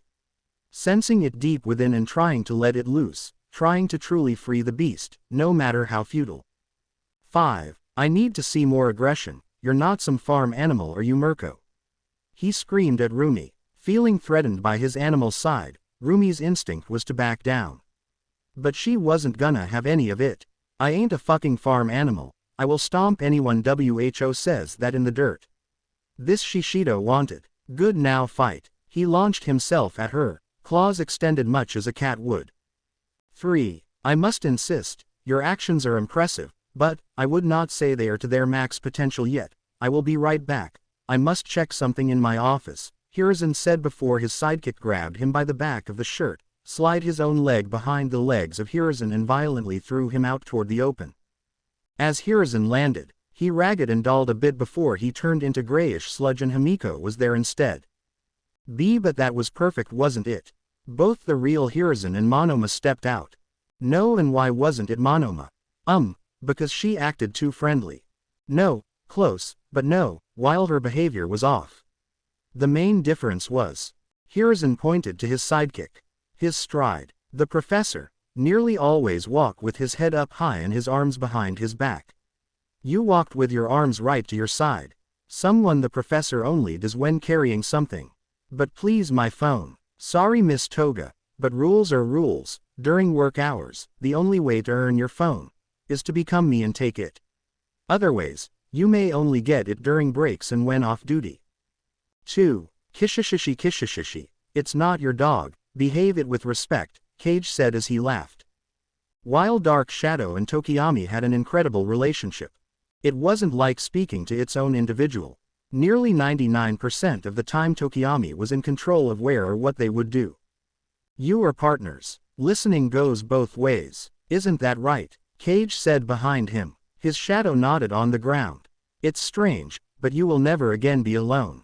You must understand that you and Coco are not one, you are two that share one space. They have ideas that you must listen to just like you have ideas they must listen to. Cage explained. Now for you, he said looking at Kuwaro, let's teach you the shadow dance. He said as the shadow came out of the ground. Well done, Froppy. Here, have a drink. The head sidekick told Tsuyu as she offered her a soda. Both took a seat on the steps as a break. Tsuyu had just finished cleaning the upper deck with a mop, making it nice and clean. But for the size of the ship they were on, it was harder work than she expected. While I appreciate the drink, I was looking forward to doing some hero-related stuff. Sirius laughed. 2. I know, sweetheart, but in all honesty, this is marina heroics. A lot of the time, we just have to make sure the boat is in top shape. And sorry, but the newbie always has scrubbing duty. As Sirius spoke, the hero in charge showed up, jumping over both the ladies. It's a hero's duty to be at the ready, to take on every challenge. He turned his head to the side. Something that a small child does would be considered cute, which it still was. For Tsuyu, now get ready to set sail. We have been tasked to help locate a possible drug smuggling operation. Aye aye, sir.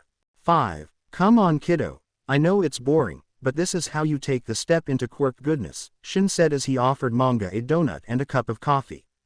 From the hero Shin's perspective, Manga had to know what a word meant, so he could say it and use its effect.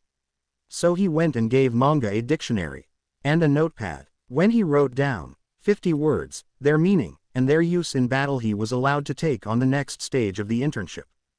3. Manga, however, understood it wrong. He believed it was just 50 words once, but no. It was 50 words each day. And after that, he would be allowed onto the next stage, which would be using the words in training simulations against Shin and his ink creations. Yeah, I know. It's just what kind of use could a word like condensation really do in terms of heroics? Well, when you are fighting a villain with gas-like abilities, this could perhaps turn them into liquid, nullifying their abilities. Shin tapped on the desk. Might even work against that purple-haired chick in your class. 4. Both Awase and Kendo were on the floor, their arms and legs bound to each other as what seemed like stone hands held them in place. See what I did? Their hero Shackle asked as he got done with their spar. Beat our ass without trying? Awase asked, annoyed. He did not stand a chance against Shackle. He could weld stuff together if he could touch it. Here Shackle could use his quirk and rock hands to fire off rock gloves that hold into anything as if they were in iron cuffs. No, young man, I used your own movements against you. I anticipated where you would be, and I then acted on it, causing your downfall. Your plan was to rush me and try and weld me into place before you would lose. That plan is a failure from the start and quite suicidal. Now Miss Kendo, how did I beat you? He asked, offering to hear her ideas on her loss. Confidence. I didn't think you could win and acted recklessly, she said, with Shackle agreeing before both shackles broke. Now once more, he said, starting the spar again. 1. Rotation is the key, young one. The entire world spins, it's our duty as a hero to make sure it keeps doing that. That is why I fight using rotations. Yeah, that is what I want to learn. Like, my teachers think I should be way stronger than I am in a fight, but it's just not working. Why? Kaibara asked. It wasn't the first teachers that told him that. Way before Ua, teachers all around told him he would be horrible to fight hand to hand. Well, young one, many boxers often rotate their first for a punch. They of course rotate their hips and shoulders to punch. It generates force. You could cause a lot of damage once you master the rotation. Now then, let's start that, shall we? Master Spinner said as he spun around. 10. Todoroki. Welcome. You will patrol with me today. The lead sidekick of Endeavor spoke. Burnin was a really curvy woman with flaming hair and a fiery personality. It seems that bastard doesn't even have to gall to teach his own son, how like him. Shoto said with venom in his voice. Burnin knew about the rocky relationship between Endeavor and his family. 3. She however still respected the man and his job as a hero. No, that isn't the case. Endeavor will join us on our second patrol and the late night patrol. He is just picking up some mission briefs for tonight. I had promised not to say anything, but he is gonna take you with us on a mission to catch. She was silent for a bit to create some anticipation. The hero killer.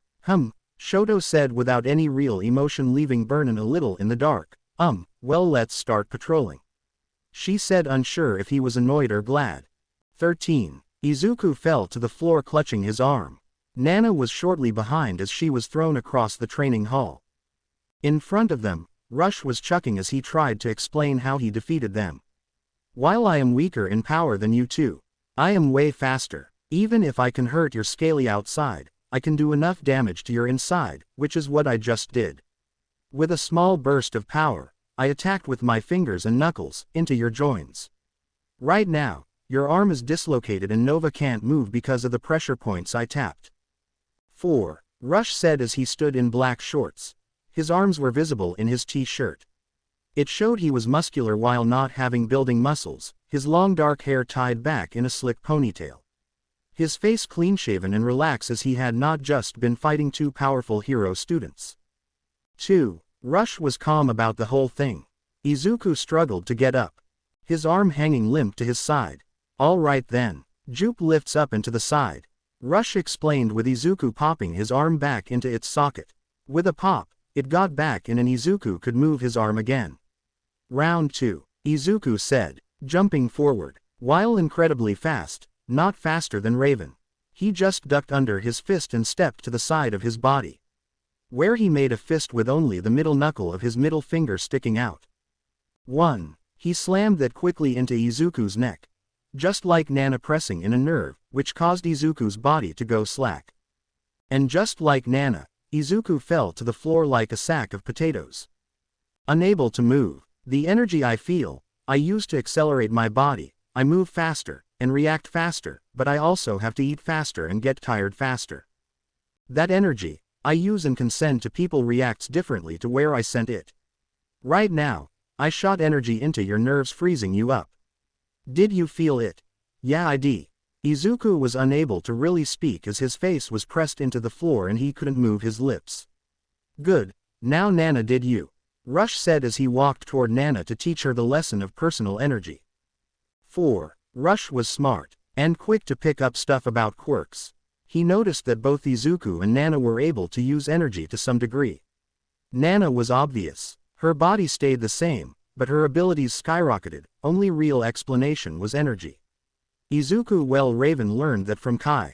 He hoped that at the end of this week, both Nana and Izuku would be able to use that energy a little better.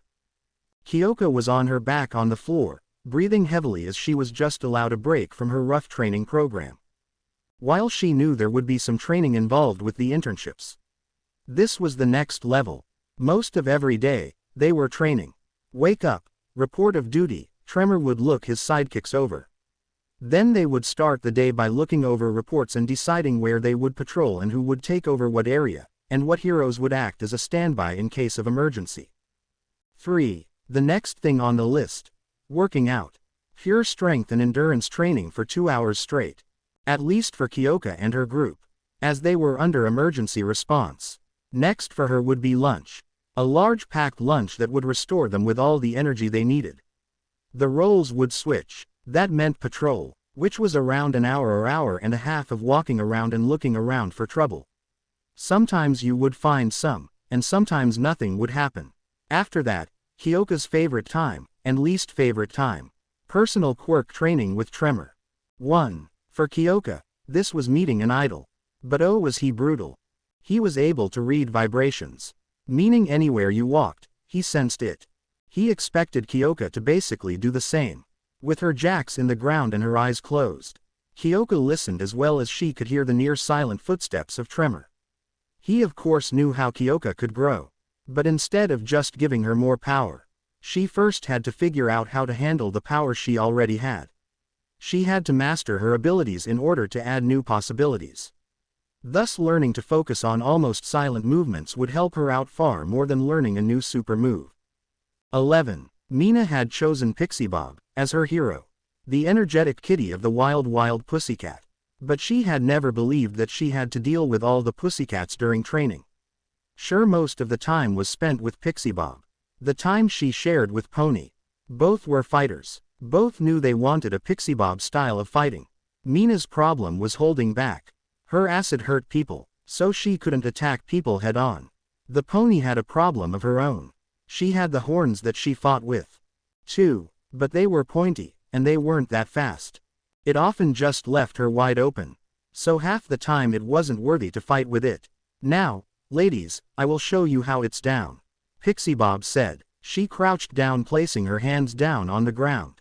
Out of the ground rose 2 large mud beasts.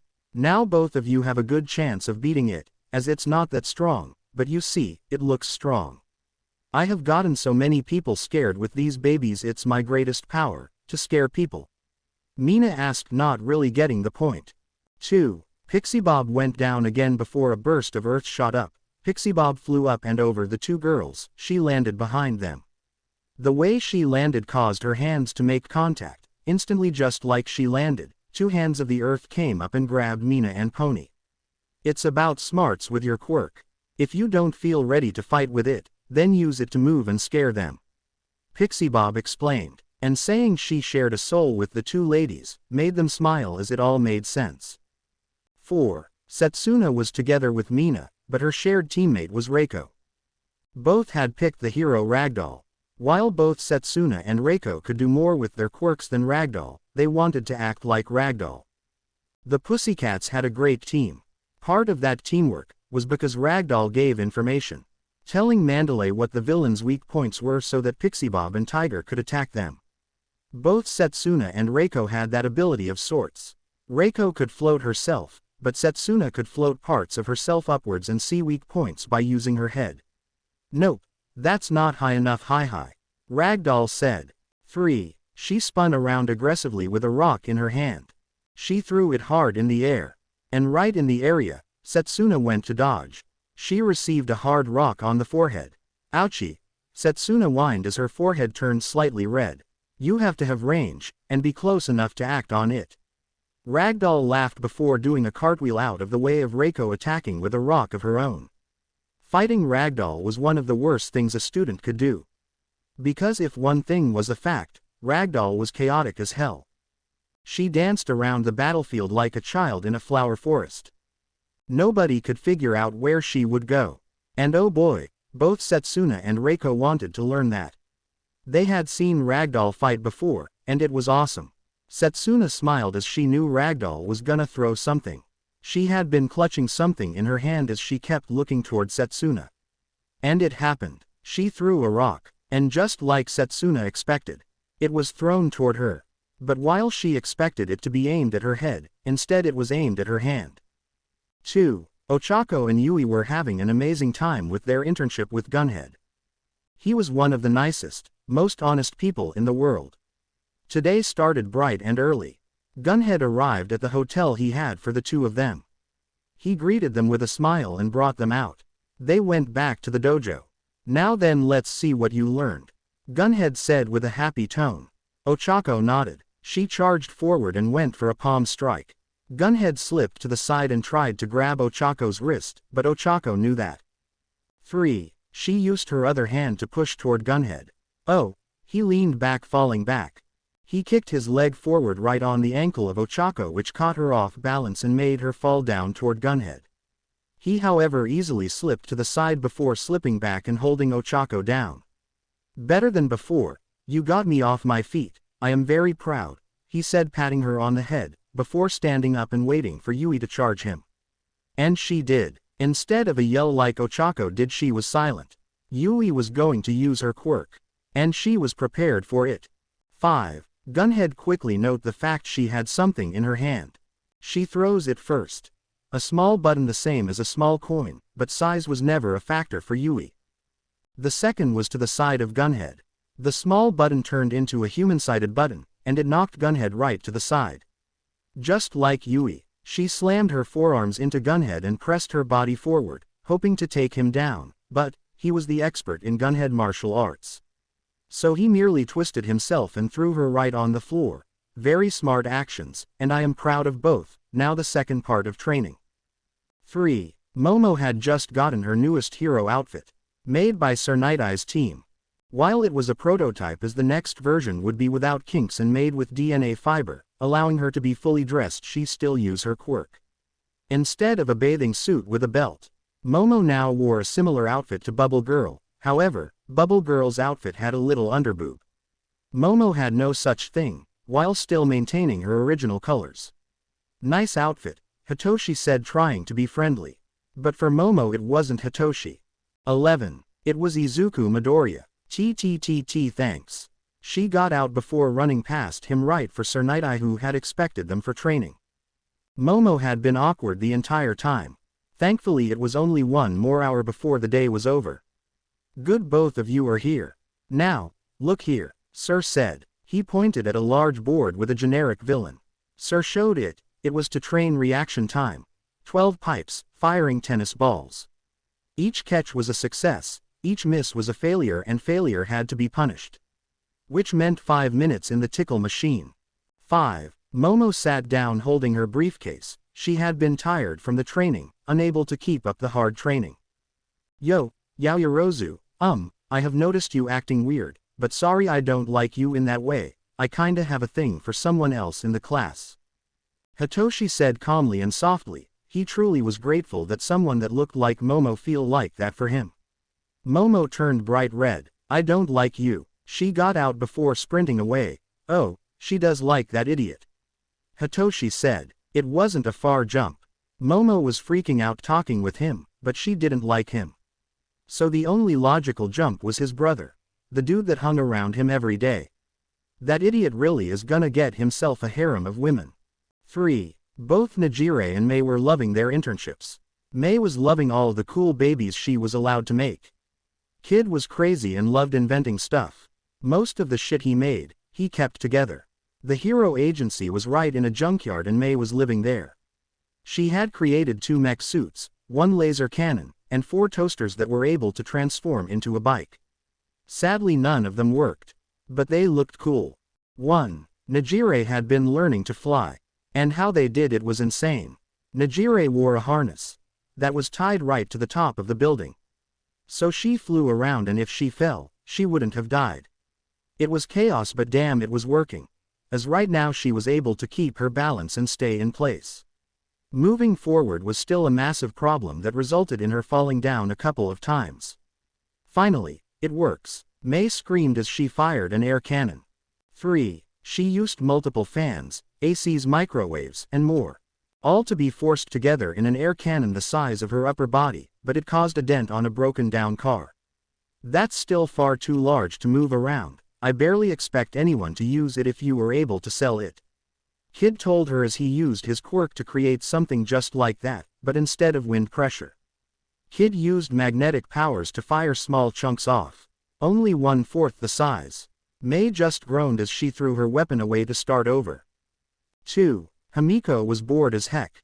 She had been sitting down in front of a tablet looking at Hiruzen walk around and talks with interns.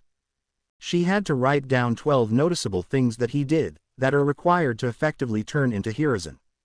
At least Monoma was watching fights. He had been sitting right next to her, only he had been watching random fights between heroes and villains. He then had to write down 15 possible methods of fighting with that quirk. And 30 methods to stop that quirk instantly. It didn't matter what kind of quirk it was, he could think of the quirk himself, it just had to be a perfect counter to all 15 fighting methods. 1. But it still felt better than Himiko looking at 50 different security clips of Hiruzen simply talking with his sidekicks. The first couple was easy. Spread of his legs while watching, his stature, his tone of voice, but she was really hitting a wall right now. What else was there? So she paused the video. She knew that this would be far too prepared, but who knows? As she sat there in silence, she heard it. The soft inhale he was doing as he watched. 2. She thought. Hell, even their breathing, what a pain. Himiko went back to writing. Her brain exploding from the extra work with everything. Unbeknownst to them, Hiruzen was looking at them and laughing. He knew that work was hard, and he gave it to them for the purpose of them barely making it. Then again, he had asked his team to do the same before. They came up with 24 noticeable things, and were able to figure out 30 quirks and 60 ways to stop them. So being asked with 50% of that was fair enough. 3. Nimari had a problem. Her internship with Mount, Lady sucked dick. She was boring. At the start of the morning, she was always late, as she had to finish her routine. So before that, she had to deal with Minetta's horrible flirting. Each morning he tried to flirt once with her, before being shot down, and then tried to flirt with every lady that came their way. It super sucked, but then even after all of that, when she showed up, she threw the teaching to one of the sidekicks, and whenever that wasn't the case, Nimari and Mount, Lady always butted heads. 1. They always fought because they were just against each other. Nimari thought she was the hottest woman alive, and she had everything to show for it. But then Mount, Lady had the fans. She had hundreds of thousands of fans. That she just loved rubbing in the face of Nimari. Sadly the only winner was Mineta. He was in the front row of 2 of the hottest women in Japan to butt heads and spar against each other. It was the best goddamn thing ever in his eyes. He just wanted this moment to never stop. 1. But then again, she did teach them some parts, was an expert at reading any situation, and played around with it with her beauty. It was on point. 1 patrol. A sway of the hips, a flip of the hair, and a wink had the thug, weak in the knees and stuttering like a crazy person. Just long enough for Mount Lady to knock his ass out, right on the jaw, and Nimari took the note off one simple thing. Mount Lady took a swing of the hips and used that to generate force to land that knockout blow. And she was proud of it. Because Mount Lady had been rubbing it in her shocked face. 2. Come on, I need to see your guts. If you don't show them I will rip them out, Shishido screamed baring his fangs. His aura was forced on both of them. They shook in fear, but forced themselves. Both shook their heads before they jumped up again. Raaaah, bring it kitty shit, I will turn those you into a rug goddammit. Rumi screamed back, flexing her entire body with as much force as she could. She was more than ready for a fight. Ryuko stood up right next to Rumi, her hands transformed into claws. 1. Rumi jumped forward. The ground cracked as she flew forward, but just like that, Shishido grabbed her by the neck as she came. He was barely taking notice of Rumi's force. He barely buckled. But that was the point, because just like Ryuko showed up from her back in the blind spot in Shishido's eyes. But instead of worrying, he smiled. He noticed Ryuko's eyes. They had turned into slits. Her arms transformed into scales, and they were slammed into the ribs of Shishido. He let go of Rumi, who acted again. 1. Using Shishido's grip as a backboard to fire him back. Which worked. He was kicked back a couple of feet right for Ryuko to go for a powerful overhead punch that Shishido caught like it was nothing. Rah ha ha ha. I love those guts, show me more, he growled at the sight. Ryuko and Rumi took a couple of breaths before sharing a look and nodding. Rog, both roared as they rushed back at Shishido, rushing ready to fight to the death. All the while Shishido was just as ready to fight to the death, because he always has. Each and every fight he did he saw to the death. That is how he honed his battle aura, just like he was honing theirs right now. 2. Nana could not decide if she had the best day of her life or the worst day. On one hand, Nana had been learning under one of the highest-ranked heroes, Rush. A hero that had expert skills in his quirk, well above the norm, with only people like Best Jeanist and Edgeshots able to even really compare. Then she was also able to see her crush covered in sweat without a shirt, but then came the worst part. She was acting like a fool. 4. She giggled at jokes that weren't even funny. She kept blushing like a schoolgirl in love, and most importantly she could not stop looking at him. Even now when she was in bed she had his cute face in mind. Only brought out by Kai, she was dressed in a normal striped pajama. Her hair was combed down like normal, as long as her face, dark blue like a wild ocean just like her personality, but now neat. Her eyes were dark blue, one could see a raging ocean in them. It didn't matter, she had a small petite form and was not petite in behavior. 1. As Nana let her in, both sat down on the bed, Kai giving a silent chuckle before rubbing her hair a little. What is it? Nana asked, slightly embarrassed. She was sort of caught thinking of Izuku. Kai laughed as she thought about it, but she had always been direct. So how long have you been in love with Mido? Kai asked with Nana flipping out. How did she know? Who told her? Did Izuku know? How did you know? Was all she asked. Oh come on girlie, it's rather obvious. And I can't really blame you. He sure is a lovable idiot, but then again, I have my own lovable idiot. Now if you want him to take notice, this is what you do, Kai explained with Nana more than listening closely. Come on kiddos, time for Partle, Raven said as he walked into the training area. It had been around 2 hours since Raven left the room. They left them to train fully alone with the teaching that would help them with the energy. Come on, we didn't even get time to rest. Nana asked. She was sore and covered in a layer of sweat. Don't care, heroes have to keep going, so get showered, get your hero outfit on, and move it outside. You can rest in the bullet train because we are going to Hosu. 3. Raven shocked both Izuku and Nana. What the fuck, why Hosu? It has its own front of heroes. Izuku asked, confused as to why this was even a thing. Simple, the hero killer is in Hosu, and we are gonna take him down. It's a full-blown search. I went to school with Tensai. I have just been itching to give that knife-wielding maniac some payback. Izuku stood up. All right then, let's do this. Izuku started shuffling toward the shower. The first thing he always did, turned the heat all the way up. Nearly boiling water poured down on Izuku and he loved it. 1. A total shower of 2 minutes, before they got out. Then 3 minutes of getting dressed. And they were out in front. Sir, we are ready. Good, now then let's move, we have 15 minutes to walk, I want to be there in 5, so move it. Raven said as he started jogging. He of course was still full of energy. Izuku and Nana however were tired, but an order was an order. Both started jogging right behind Raven. Thankfully, Raven and Izuku jogged around the same speed, so it was just up to Nana running to follow. 8. Well done, you did it in 4. Now, I am getting myself a coffee. You two want anything? Water please, Nana said tiredly as hell. I am good, Izuku said as he sat down waiting for the train. Nana dropped down right next to Izuku. Raven just went to a vending machine and got what he needed. The ride over was pretty calm. So it's gonna be simple. You two will work together, it's simple, we are after Stain. So move quickly, move together, and call for support when you spot him. Seeing it's as a sword, MidoRyuu takes point. 1. Raven ordered Izuku. Izuku had already tested his durability. A knife wasn't really gonna do anything.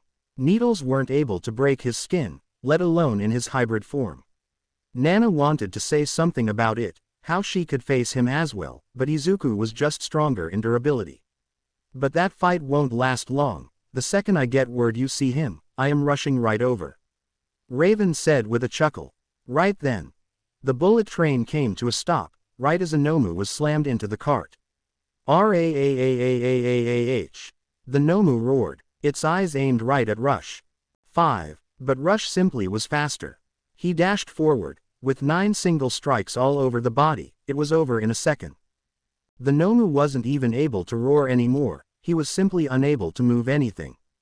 Damn it, seems Hosu is under attack. Raven looked out the hole created by the Nomu. MidoRyuu and Nova, move out, together, save people first. Try subdue Nomus if possible, but save the people first. Raven grabbed the leg of the Nomu before jumping out. He threw the Nomu somewhere secluded. Both Nana and Izuku followed suit. 1. Thankfully they weren't the sole protectors. There was a multitude of heroes in Hosu right now. One of the more powerful being Endeavor. Shoto, follow me and look carefully, I shall show you the perfect ability of the fire side of your quirk. Endeavor told his son. They were jogging through the city the second they figured out it was getting attacked. They saw a Nomu. Endeavor fired 2 small bursts of flames out his feet that raised his speed.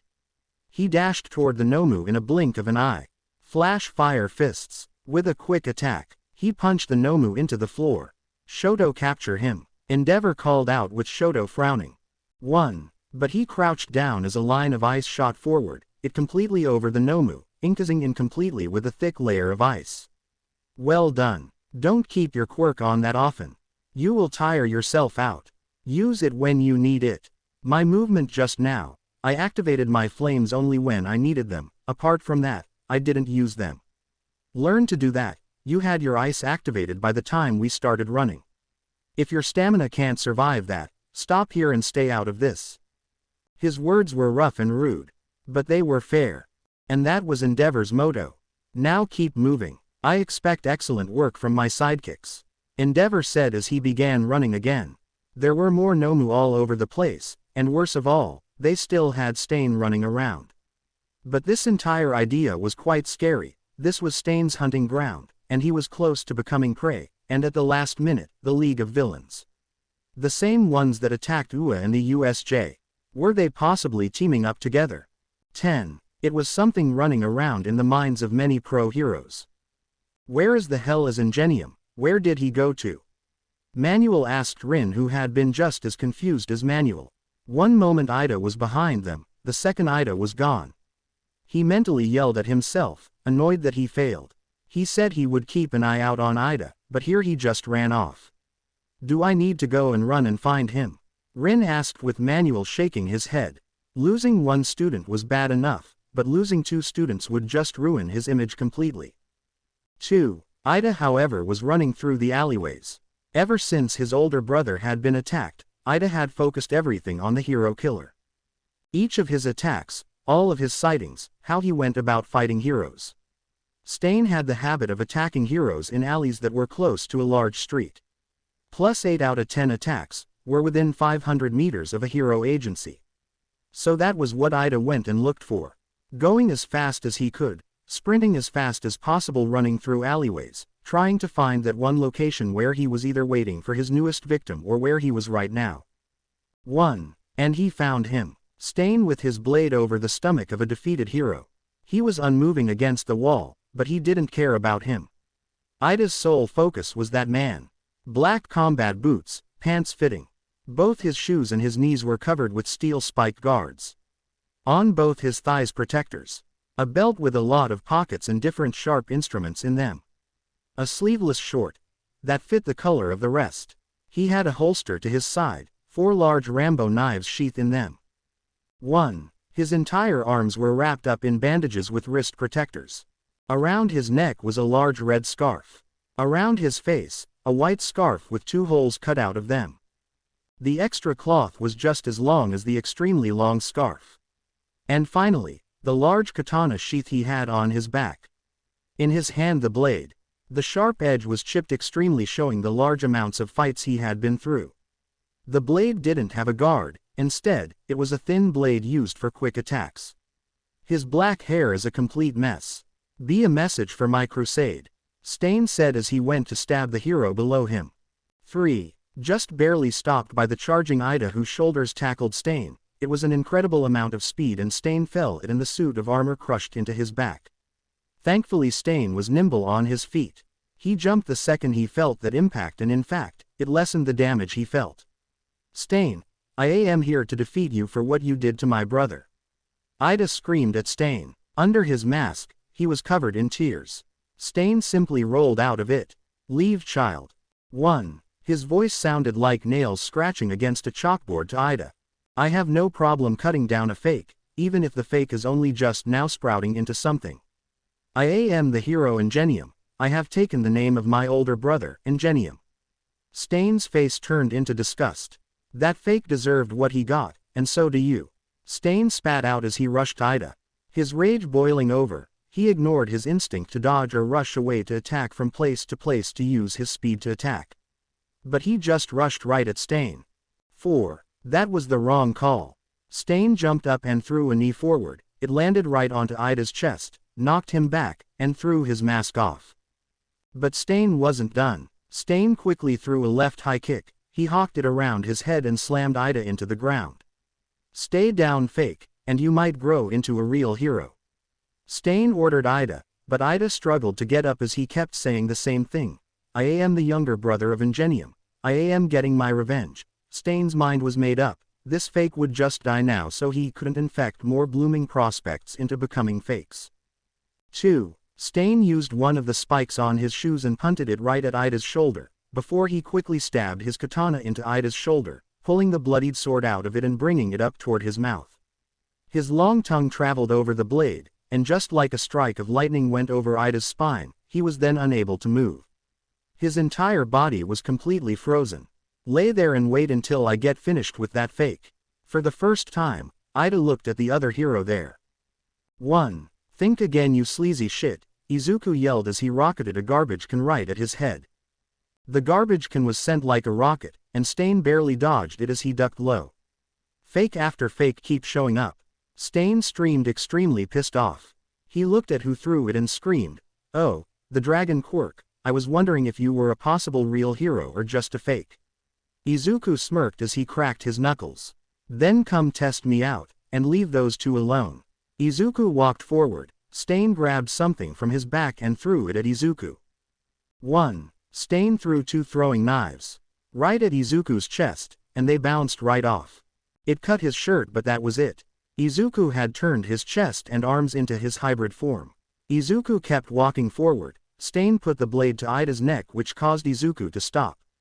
Come on, Edward Scissors Hands, keep the pointy objects right at me. I thought you wanted to trip the evil hedges, right? Come right here, evil dragon quirk, right in the making, try and cut a couple of inches of me. Izuku tried causing distance in Stain and those. It was too dangerous. 6. Fine, they won't go anywhere anyway, Stain said as he showed his teeth. His were dirty yellow with blood clear in them. Izuku took note of them quickly. As he did that, Stain rushed for Izuku. A speed he had seen on Rush, it shocked him. Before Izuku could raise his guard, Stain attacked. Moving his blade horizontally over Izuku's chest. Stain instantly jumped back, believing Izuku to be done. He looked back and Izuku had his arm over the slice before ripping the shirt he wore off, showing a slight scratch on his chest. Almost messed up my tattoo. Let's see what I can do, Izuku said, crouching down. He wasn't gonna beat Stain. He won't be able to defeat Stain, but seeing Nana was around the corner contacting Rush with information about where the fight was. Come on, come on, come on, Nana repeatedly said, extremely annoyed as the phone kept ringing and ringing and ringing. Each ring seemed to take multiple hours before the next one, but no matter how long she waited, nothing happened. Of course, Nana didn't know the real deal. Rush wasn't getting a phone call. Nobody was gonna get a phone call. Hours ago something happened. Something that started this entire ordeal. It was still bright outside. Stain stood crouched on a water tower waiting for his time to strike. 1. He pulled out his sword and pointed it behind himself, aiming right at a portal that opened up a few feet behind him. The purple portal was the same portal that allowed the villains to enter the USJ. "Excuse me, sir, I am here to bring you toward my master for a conversation. Please." The purple villain covered in smoke nodded as he stood to the side and suggested to the portal. Stain sucked his teeth before seating his sword and walking through the portal. Perhaps it would be worth it. So Stain walked through the portal. One moment he was on top of a water tower in the middle of Hosu. 1. And the next step, he is in the middle of some sort of bar, completely empty apart from a TV screen that read audio only in a red box. And a dude, with a hand covering his face. "So are you his master?" Stain asked, tilting his head slightly. Just like that, the purple mist had formed behind the bar and started to clean glasses and observed. Out from the speakers behind the computer screen, a voice came. "That doesn't matter, Shigaraki." "Yes sir." Shigaraki stood up, placing down the old handheld gaming device. "I love your work, killing heroes and crippling them for life, so fun." 8. As Shigaraki spoke, Stain's face showed pure hatred for him. "Now, we here at the League of Villains have a goal. To kill All Might, to kill Hero Society, destroy everything, ha ha ha." Shigaraki laughed crazily. "Now I want you to join our ranks. Join us and help us destroy society." Shigaraki wanted to rattle off more, but Stain spoke. "Oh, shut your mouth. You are nothing but a child seeking to destroy. I don't destroy, I cut down sickness. I cut down those that infect Hero Society." Stain pulled out 2 of his large blades on his sides. 1. He stabbed one in the bar. "These heroes I cut down, I simply cut down because it's a necessity. I want more heroes like All Might. Hero Society needs them," Stain said, walking forward and dragging the blade across the bar as he walked slowly forward. "Heroes that don't do it for fame, that don't do it for the money or just to fight. Heroes that do justice because that is the right thing to do. I cut down the infected heroes. Just like how a surgeon cuts off an arm to save the body." 1. Stain raised his blade at Shigaraki's arm. "I do the same, I cut down the infected heroes so that hopefully the better ones bloom in their place. But don't get me wrong, I won't just kill them, you get in my way, and I will slice you down just as quick." Stain stared Shigaraki down, Shigaraki's eye peeking out just past the fingers, staring right back at Stain. "Calm down both of you." The voice of the screen spoke. A deep, almost demonic voice as it rang through the bar. 8. Leave, leave, you're boring, leave, leave, leave." Shigaraki started screaming. Stain sucked his teeth as he stood straight with his arms slack. Shigaraki seemed like nothing more than a child being told what to do by this master behind the screen. "Now bring me back. I have work to do, and if I see you again, in my city, you will die." Shigaraki slammed his hand down on one of the seats. It crumbled. He seemed to want to attack Stain, only to change and stand calm. "Better stay out of my way before I kill you. I will crumble you to dust, just like I will crumble Hero Society. Once he joins our rank." 2. This piqued his interest. "Oh please, inform him, Shigaraki, it might further his growth." The voice spoke. Stain could almost just about hear the smirk that thing had on his face as he spoke. "Kurogiri," Shigaraki simple said. Right then Kurogiri shoved something over the bar, a simple picture of Izuku at the end of the sports festival. Stain took a glance for a moment. "Now I will be sure to cut him down. A hero that piqued the interest of villains has to be cut down." Shigaraki did not like this and raised his hand. However, Stain was more than aware of this and he attacked himself. He dashed for both of them. With his left arm he swiped widely, first cutting Kurogiri in the arm, slicing him right through the muscle, only for his forward grip to transform into a backward grip. The blade now coming from his pinky side instead of his thumb. He then sliced Shigaraki in the chest before using his right arm to stab Shigaraki in the shoulder, Stain's long tongue going over his left blade before Stain went down, really close to Shigaraki, and he licked up some of the blood from the chest cut he created. 1. Both Kurogiri and Shigaraki stopped moving, unable to move a single muscle. "Don't threaten me, boy, today you get to live," not because I think you deserve it, but because I think you will be more fun to cut down later. Now, Stain moved the left blade toward Shigaraki's neck. Slicing it slightly before he pushed it slightly deeper, it nicked the hand on his face, a small scratch, but to Stain's surprise, Shigaraki's hand moved. It grabbed the blade, holding it fully, the sharp edge of the blade cutting through his hand, but all 5 of his fingers touched the blade. 3. The blade crumbled into nothingness. Don't touch that hand. Shigaraki's voice was pure hatred for Stain, absolute hatred, so much unbelievable hatred. Perhaps you are something. We will have to wait and see. Stain pulled the blade out his shoulder, more blood running out, but Shigaraki ignored it, almost like he didn't feel it. Get out. Get out, get out now. I don't want to play with you anymore. Stain cracked his neck. Bring me back to Hosu, I have unfinished business there. And just like that, Stain left. He walked through the portal. 1. And he was in Hosu. He geared up again, 2 new blades for his sheaths, and he went to stalking his next infection. All while Shigaraki was back in the bar. The bleeding had already stopped. Master, I want to make him pay. He hurt me, I need to hurt him. Yes, all right, I shall give you 15 pawns. Don't waste them, the voice said before the screen turned off completely. Which caused the actions of tonight. Both Shigaraki and Stain stood on the same water tower they had contacted Stain. Looking at the destruction, now nobody will so much as talk about that annoying actions. 2. Run away, leave us, Ida screamed before Izuku ran forward. He rushed right for Stain, who jumped and kicked at Izuku's face, the pointed tip aimed right toward his throat. But Izuku brought his hand in the way, grabbing the foot. But Stain attacked again. Both hands were on the blade as he pulled them down, as much force as he could. The handle of the blade connected hard with Izuku's back.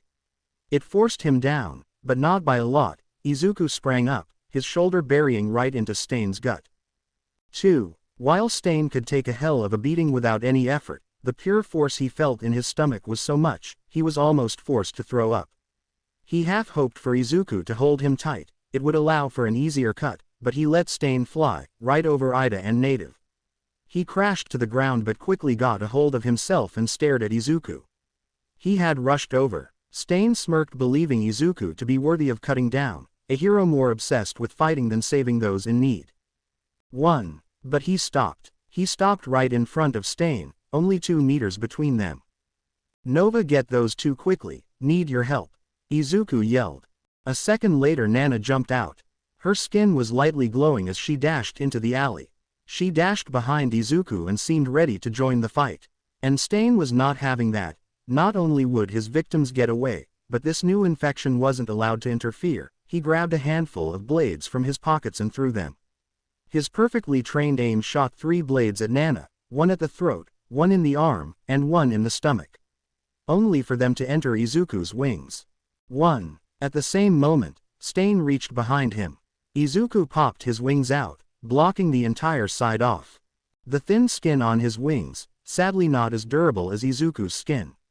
The blades pierced the wings but stopped them. We are fighting, ignore them. Izuku's eyes turned into slits. Nova, get them out of here and wait for backup. Izuku retracted the wings. 3 small holes formed on his back. Mere pricks that didn't even bleed. Stain raised his sword as Izuku ran for him. Both his arms now turned full draconic. 1. Izuku went to grab Stain by the ribs, hoping to go right into the head but to take him out. But Stain moved as well. His right leg moved forward, he bent down slightly as his blade was above his head. 2 hands were on the handle as he took a deep breath. As Izuku got close, Stain breathed out. He pulled the blade down. His blade aimed right at Izuku and with as much force as he could get. While before he was unable to cut Izuku, now his entire spirit was behind this attack. But his blade was too fragile. As the edge made contact with his skin, the blade broke. 2. The steel blade was far too brittle after all the attacks, without any care. It clamped to the ground as Izuku got close, but the way the blade broke, the sword was now more like a dagger. His hands low thanks to the slice, now he thrust the blade forward, right into Izuku's stomach. Izuku felt a prick and stopped his advance and jumped back. Reassessing the situation, he looked down. He noticed Stain, only holding the handle. A trail of broken pieces of steel on the floor and just one slight point stabbed into Izuku's stomach. 2. Not invincible as you believed. Now then, let's see if you are still a true hero in the face of death, Stain yelled, pulling out the bottom 2 combat knives. He pointed them both at Izuku. Izuku looked down and Stain believed his heroic nature had crumbled. I don't care, bring it. Izuku roared alive as he jumped forward, going full force. His arm went low, his palm nearly traveling to the ground before he grabbed something. 2. Izuku in one swift motion pulled out one of the bricks on the floor. None were loose. Izuku just used his extreme strength to pull it loose. Before he then slammed the brick right into Stain's arms. Izuku was fully intending to break his arm, stopping one of the man's weapons. But he missed as Stain jumped out of the way. Almost like a spider, he jumped to the side and stuck to the wall. Before then jumping again toward the other wall, jumping around Izuku. While Izuku expected the move to hit, he had calculated if it missed, that's why he had the brick. He twisted himself to his back. Stain was rushing at him, the 2 blades raised aimed at Izuku. One perfectly aimed at the 3 small holes in his back, only to stop and jump up as Izuku rocketed the brick. But Stain dodged. The brick is connected to a garbage can. A massive one made of steel. And the brick just created a dent in it. That could have killed me, Stain called out as he stood on the side of the building, holding onto a small ledge. Oh come on, kill you. Give me a break. There is a lot of room between alive and dead. Both your arms broken into dust with your teeth knocked down your throat can still mean you're breathing. Izuku said, keeping his arms and guard up. Stain pulled his blade out of the wall and dropped to the ground. I like you, kid. Your heart is in the right place, so I will do you this solid before I cut you down. There are a set of freaks after you. They asked me to join them. 1. Izuku gave a laugh. Don't tell me, a fucker with hands over himself. And a purple-covered freak, but you refused. Their whole, kill All Might BS, doesn't go well with your search for a true hero now, does it? Stain licked his lips as he grinned at Izuku. You understand. Good, then you know why I have to do what I do. I can't have those vile corrupt, sick fucks ruin the rest. They have to die and be cut away. Like the cancer they are. Izuku started to breathe deeply. In through his nose and out his mouth. Slowly Stain took notice of embers around him. 1. They are heroes, not a sickness. Bahhhhhhh. Izuku yelled before trying his best to breathe flames, but nothing happened. No flames happened and he just yelled. This was the start of the fight. Stain ran forward, his knives drawn. He took a sidestep, dodging Izuku's jab. Stain jumped right where he wanted. Izuku's right side, on his lower back, 3 small holes close to each other. Not even bleeding anymore, but Stain knew, Izuku no longer had an unbroken shield.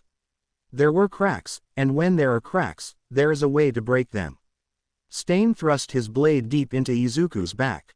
Aw fucker aw. Izuku swiped his arm back, hitting Stain in the arm. A mere swipe, a backhand. An act of shock, not power. But still. 3. Stain was moved, it felt like someone had punched him full force in the arm. In the end, Izuku was bleeding. As Stain was kicked away, the knife was pulled out, ripped out. Now the time is ticking. Bleed out to stop me, or flee and cause death. Izuku began to breathe deeply again, focusing on breathing, and Stain was not having it. If a quick backhand was enough to hurt him, a fully focused attack would be too much. Jumping on the wall. 1. He used it as a springboard to rocket toward Izuku, where he stabbed again. While it didn't fully pierce the skin, Izuku was still attacked with a metal bar and it stung, but he had to focus. Bah! A breathing attack again, only for it to not work, but Stain went for an attack. Both blades went from low to up. The points aimed right for his ribs, but Izuku finally caught him. 6. Nana believed she could save both of them and get back to help Izuku. 2 people had a better chance than 1, but with Native on her shoulder and Ida in her hand, she ran the corner into a group of 2 Nomu. Damn it, she called out, dropping both of them. Before moving right into the fight, not letting the 2 realize the fight started. Nana ran up to 1, jumping slightly higher than the height of the Nomu. Her hand is straight, covered in OFA, she chopped down. Right onto the head of the Nomu. Thanks to Raven's training, Nana was way more capable. 1. Before Nana could use OFA on one part of her body or two. But swapping took time and concentration. Focusing on turning it off. Then powering up the level she needed and wanted wasn't simple. But Raven taught her instead of going from place to place, use it everywhere at once. You don't have to slow down to swap if you don't have to swap at all. But it took more control than she was used to. Thus she had a lower amount. She could punch and kick at around 20%, but using it all over was around 7%. 4. She chopped down at the Nomu, hitting the Nomu square in the head, shocking it slightly before it turned, slamming Nana right in the gut. She flew back a bit, but she caught herself on the ground and rocketed forward, kicking off the ground with her feet and pulling herself forward with her arm. Right into a spear, going shoulder first into the Nomu, rocketing it and herself right into a car. She stepped off quickly, grabbed the car, and folded it right into the Nomu. You ain't going anywhere, Nana quickly said before turning around, right into a punch. The other Nomu punched her hard in the face. Her head snapped back at the force as she ragdolled over the road. Fuck, Nana said, her lip busted right open and bleeding slightly out the nose. It felt like Nana had just been hit by a car. But a car wasn't even to stop her. Nova clap. Nana clapped her hands as hard as she could, 20%. The air pressure was directed right at the Nomu. He flew back a bit but little to no damage was taken. But that move was sound. She wasn't aware if he used hearing, but right now he had no hearing. 3. Nor did anyone else in that area. Both Ida and Native just heard a beep as their hearing. Nana moved, dashing forward, grabbing the Nomu by the base of the neck. She spread her elbows, stopping the Nomu from grabbing her head. She pressed down shortly before lifting him off his feet and then slamming the Nomu down to the ground. She kept pressing down as hard as she could, burying its face right into the ground. Still wondering how it went with Izuku and if he was safe. 1. Shoto. Keep your eyes all over the place. You're a Todoroki ACT like one. Endeavor called out, annoyed. While he wanted Shoto to learn his fire side. He wanted to help to grow Shoto to be better than himself, but he was sloppy. If not for burning, they would have missed a Nomu sniffing around an alleyway. Endeavor moved. They were not normal people, they were not taken down easily. He grabbed their head and forced a lot of pure firepower over their brain, nearly melting the entire head as the Nomu fell down. Don't lecture me, Shoto said. He wanted to walk away, but Endeavor was not letting it. 3. Endeavor wrapped his hand around Shoto's shoulder wrap and lifted him up and pressed him against the wall. I do have that right. I am your father and your hero in charge. I don't care if you like it or hate it, you will obey. I understood. Endeavor yelled before dropping Shoto. Come on, Endeavor. That's no way to teach your kid, Raven called out as he walked out. He was steaming slightly, his forehead slightly sweaty, and carrying a Nomu. Here, I gotta keep running. I have lost my kids, can't find them anywhere, Raven called out, starting the steam again and rushing away. 1. Raven had been sprinting all around Hosu. He was purely focused on saving people. Carrying people and running away. It was heavy work and Raven was getting tired. He basically had run 50 total miles right now and she was still working. She ran toward a new Nomu. He was just about to swipe the head of a young girl. She had her teddy bear in her hands, crying over the body of her mother. The first victim of the Nomu. She was still alive, but the large gash on her head knocked her out. 1. Raven got in the way. His middle finger pointing out slightly, he jabbed 4 times first, in the blink of an eye. A strike to the wrist, cracking it. 1 to the outside of the knuckle, breaking it fully, and finally, jabbing 2 times in the shoulder, dislocating it and cracking the rotator cuff. Then 4 more jabs, in the base of the neck, 2 in the stomach, and 1 on the forehead. He crumbled like a sack of potatoes, but before it fell down, Raven turned around with a smile, trying to calm the little girl. 1. Hey, don't cry, you were super brave, you kept our mama safe and protected right until I was able to catch up. Okay, you're a superhero, and superheroes can't cry, right? They have to seem tough, so come on, Raven said, in a friendly tone and sounding slightly impressed. The small girl with tears and snot all over her face stopped, her upper lip still shaking and breathing heavily. Ah, hero. She got out in tears. Yeah, One even tougher than All Might, and I have met the men, you're way tougher. Raven said with a smirk as he started applying first aid to the mother. 5. Izuku's grip nearly broke Stain's grip. He took a deep breath again. Stain knew this was gonna be a mess. He tried pulling away, but Stain had better luck cracking a diamond in between his two pinky fingers. Izuku was not letting him go anytime soon. Stain instead threw his right knee up. He used his speed, his real weapon. While Stain fought with a sword, his real power was speed. He attacked faster than most could react. It was why he was given the nickname Stain.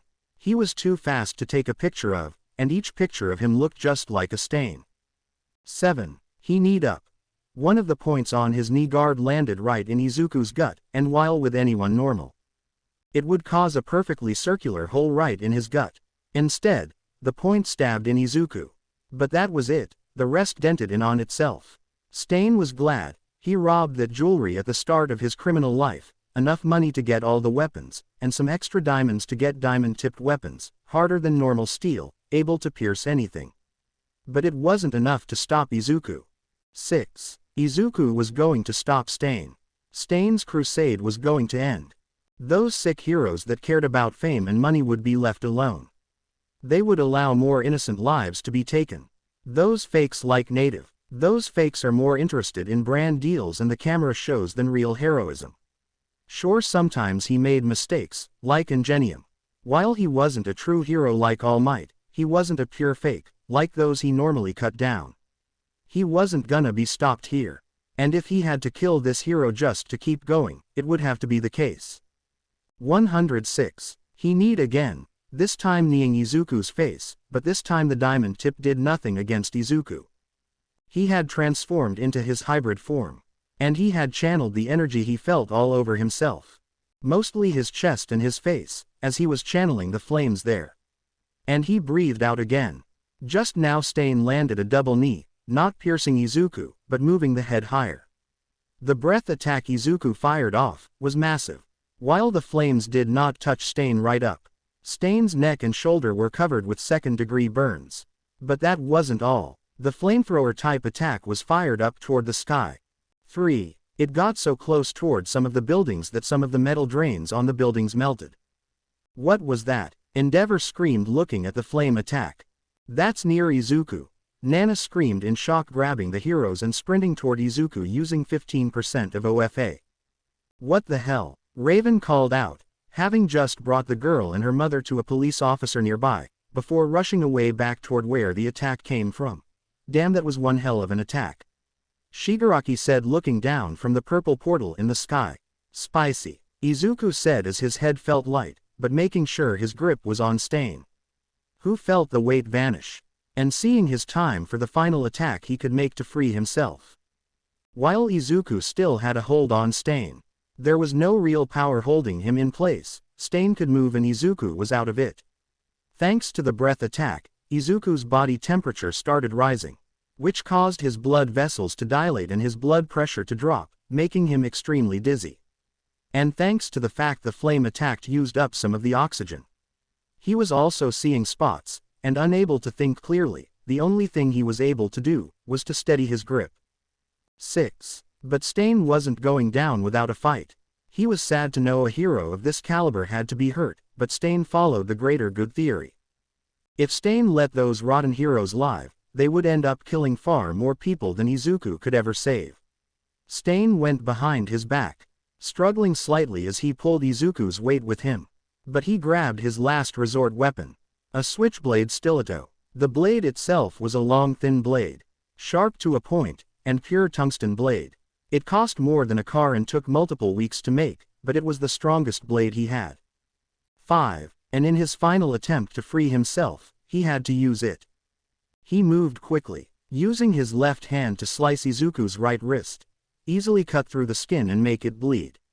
Now Izuku had already gotten 2 stab wounds that were bleeding, the one on his back, that covered his pants in blood, and the smaller one in his chest. But now with that, it was 3, but still the grip didn't let up. In fact, the grip increased. So using both hands now he stabbed Izuku in the stomach. The tungsten blade easily pierced Izuku's skin and flesh.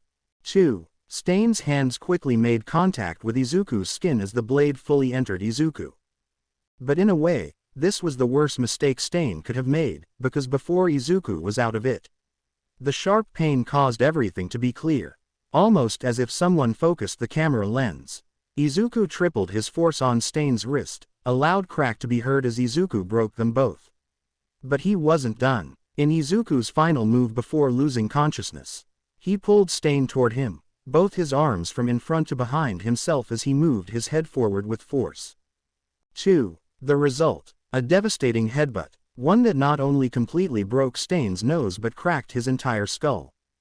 It was light out for both of them as both of them dropped to the floor, both out cold. Just as the rest of the heroes were showing up. While Nana was the closest, she and Raven arrived at the same time.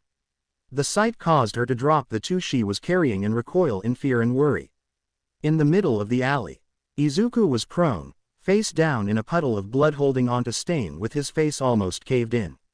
Blood was everywhere from Izuku's movements before and Nana couldn't move. 6. Raven, while shocked and worried, moved, pulling out his first aid kit and seeing if he had what it took to stop this.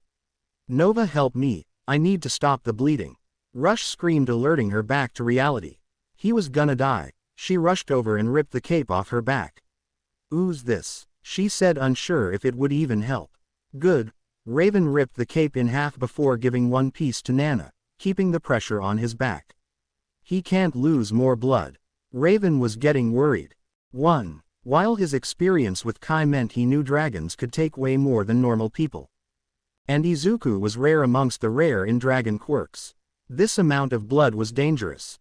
What the hell? Endeavor spoke at the sight. Endeavor, please tell me you have first aid. Endeavor glared at his sidekicks before they sprinted past him. Mostly the medical part. Holy fuck, how is this kid still alive? One said, looking at the blood around him. I sent that Stain. One of the others said, noting the person Izuku was holding. 6. The first thing they had to do was separate them, but that was easier said than done. One of the sidekicks, one that was a pacifist, but still extremely strong, tried first, but Izuku's grip did not let up. I can't get him free.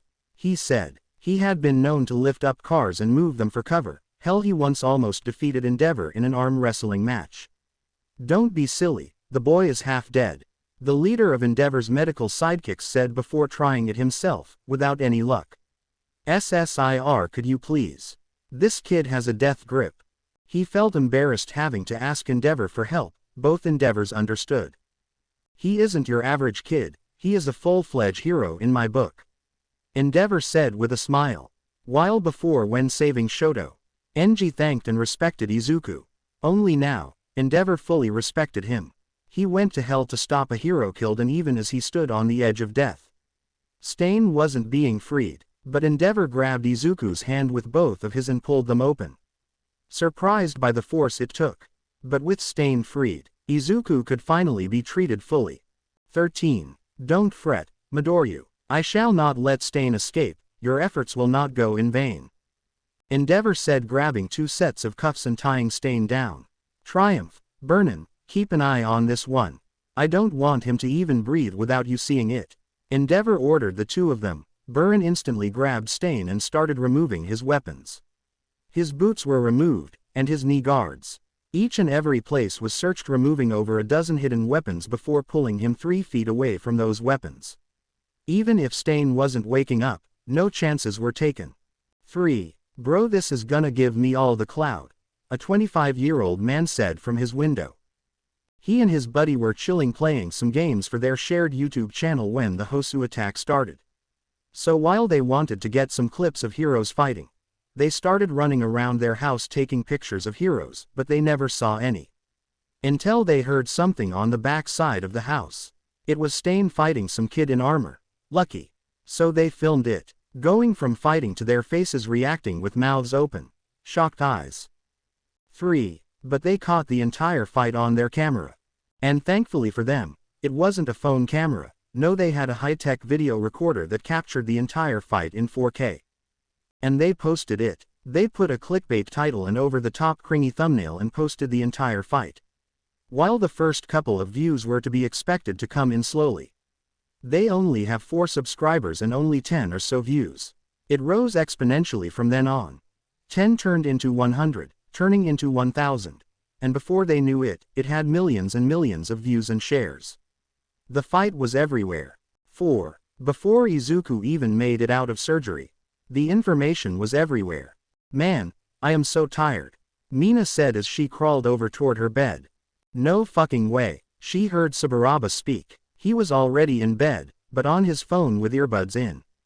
Guys look, he screamed, removing his earbuds and showing the video. I told you, kids, to quiet down. Tiger spoke in a deep and intimidating voice. And while normally the kids would have dropped down like a puppy, they weren't reacting. They were just staring wide-eyed at the phone. Wait, is that? Tiger asked himself as he looked. 1. What the fuck? Why the shit did Stink Breath post a fucking video of some cringy adult? Bakugo called out at the breakfast table the next morning. He opened the video and he just skipped right in the middle. It started off horribly with a fucking dumbass intro. And Bakugo was not sitting through that. What the hell is this? Bakugo cursed, seeing the fight. Bakugo, no electronics at the table, you can watch your videos during a break. Bakugo just flipped his phone over, showing Best Jeanist and Abara. 3. Abara quickly grabbed her cross and prayed that nothing bad would have happened to their classmate. While Best Jeanist was shocked. I will make some calls, excuse me. He left his food sitting and walked away, going to call Rush right away. Needing some answers. Uravity, Rule, isn't this one of your classmates? One of the gunhead sidekicks asked, showing the video on his laptop. Yui just blinked repeatedly, unsure if her eyes were playing tricks, while Ochako gasped and slammed her hand on her mouth. Saburaba seemed to have shared a video. I wonder what it is, Momo said, clicking the video. 3. She always made it a point to watch anything people send her. They believed she would enjoy it and that it would be bad manners to leave them unopened, but as soon as the intro was over and the real video was played, Momo dropped her phone. It cracks under the hard stone floor, shaking in fear and worry. Yo, Kriti, are you okay? I heard something drop. Bubble Girl asked as she stuck her head through the window. Momo sitting outside on the terrace, but Momo didn't answer, she just sat Stone's truck in the chair. It spread like wildfire. 1. And there was no information. Native's stomach would be patched up and he was laying in a hospital room with some medication to help the pain. Ida had to have his arm and shoulder checked out, but overall he was free to go. But Izuku had been in surgery for around 4 hours now. Raven and Nana went right toward the hospital with Izuku. Kai met them there, not planning on sitting at home. She went right there. The 3 of them waited in the waiting room, Nana biting her nails in worry.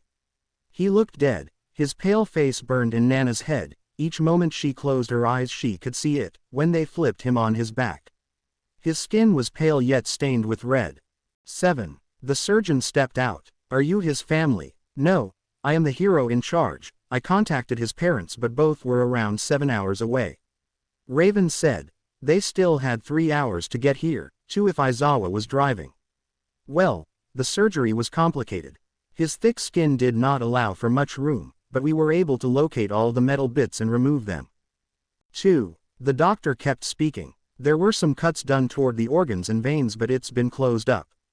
He is resting. He had lost a lot of blood. We are giving him some bags to make sure he is fine, but if I was him I would rest well for the next couple weeks and give the wounds time to heal. Recovery girl. Our school has recovery girl. The surgeon nodded. I will give her a call so when he is rested, she can give him a look over and fix him right up. But you should know he was lucky when that stiletto was stabbed in him. 5. He showed a picture of Izuku's body. An X-ray of sorts. Only not bones but flesh. That final stab missed all his major organs. It's a miracle none of his organs were stabbed. He had to have been either extremely lucky or whoever stabbed him didn't want to kill him. But I don't know, the surgeon said before excusing himself and walking away. It now sank in, Izuku was alive. And Nana's legs gave out, she fell to the floor in shock, tears in her eyes of happiness. Kai embarrassed Raven, happy that the fun dragon kid wasn't gonna die. P.S. is Kai, you know why Nana is crying? Kai just giggled as she whispered, puppy love. Raven, Kai and Nana quickly moved into the room Izuku had stayed at. When they entered they saw Izuku just sleeping. His skin was slightly paler than normal but nothing extreme. Nana without any real thinking moved right next to him, watching over him to make sure nothing else happened. Both Raven and Kai sat down at the other chairs. They weren't worried. The doc said it was okay and Izuku was a tough kid. You should have seen the attack, Kai. I swear it looked like something Endeavor could have pulled out. Raven said, still amazed by the large fire breath Izuku was able to perform.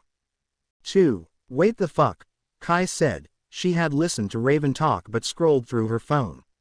While normally she only used it for some funny videos or phone games, she noticed a lot of talking about a single video. The Izuku vs Stain video. Fuck, she said loudly, alerting the group. She showed it to the rest. Damn it, I gotta call some people. While Raven had explained the situation to some heroes that asked, he now had to come up with a valid excuse for Izuku. 2. While the laws were not perfect, they were there to keep everyone safe. Quirk uses were illegal on public grounds. While there was some wiggle room with self-defense, Izuku was a hero in training. So the rules were a little more strict. He should have never fought Stain. But Raven had an idea. He called the chief of police first. Hello sir, I am here to talk about MidoRyuu.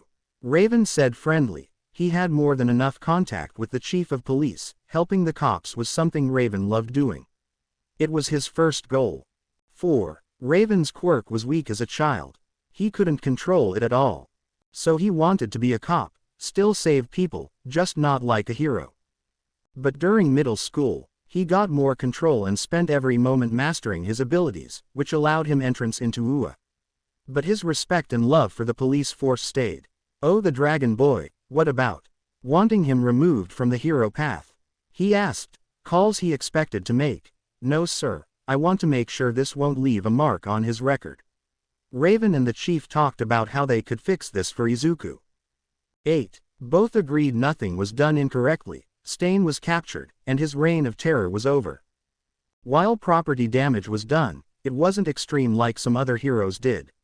But the laws were dumb about it. They should have left and gotten a hero. Just like before quirks, you are not allowed to enter a standoff with a criminal. This was the same. The call took a long. By the time it was done, Inko and Aizawa entered the hospital, both slightly out of breath as they ran from the garage toward here. They bumped into Raven, who explained it was fine and Izuku would be okay. 5. Both still ran into the room. To see Kai in the corner seemingly playing a racing game, and Nana with her arms and head on the bed of Izuku, holding his hand asleep. As the door was pulled open by Inko, it alerted Nana, who jumped up, in a combat stance. Huh, she screamed, worried before fully waking up and seeing Inko rush Izuku, cupping his head and looking him over while crying. Aizawa himself breathed a sigh of relief as he saw Izuku okay. Nana calmed down and backed up a little, slightly embarrassed as she noticed the small patch of drool on the back of her hand showing she fell asleep. 2. It took about an hour before something happened.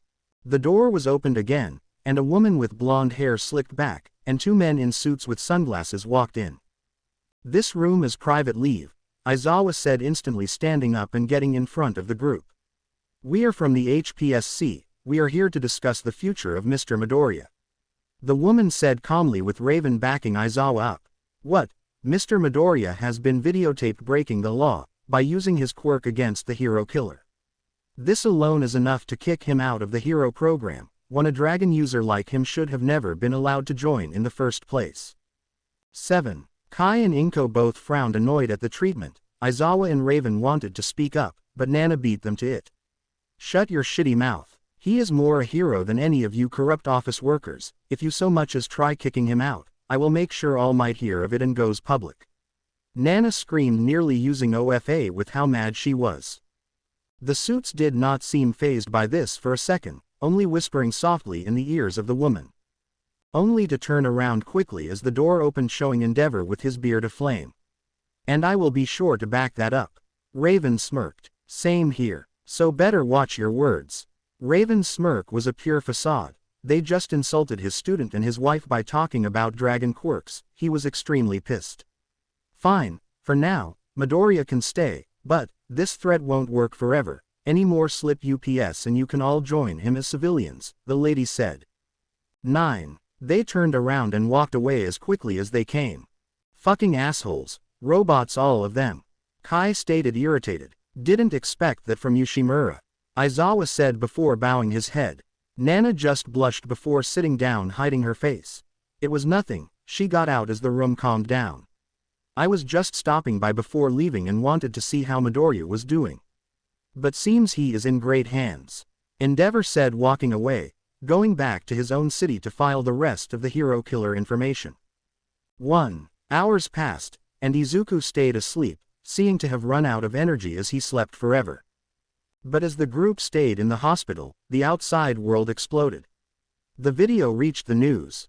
The news anchor, Theodore Rawlings spoke. As many of you have already seen, the video uploaded by a small YouTuber known as Bros and Company captured the successful attempt to stop the hero killer Stain. As many are aware, Stain has been defeating and killing heroes. His latest victim, Ingenium, paralyzed from the waist down. He said calmly before turning his page over. 5. The hero killer had teamed up with a villain group believed to go under the name League of Villains. Our source at the police department stated that both attacked Hosu. Stain cornered and attacked both the hero native, and the hero in training Ingenium, the younger brother of Ingenium, the hero crippled by Stain. Before Stain was able to finish them off, the hero in training was known as MidoRyuu. Intervened and stopped the villain. Yes, the dragon quirk user, stepped in and saved the day, while sustaining multiple injuries. I hope for a speedy recovery and the best of luck in his hero's career. I am Theodore Rawlings and this was the morning news broadcast. See you all later tonight for more. 8. Fuck that lizard and his bullshit powers, Bakugo screamed through his teeth as he bench pressed more weight. He was pissed. Not only did he get to fight real villains, he fucking defeated the hero killer. Bakugo needed to get stronger. No way in hell could he stay at his level, he needed to keep getting stronger and stronger until not even All Might was on his level. So he went to train. Every moment he would not be learning, or patrolling, he would be working out, mastering both body and quirk. 7. Come on, come on, come on, come on, Mina said, irritated as nobody responded to her messages. She needed to know how Izuku was.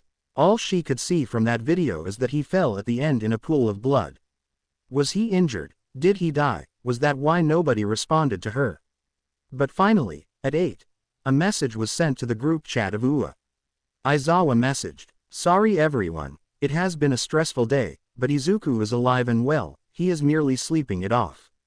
I will keep you all updated when he wakes up. Just keep focused on your hero studies." He would have wanted you all to do that. 3. And Aizawa was right. While not everyone liked Izuku, he sure as hell was a great class representative. He always made sure everyone was feeling good and was able to perform to their best abilities. Ready for training, Mina loudly declared to the Pussycats, 5 minutes after that message. She was gonna do just that. Train, blow Izuku away with her beauty and power. While right now she would have died fighting Stain, the next time a villain showed up she was gonna be ready to help. 1. And she wasn't alone. Come on bro, we are cleaning this whole park in an hour. OR 50 handstand push-ups, yeah bro, we got this. Tetsu and Kirishima screamed at each other before they ran into the park, trash bag in hand. And they got to work. Damn, buddy, what has gotten into you? Hawks asked as Tokiyami and Dark Shadow worked harder than he had ever seen. My friend, our friend nearly died. He walked the dark line through hell in order to be a hero. 11. He gave it his all. How could we be his buddy if we didn't do the same? Coco said, pushing the bar with more force, going plus ultra. What is this about? Shoto asked, sitting down with his family. In front of him, his mother and father, Rei and Enji Todoroki. The cause of his problems. While Endeavor never outright abused his family, he was hard on them all. He grew up with hate. He was a fire quirk user. Most of them were criminals. So most of them were treated as such, and Endeavor was one of them. 4. Endeavor used that hatred as fuel and grew stronger until he became the second-rank hero in Japan. But along the way, the hatred became Endeavor, until one day, he snapped.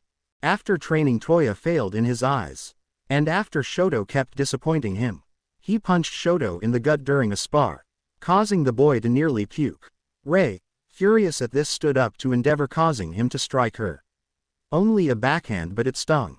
Shoto exploded in rage. His flames overheated as he threw a fireball at Endeavor, the fireball scaring his legs, but more so Shoto's flames hurt himself. So in panic, he cooled himself down. The thing Endeavor burned into him. 3. The reason he would be better, but it caused a scar over his eye. The rapid cooling of a burn wound causes the scar. It was a reality check for Endeavor. And from that moment onward, Endeavor was a changed man. He begged for forgiveness from Rei, from his children, and everyone gave it. But Endeavor never forgave himself, and neither did Shoto. Endeavor barely raised his voice outside of hero works. He was scared of rage consuming him again. But right now Endeavor was fuming at Shoto. The only one angrier was Rei. 10. She had loved Enji since they were teens. She knew his past and understood why he snapped. She hated it. Said if he ever touched her or the kids again, she would leave him. She then saw the change. The stern hero and the loving father. But Shoto slowly became the thing that was worse in all of them. He became the worst of Endeavor. A cold, distant member of the Todoroki. One that felt he was above everyone. And not only did he hurt himself to show he was better, he nearly caused others hurt. 2. Rei accepted that Shoto became a hero. It was a dream he had before his quirk. She hoped that he would see his wrong and change, just like his father. But instead, hatred seemed to take control. So much so that during a mission, if not for the sidekicks, a civilian could have been injured because Shoto didn't care. And that was unacceptable. The same was for the other siblings. Toya was just disappointed and wanted Shoto kicked out of the internship. It was unacceptable and showed he wasn't ready for fieldwork. Both the other siblings were worried. Both Fuyumi and Natsuo weren't heroes. They never wanted to become heroes, but even they knew what Shoto did was a no-go, and they were gonna talk about that right now. What? Shoto asked his family. Sit down, Shoto. Toya said calmly, with Shoto doing as he was told, unsure what was going on. What is this? Shoto asked again, with Enji answering. This is the conversation that will decide if your stay at UA will continue or if you will drop out and stop your hero career before it even begins. Enji stated this with Shoto getting confused. You can't decide that, I am an adult. I make my own choices. Rei nodded. That is true, but... Enji spoke again.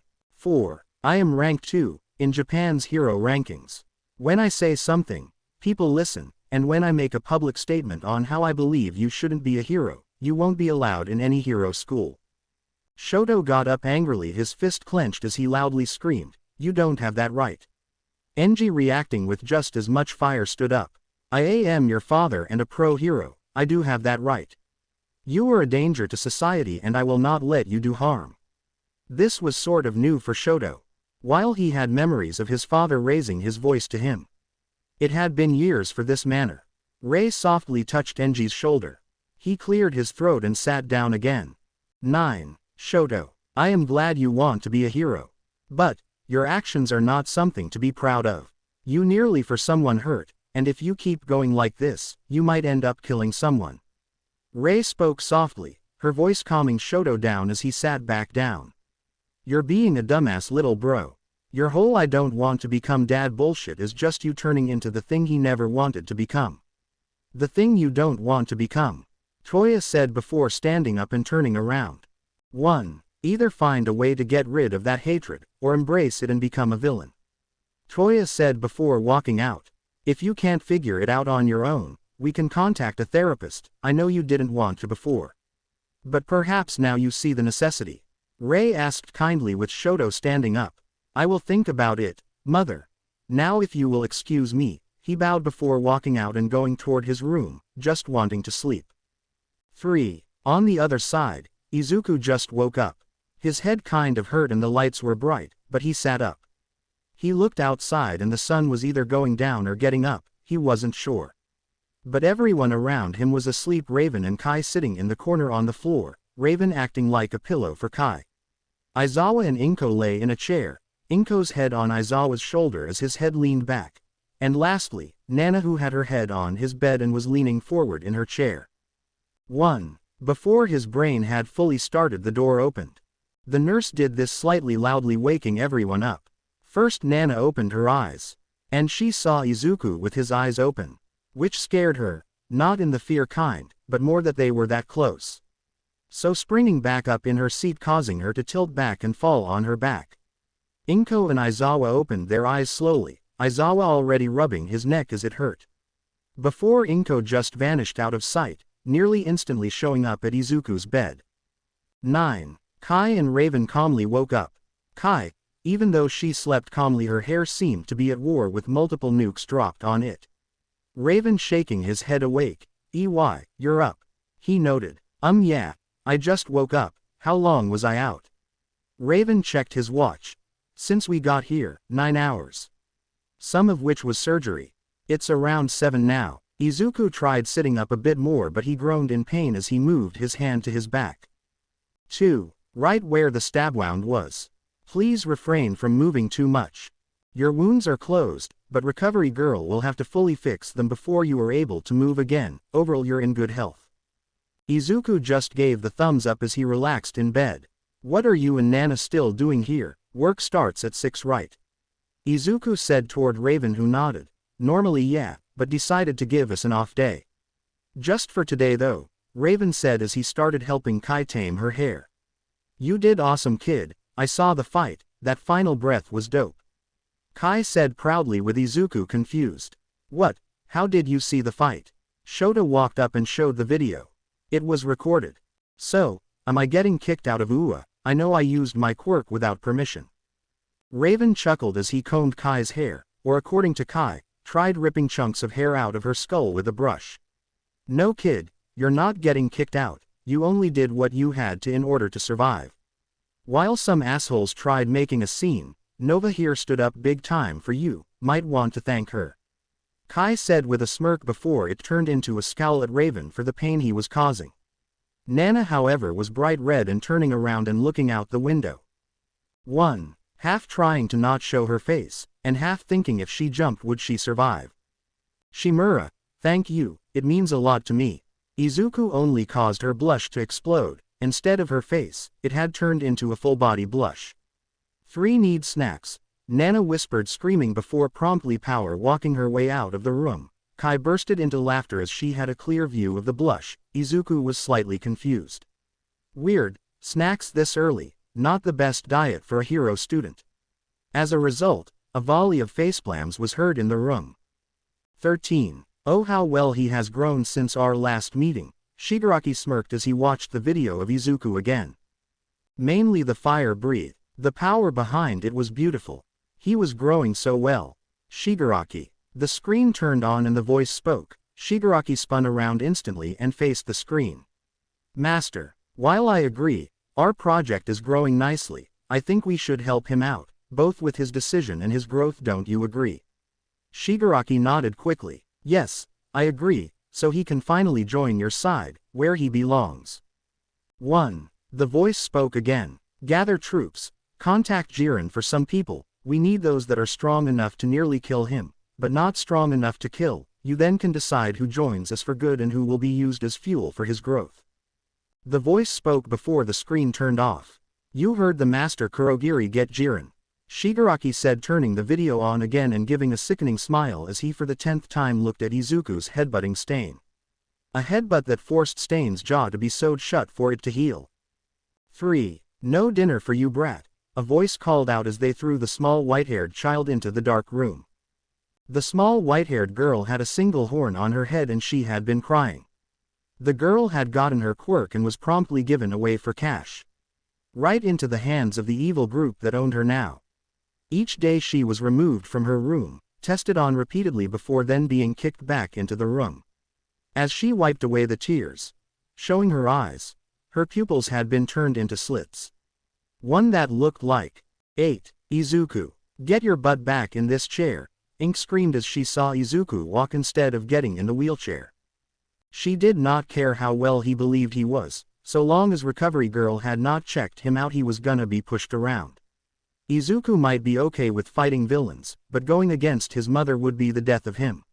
So with his head low and his tail between his legs, Figuratively, of course. Izuku sat on the chair and allowed Aizawa to push him toward Recovery Girl's office. Another lady Izuku feared. 4. You reckless idiot, she screamed as she whacked him with her cane, right on the shins. The small old lady's attack seemed to do more damage than Izuku ever felt. It was almost like he stubbed his elbow on the corner of his table. His entire body felt the zap. But after a kiss on the forehead, all the injuries were healed. Well, it seemed, apart from the smack he was given as he still rubbed his shins after leaving the UA grounds. On the ride home, Izuku took a picture of himself with thumbs up and sent it in the group app. Guys and girls, I am okay, just focus on internships and we talk at school. Both of you did great, so on the final day, you can partle alone. For help, send me a single letter or number. I will be right there. Borsa said slowly. As Aoyama and Toru nodded and smiled happily. Being given such an honor during the week was incredible. Wow, didn't think you had it in you, Mount, lady said, flipping her hair. On their final patrol, they had come across a villain. A woman. She herself was extremely thin, apart from her breast, which was the same size as her head and barely contained in her shirt. Mineta flew on her and using his hair captured her, and he stood right on top of her. You're really rocking it, kid. To keep up the training, and don't forget, send me that playlist you had. I better see some old school bangers or I am getting Mike to double your homework. Tremor called out as he waved Kyoka away, who already had her earphones plugged into her phone to listen to music.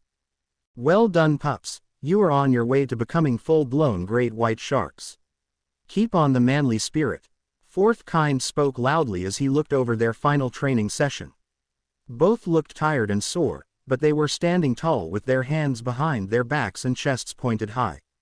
You kiddies were great fun. I really hope we get to play again sometimes soon, Ragdoll said with a super kind and happy smile. One Setsuna and Reiko did not believe. They truly understood that Ragdog was evil. She was evil wrapped in excitement and cute. While I wished to have done better, I think it's fine for now. Best Jeanist said as he looked at Bakugo and Abara. Bakugo, instead of his combat jeans with knee guards to kill, was now wearing denim jeans. Thankfully Abara was saved from this as she wore a dress. And again, thanks to her quirk around her hair, she didn't have to get Bakugo's treatment, who had his hair combed just like Best Jeanist. Let's patrol for the final time, boys. Best Jeanist said as he walked out, having Abara and Bakugo follow. Well done, kids, you made me proud. Both your skills are incredible. I never expected a UA student to have such skill with the blade. However, I do hope you learned that even you can be outmatched and you should always think ahead. He said, showing Kamakiri with bandages and cloth wrapped around him. Kinako herself also had some bandages on her head, showing she wasn't spared from the grueling training. Leave the toys and get out, the internship is over. Kid said, shaking the dozens of hidden babies out of May before kicking her out of the internship. May just refused to leave. It had been the 12th time he kicked her out today, counting the 7 times he asked her to leave before that, and the 3 times he lead her out. Ha ha ha ha, Bakugo, you're HAIRHAHAHAHAHA. Siro said, crying on the floor and laughing. He wasn't alone. Many of the guys had been laughing the second Bakugo walked in. He had worn his UA uniform like always, without a tie, open jacket. Nothing new, but his hair. Thanks to Best Jeanist work, his hair had been stuck like that the entire time. Didn't matter if he showered, or combed his hair, rocked his head back and forth, nothing caused it to go normal. Shut your mouth, tapeworm, I can't fucking fix it. Best Jeanist fucking did this and I won't go back. He screamed loudly and aggressively. 3. But with his hair staying the same, it just caused more and more laughs. And as the guy group kept teasing Bakugo by making fun of his hair, or even some of the brave fools trying to touch it, more people joined the classroom and talked in their friend groups. Man, I can't believe you got to help in a hostage situation. I didn't really help, I just walked with a different sidekick as Tremor did all the work. Kyoka said it had happened in one of her last patrol. 2. Tremor was called in and Kyoka went with him. A hostage situation, and while Kyoka checked to see how many, Vibe had already moved to enter, already felt the entire situation, and moved to stop it. But she did protect some of the civilians. Still, that is super cool, all we did was walk around and train. So boring. Mina whined as she leaned back in her chair. She felt really depressed about the whole training. While yeah, she might have gotten better, all the others had done cool stuff. Ribbit, every little bit helps, Selkie told me as much. Oh yeah, I read about on the train home. 3. Setsuna said, trying to fully remember. Yeah, it was a drug bust you helped stop, right, or something. Suyu nodded. We stopped some drugs from coming in. I really enjoyed the work. Ribbit, still not as cool as Nana and Midori. I mean, they stopped the hero killer. Kendo said from her book. Huh, you say something? Nana asked. While she started off listening to the conversation, she quickly dozed off into fantasy land in a daydream. While Ochako, Nimari, and those girls were close enough with Izuku to ask how he was doing during the weekend. 6. Nana was not. Like 4 weeks ago, Nana hated Izuku's guts and wanted to beat him ass, simply for being born. But now she was sure. She had a thing for Izuku and she hated it. She was so awkward around him and never held her composure around him. After her snack break in the hospital, she went back. He just said welcome back with a smile and just went on to start talking about how great she was for taking the injured heroes, before she screamed she had to pee and ran away again. 6. Just talking about Izu, and you, Nimari said with clear affection as she said Izu. Some of the girls frowned at that. But before an argument could be made, the last two entered the room. Nah dude, you didn't win. Me helping mom with dinner does not mean I forfeit. Izuku said to Shinso, who chuckled. Yes, it does. We had a best of 3 match. You left, meaning you lose. I destroyed you the first game, I can do it again. Izuku said, clearly annoyed, but Shinso wasn't backing down. 2. You cheated, and next time I won't let it stand. I will beat you so badly the only thing you will be carrying is a big fat donut. Both were having a clearly heated debate about some sort of game they had been playing against each other. They kept yelling until they were brought out of it, when Izuku noted Bakugo. Hee, bad hair day. Izuku asked, with Bakugo's hair exploding into its normal form, causing the entire group of guys to laugh 10 times louder than before, and this time it wasn't just the guys, some of the girls were even laughing at Bakugo. 4. Shut up and sit down, Aizawa said as he walked in with the bell. And just like that, any yelling, laughing, or talking just stopped and everyone had teleported back in their seats. Now then, as many of you have seen, we only have homeroom and heroics on today's schedule. So the faster we get done here, the faster you lot can leave me and I can sleep. Aizawa said, pulling out a sheet of paper and clearing his throat. During your internships, we have asked the heroes to keep us up to date with any progress. Aizawa explained. So I here have the information of each of us, and where you grew. To say I am impressed, would be a lie. I expected all of you to grow and you did, well done, but you're still far away from becoming a hero. Now I do wish to say a small thing to some. Bakugo, your behavior was horrible, I don't care that you cuss or are an asshole. But next time I get a review like this about you, I will send you to general studies, am I understood? Bakugo merely nodded as Abara gave a thank God prayer.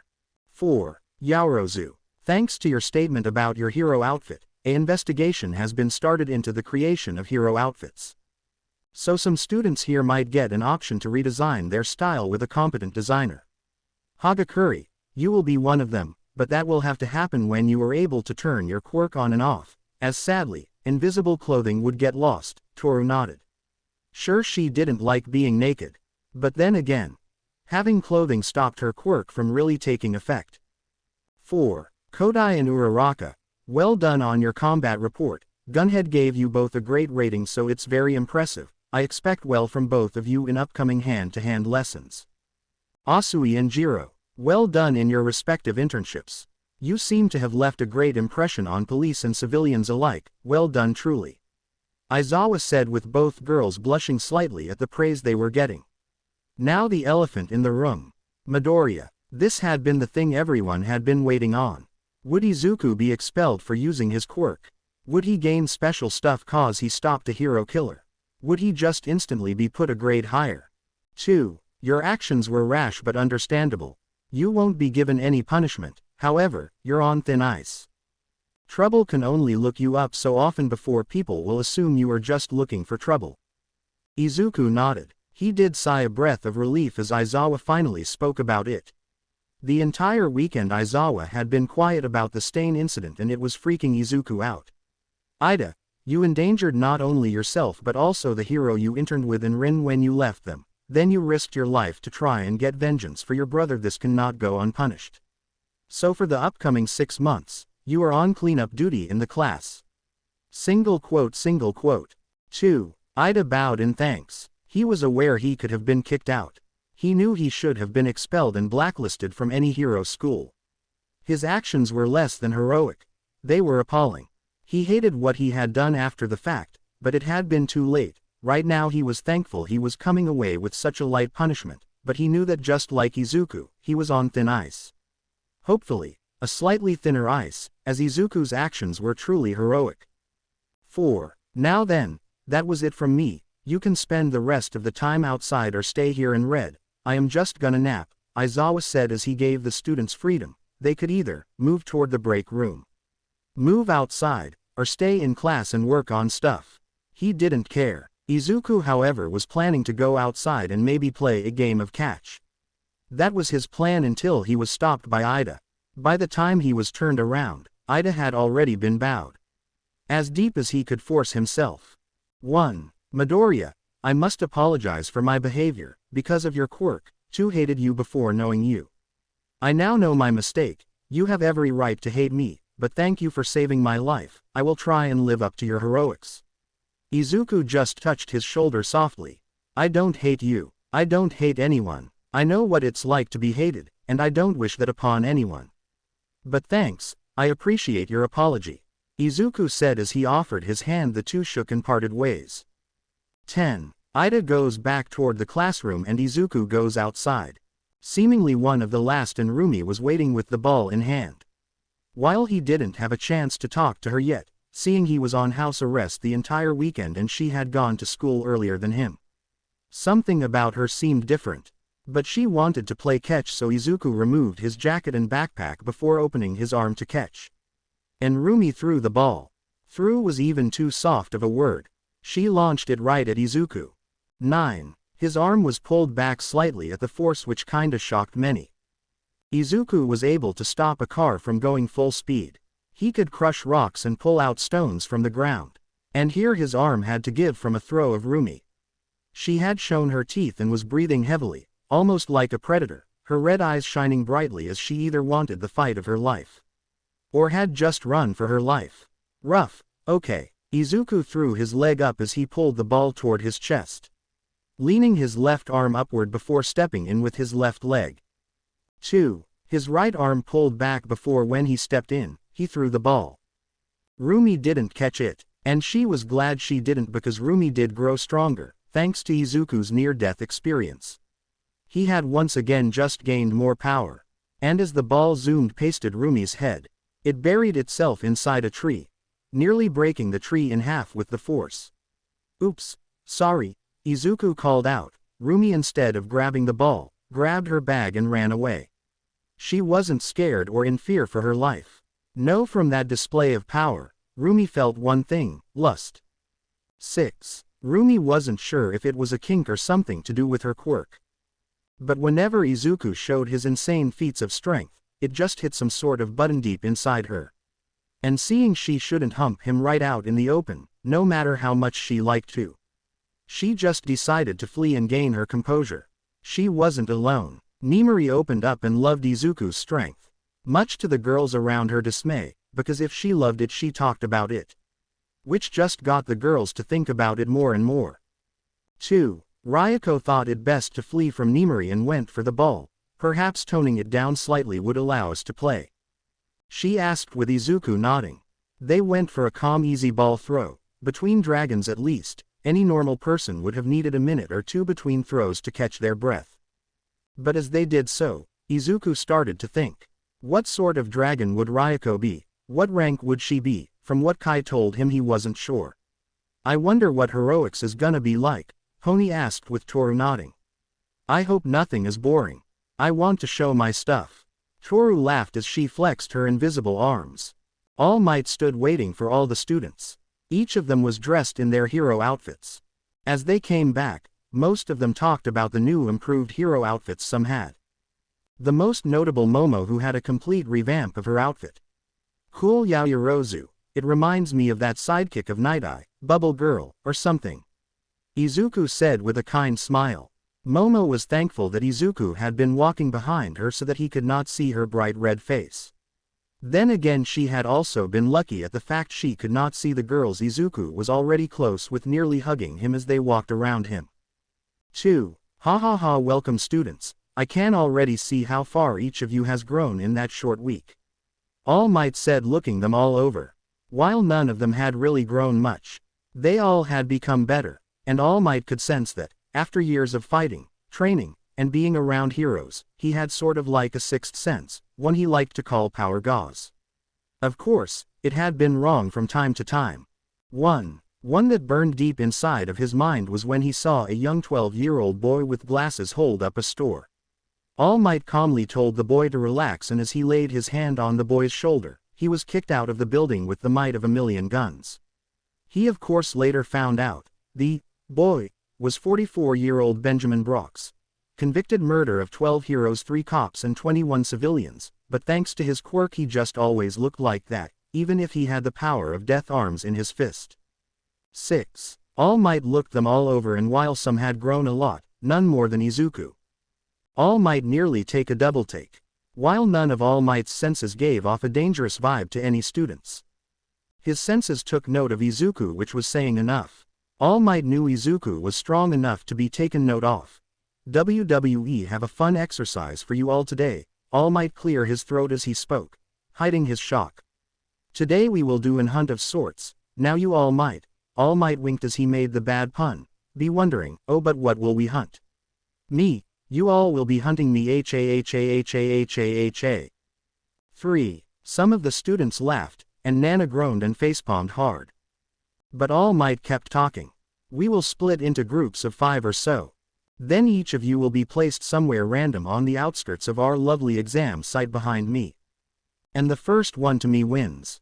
He explained that the students liked it. Hell yeah, that's gotta be fun. Mina cheered, feeling she had gained an edge she didn't have before. Now then, the first group will consist of Momo Yaoyorozu, Kyoka Jiro, Setsuna Tokage, Najire Hado, Mina Ashido. All Might jumped up high, landing roughly in the middle as the 5 girls all made their own way toward the edge. 2. Then using his loud voice, All Might screamed. Then if everyone is ready, it was silence after that. 3, 2, 1, go go go. He boomed through the entire field. Each one of the students ran. Momo started off quickly by jumping and creating 2 rollerblades, tearing her shoes off. As she went forward, Kyoka ran normally, although Kyoka kept clicking her tongue. She was using the sound as vibrations to locate the best course toward All Might. 3. A trick learned in her internship. Mina had learned one herself. She was using acid on her feet, causing her to skate on them, but unlike Momo and Kyoka, when Mina found an obstacle, they had to go around. Mina just went right through, coating her arms in acid as she threw it forward, melting right through the walls. But none had it easier than Setsuna. Her upper body had been floating high in the sky, flying right for All Might at a calm pace. She had no real competition. Well, that would have been the case a week earlier. 4. Najire shot into the sky using the energy blast, flying with speed right for All Might and being the first to get to him, which earned her a really nice medal. But then came the next group. Rumi, Ryuko, Nimari, Ojiro, and Tokiyami. The 2 clear favorites had to be Rumi and Ryuko. And as expected, the second the start signal was given by All Might, both were off. Rumi seemingly transformed from bunny to monster, broke through the large steel pipes with ease, letting nothing stand in her way in victory. Ryuko did the same, while not fast and not trained in the form. Ryuko transformed into her full dragon form, a hulking beast with wings. Unable to really fly thanks to no training, she more jumped, using the large pipe as footholds to launch herself forward and a couple of flaps of the wings to stay in the air. But none had expected Tokiyami. Even after his internship with Hawks, Tokiyami continued to train in the mastery of flight.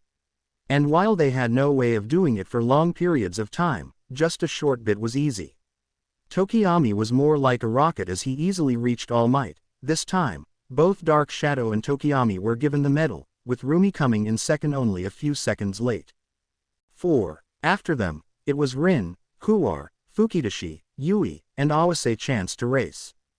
And this seemed to be a straight win for Kuwar. None of them had a chance, and it went as expected. They all ran. Fukidashi stood the best chance.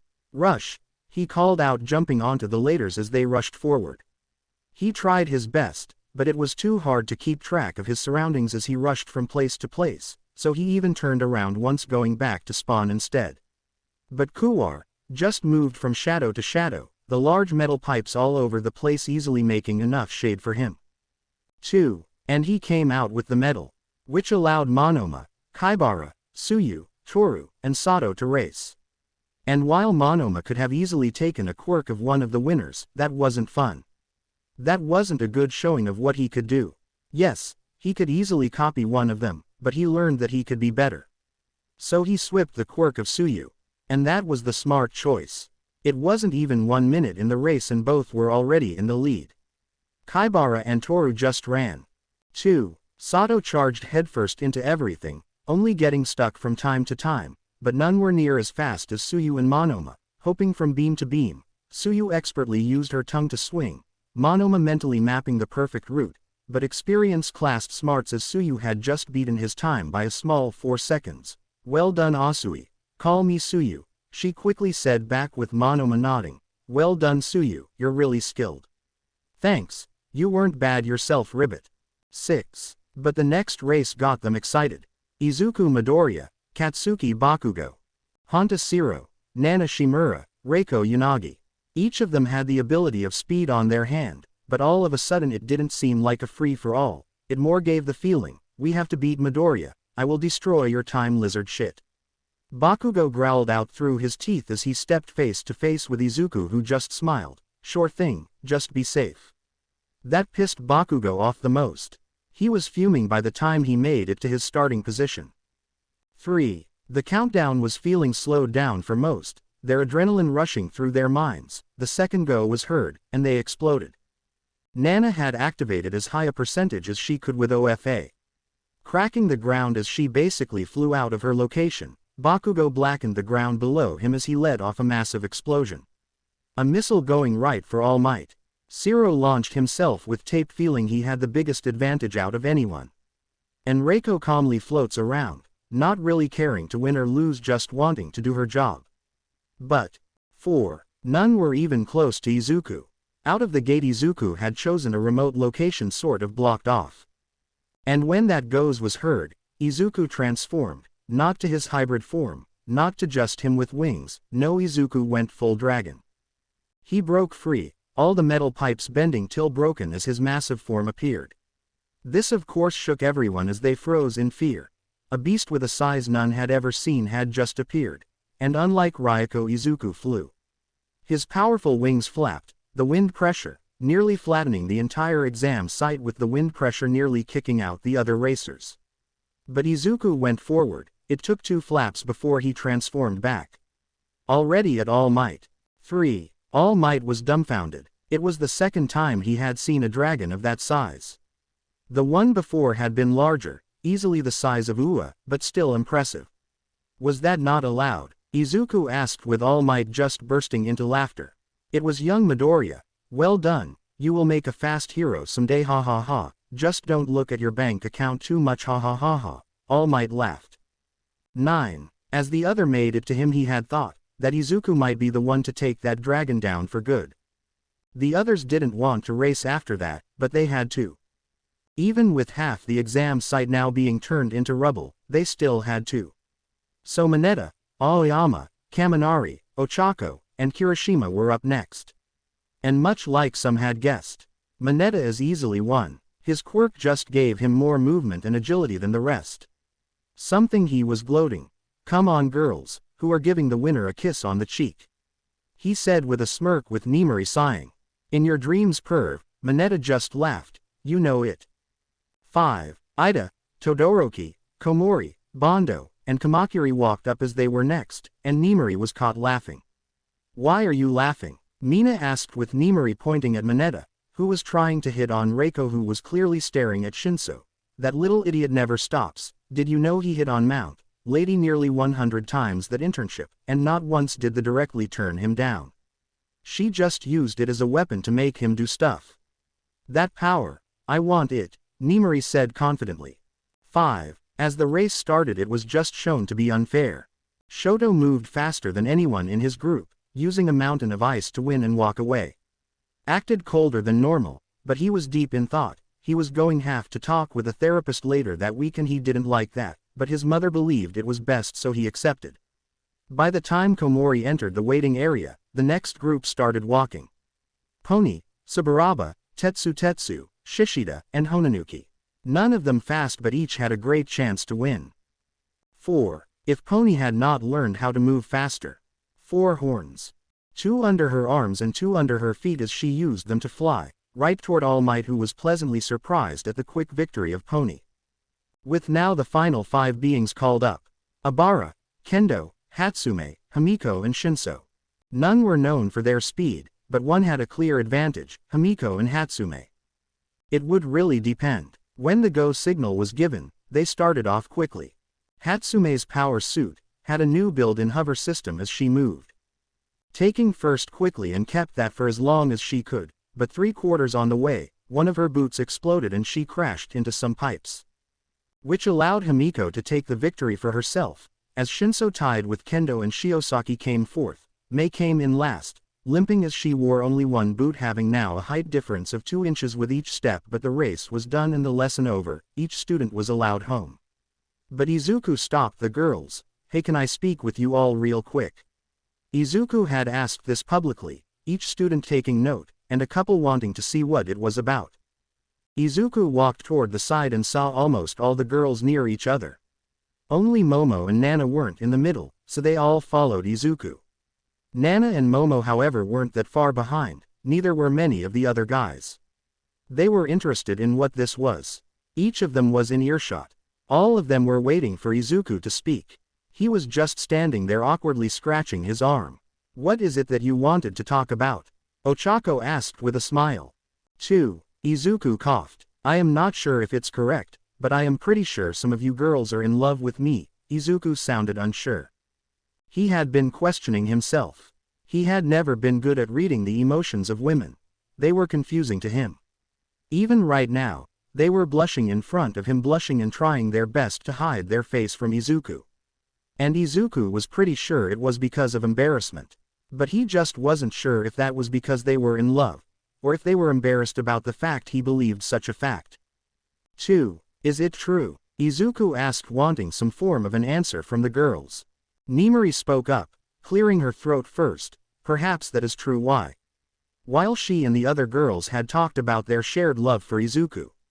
While they still had not come to terms with what to do. They had not expected Izuku to just bring it up in a random lesson with the others around them. Well, seeing I can't date all of you, and I kinda like all of you, I don't really want to hurt any of you. So maybe it's best if we ignore our feelings. 11. Izuku didn't like it. It might hurt them more overall, but he couldn't decide who he loved more. He just loved them all equally and couldn't bear to choose one and hurt the others. The girls were quiet, they couldn't believe it. They hated the fact that Izuku didn't pick any of them, and it is a fit of frustration and anger. Mina spoke. If you can't date one of us, date all of us. She did not want to speak out so loudly, but she did, and the room turned dead silent, room figuratively of course, as they stood out in the open.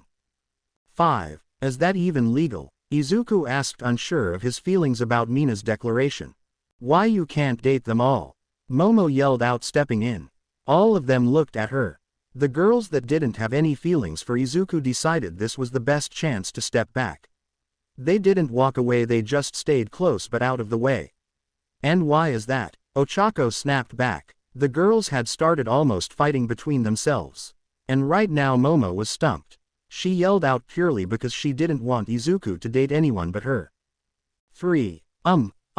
Because, laws and stuff. She got out before Ida took a step forward, while I could be mistaken. But I am adequately sure that certain quirks allow for a multitude of partners. Case in point, hero ranked 54. MC Loving is known for having a total count of 24 partners. Again Momo was stopped. Nimari stepped toward Momo. So what is the real reason he can't date us, huh? Momo looked to her sides, trying to think of something. But she came up short. Momo was unable to come up with a reason why Izuku could not date them. 15. What is going on? Izuku asked, extremely confused. This started because he wanted to confess his own feelings toward the girls, but now it seemed that some of them would be fighting each other for some reason. And he was confused. Yui just walked toward Izuku. We are all in love with you, but Yaoyorozu is conflicted and scared of confessing her feelings for you, which is causing this butting of heads. She explained calmly to Izuku, who nodded. Thanks. Should I do something? Yui shrugged. Maybe step in and tell them to calm down. 3. Izuku did as much, stepping in the middle of both of them with a deep breath and a deep voice. Izuku spoke, shut up and sit down. He wasn't sure if that was the correct thing to say, but it was effective, as both Nimari and Momo went dead silent and dropped to the floor. But Izuku was silent again. He looked back at Yui and whispered, what now? Yui shrugged, just like Izuku. This was her first time discussing a harem relationship. Get a fucking room, weirdos, Bakugo screamed, and while he meant it as a way to tell them to fuck off and get out of the way, they took it differently and blushes started to increase. While I would never condone such behavior, I perhaps believe discussing such matters more would be best in a private setting such as a room, as Bakugo puts it. Ida said, fixing his glasses. Yeah, while I enjoy a bit of drama, this truly is best talked about privately by the parties involved, Monoma said, with Izuku nodding. So we should get a room. Izuku meant this as innocently as he could, but the lust was too strong in the women and they blushed brighter than ever. They did the only thing that came to mind, run. 3. Each of them fled from the area, going right into the dressing room, changing in record time, and escaping from Ua as fast as they could. Even back at home, when Izuku tried coming into contact with the ladies, they ignored him. Mina, his neighbor, someone he talked to almost all the time, went dead silent. Toward Izuku at least, the group chats they were in were exploding into discussion after discussion about what just happened. They still had trouble wrapping their heads around it. 3. Ear fetish. Mina, why did you yell that at him? Acidic. I don't know, okay, it just came out, I panicked. Mechanic. Now that it's out in the open it's fine, right, we get date muscles.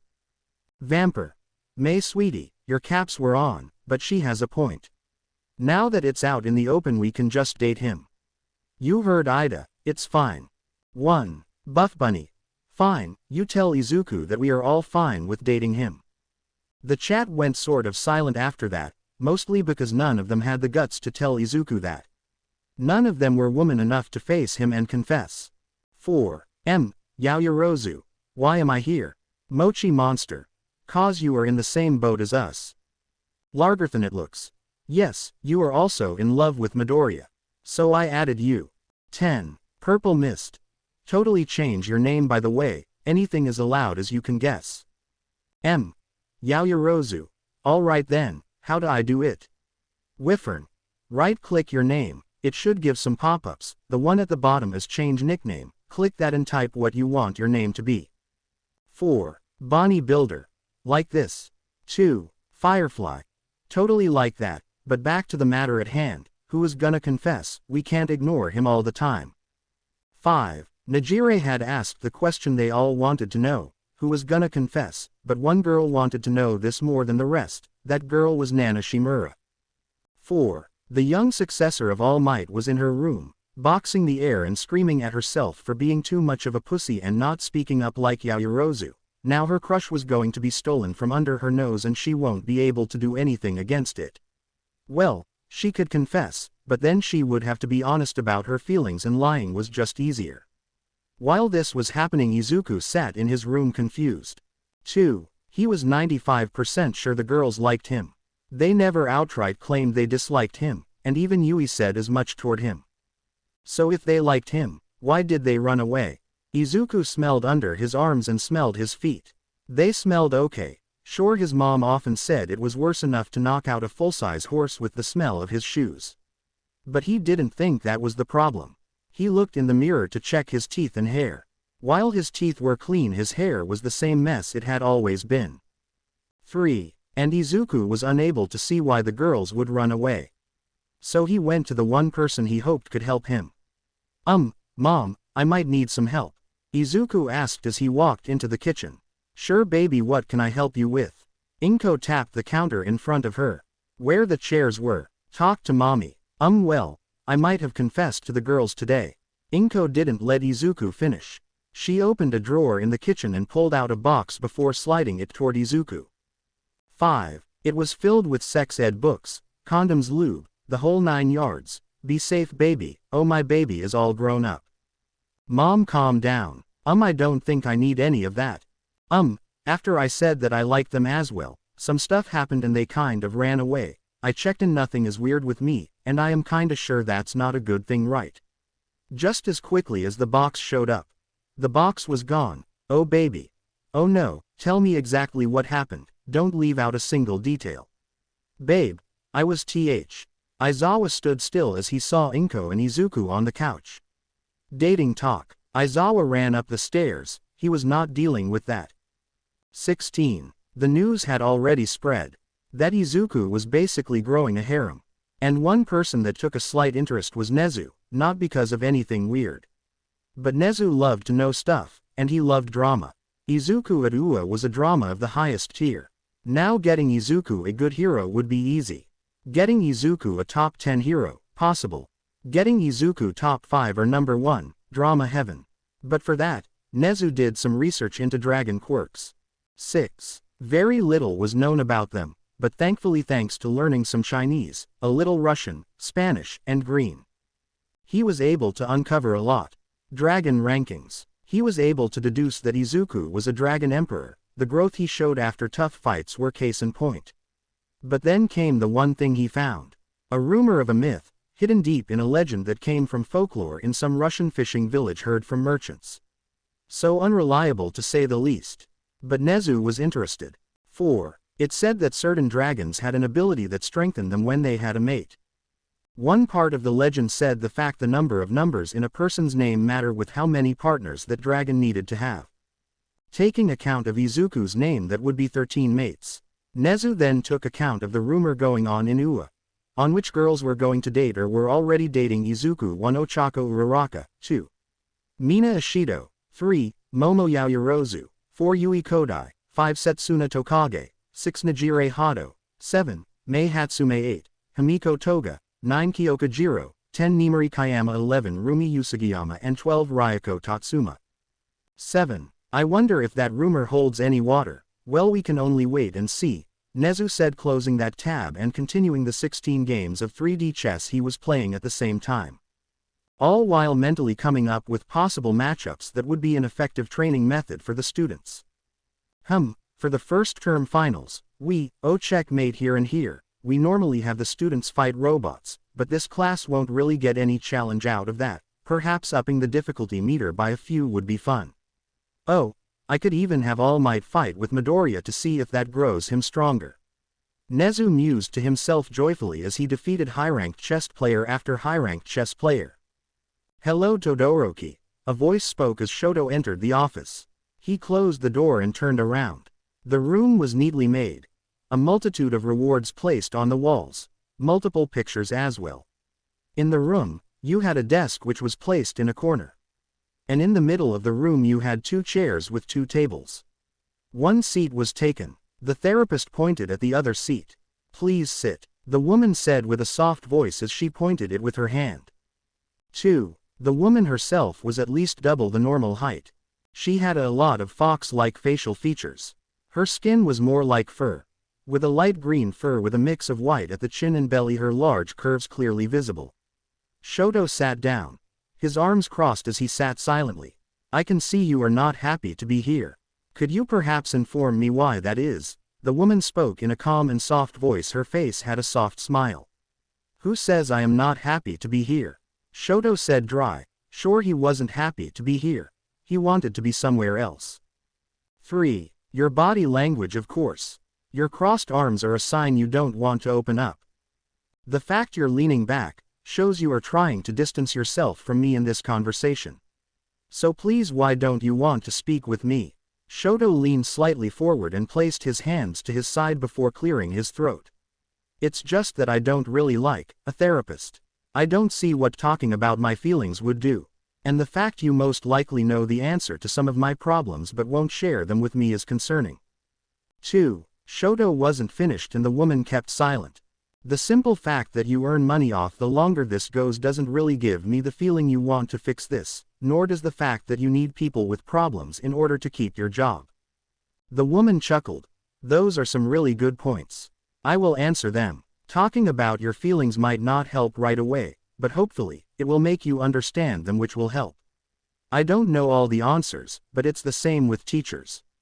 If they told you, you would not be able to grow. 4. You need to find the answers yourself for real growth to take place. I plan to make this as short as possible, mostly because I want to help as many people as I can. I heard from your father that you wanted to be a hero. You arrest criminals, yet you will need criminals to keep your job. The simple fact is we don't live in a utopia. My and your future job will always stay, but let's continue. The woman opened her tablet and grabbed a smart pen. 3. Now let's do an introduction. My name is Ipin Jase. I am 34 years old. I have been a therapist for over 10 years now and I have been working here for 3. I mostly work with heroes and heroic students. My quirk is called Kitsune. It gives me a larger body and fox-like features. I enjoy reading and bike riding. My favorite food is chocolate and my favorite drink is iced tea. Now if you could introduce yourself, Ipin asked, clearly planning to write down his information, but having shared enough of herself to give Shoto reason to trust her. 5. Shoto scratched his leg, almost wanting to cross his arms but stopping himself. My name is Shoto Todoroki, I am 18 years old. I am in my first year at UA Hero course and I am trying to be a hero. My quirk is called half hot half cold. It allows me to send out flames from one side and ice from the other. What else? I like working out and my favorite food is cold soba. Ipin nodded as she wrote everything down. Now I heard from your parents in your class there is a student you don't get along with. Why is that? Ipin asked as she looked up from her tablet. 1. Shoto frowned slightly. It's not that I don't get along with him. It's just I don't trust him. He is a dragon quirk user. They are evil and he will betray UA. I just don't plan to fall for it. Ipin wrote some stuff down. Now have you spoken to him and asked why he is at UA? No, like I said, I don't plan to become buddy-buddy with him. He is a villain in the making. Ipin knew who he was talking about. At this point, it was hard not to know. Izuku was big news as the one dragon at a hero school. One that was making names for himself with each step he took. Already fighting villains and trying his best not to die. Perhaps try and talk with him, to make an opinion based on him and not the stereotypes. Shoto looked down. Why? Stereotypes are made because they are objectively true. They are seen a lot, thus they are true. Ipin gave a hum as she wrote stuff down. So by that point, are you an extreme hothead that seeks to burn the world down? Or a cold-hearted monster that could not care the slightest? 3. She asked him calmly and Shoto didn't understand. Those are some stereotypes for fire and ice quirks. No, you're not right. See, perhaps some stereotypes hold true for some people but they can hold true for others. Could it possibly not just be that those with power often get corrupted? Some dragon quirk users because they had the power chose to do evil shit. Perhaps that isn't because they are dragon quirks, but because they are mean people. But enough of others, we are here for you. 4. Ipin placed the notepad down and leaned in. Todoroki, I understand your father did some bad things. Things that are truly horrible and bad. But he has been better, has he not? Shoto didn't make any eye contact. His sight was straight down. He has, yes. So please tell me, why hold his hatred for him? 2. Don't know. Shoto was stumped. Perhaps it has no other way to be expressed, so now you are holding in that anger. SSO, what then? How can I get rid of it? Ipin smiled softly. I can't share the answers now, can I? I can only guide you to the correct path. 1. Well, seeing I hold anger toward my father, it would have to deal with him. I was pushing my anger toward MidoRyuu, so I need to fight my father. Shoto asked, completely confused and trying his best. Ipin chuckled softly. That might help, yes. However, Don't think that it would just remove the anger. You are on a long road. But that might be a good first step. It has helped before, Ippon stated as they continued talking. All about Shoto's feelings and how to correctly deal with them. 6. Izuku, I am glad you took an interest in learning to fight, but be aware you are stronger than most. Izuku nodded as he held half of a dummy in his arms. I know, Dad. Sorry, my head has been just somewhere else. Izuku accidentally ripped the top half of a wooden dummy when he was trying to fix some holds. Never thought girls could be on your mind. For a little bit I thought you were gay. Aizawa joked with Izuku shaking his head. I just didn't think the girls were into me like that. Izuku then just dropped the dummy and went back to working out. 3. Izuku moved to the different dummy, where he started training. He took a boxer stance and started slowly throwing punches, and then reacting to a different move, one that Aizawa called out.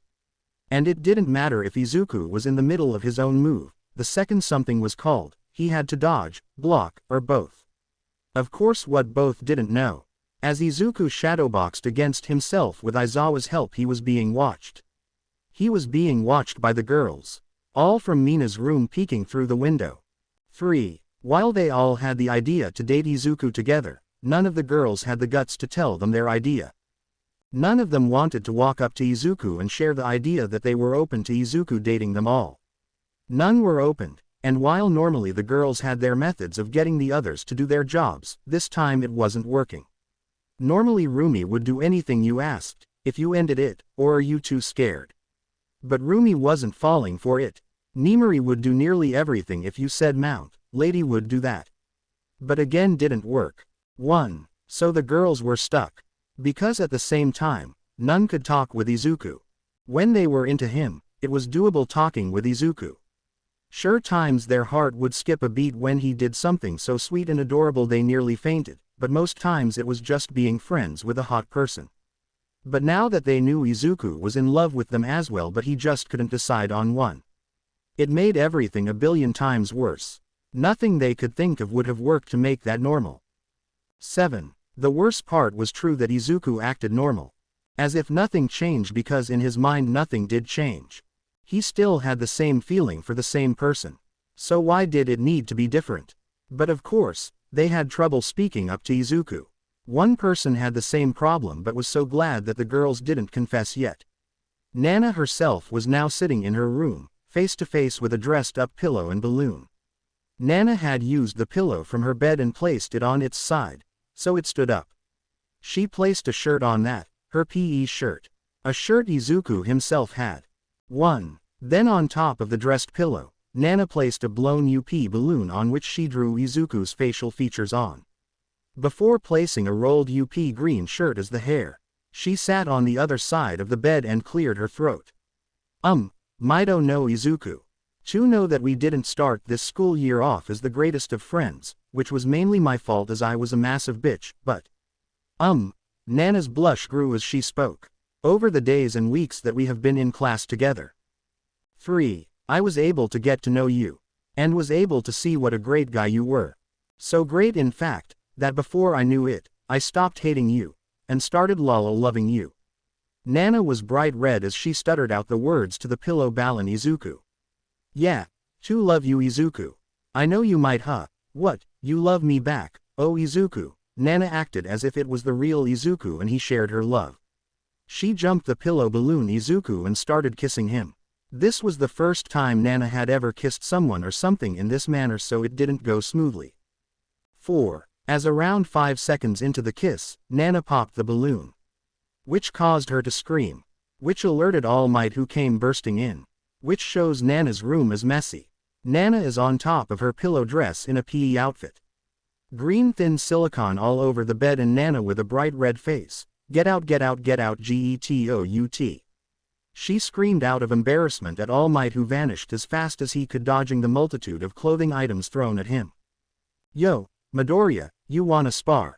Monoma asked the dragon boy, who had been working on a heavy bag. Are you sure? Izuku asked. While a lot of his class had been friendly, none of them really wanted to work with Izuku in a spar, because even if Izuku held back force, it would still be felt. And sometimes during a spar, things can get fast and heated, which might result in a real punch here or there, and while with Ida that would be fine, a hard punch from Izuku could end up sending you to a hospital. 1. Yeah, I need to get used to fighting those stronger than me anyways. Plus the change of you feeling shots is less right. Izuku smiled and nodded. Then sure, I would love to spar. Izuku stopped the bag by hugging it before walking over toward the boxing ring Monoma was on. Today they were busy in PE, which revolved around boxing. Their teacher was Vlad, who strongly believed any self-respecting pro-hero know at least a multitude of fighting techniques. And all through the year, they would explore a multitude of different styles. 2. But Izuku entered the ring as Monoma put on his gear. First a headpiece, his mouth guard. Then just because it was indeed Izuku he was fighting, he put on a chest piece and hip piece. Plus some shin pads. He looked a little silly but for safety, it was a requirement. Vlad smiled at Monoma's bravery. Very few men and women were tough and dumb enough to willingly spar against dragon quirks, let alone dragons of Izuku's might. But as Monoma pressed start on the electric bell the match started. Both men lifted their arms in front as they slowly started circling each other. 1. Izuku made the first move. He went with a right jab. Monoma easily dodged it before quickly moving in and trying to land a hook shot in the liver. Izuku blocked it by bringing his arm down and stopping the attack with his elbow, but as he did that, his other hand went down to Monoma, who took the hit on his shoulder, pushing him back a little. Izuku had very little force behind it, mostly from moving his arm, but it felt like a good punch still. Monoma didn't let up, and it didn't take long before they nearly went blow for blow. 4. On the outside some students like Kirishima, Tetsu, and Kamakiri wanted to fight Izuku themselves, thinking it was a great showing of power and strength. While others like Ida and Mineta thought it was just a foolish endeavor to try and compete in a competition of strength against such as MidoRyuu. But then you had the girls that were head over heels with MidoRyuu, who tried their best to stare without raising suspicion. Which for the girls not interested in Izuku, was extremely obvious. Kodai, please, I wish to squat myself. Reiko asked the black-haired girl who blinked. 5. She had been in the squad position for a couple of minutes without realizing it as she stared at Izuku, lost in thought. My apologized Yanagi. I got caught staring at MidoRyuu. We know ribbit, Tsuyu stated bluntly as she not just addressed Yui but mostly all the girls that did so. I don't get why you just don't confess. It's not that hard, right? Toru asked as she continued boxing. You don't even know, girl, it's so hard I can't even think straight when I look at his dumb cute face. Mina whined as she hugged the heavy bag and then boxed it. 1. I know this is like childish stuff, but if you really want, we can tell MidoRyuu for you, Toru said, thinking back to the middle school days when your friends would run up to the boy or girl you were into and say as much. And for a hot minute that crossed the girl's head. No, we can't pussy out, we have to tell him ourselves, Rumi proudly declared. Then again she wasn't as prideful and cocky in front of Izuku. Wait, don't we have like exams or something coming up soon? 1. Momo nodded to Ochako's question. How about the person who loses has to tell Izuku? This idea was great by the girls. Mostly because none of them thought they would lose that. But what if none of you lose? Toru brought up, but thankfully Kendo was nearby. You could go off points. I heard from this girl in my karate class that the exam has always been robots, the same as the entrance exam. So why not the girl with the lowest score has to tell MidoRyuu? It was silent for a moment, each girl taking into account their own strength and the outcome of their own numbers and the numbers of everyone other girls. Yes, they loudly declared, slightly too loud as everyone heard as much. It's time to train, not to talk. Get to work, you lazy shits, Vlad screamed loudly at them as he struck the floor with a bamboo stick. The smack scared the girls as they closed their mouths and worked harder, only for that to last a minute or so before they went back to normal. But isn't that gonna be so long until you guys date? What if some hottie with F cups comes by and steals him from you all? Pony said, scared. 7. True, the longer you wait the higher the chance that he will get stolen in front of your eyes. This brought worry to all the girls. And suddenly in all of their collective minds, a clock showed up. It was massive and slowly ticking over to the 12. Each tick rang loudly in their minds as the possibility of a future without Izuku came closer and closer. Until Kyoka snapped. She was the first to snap as she heard a bell ring loudly.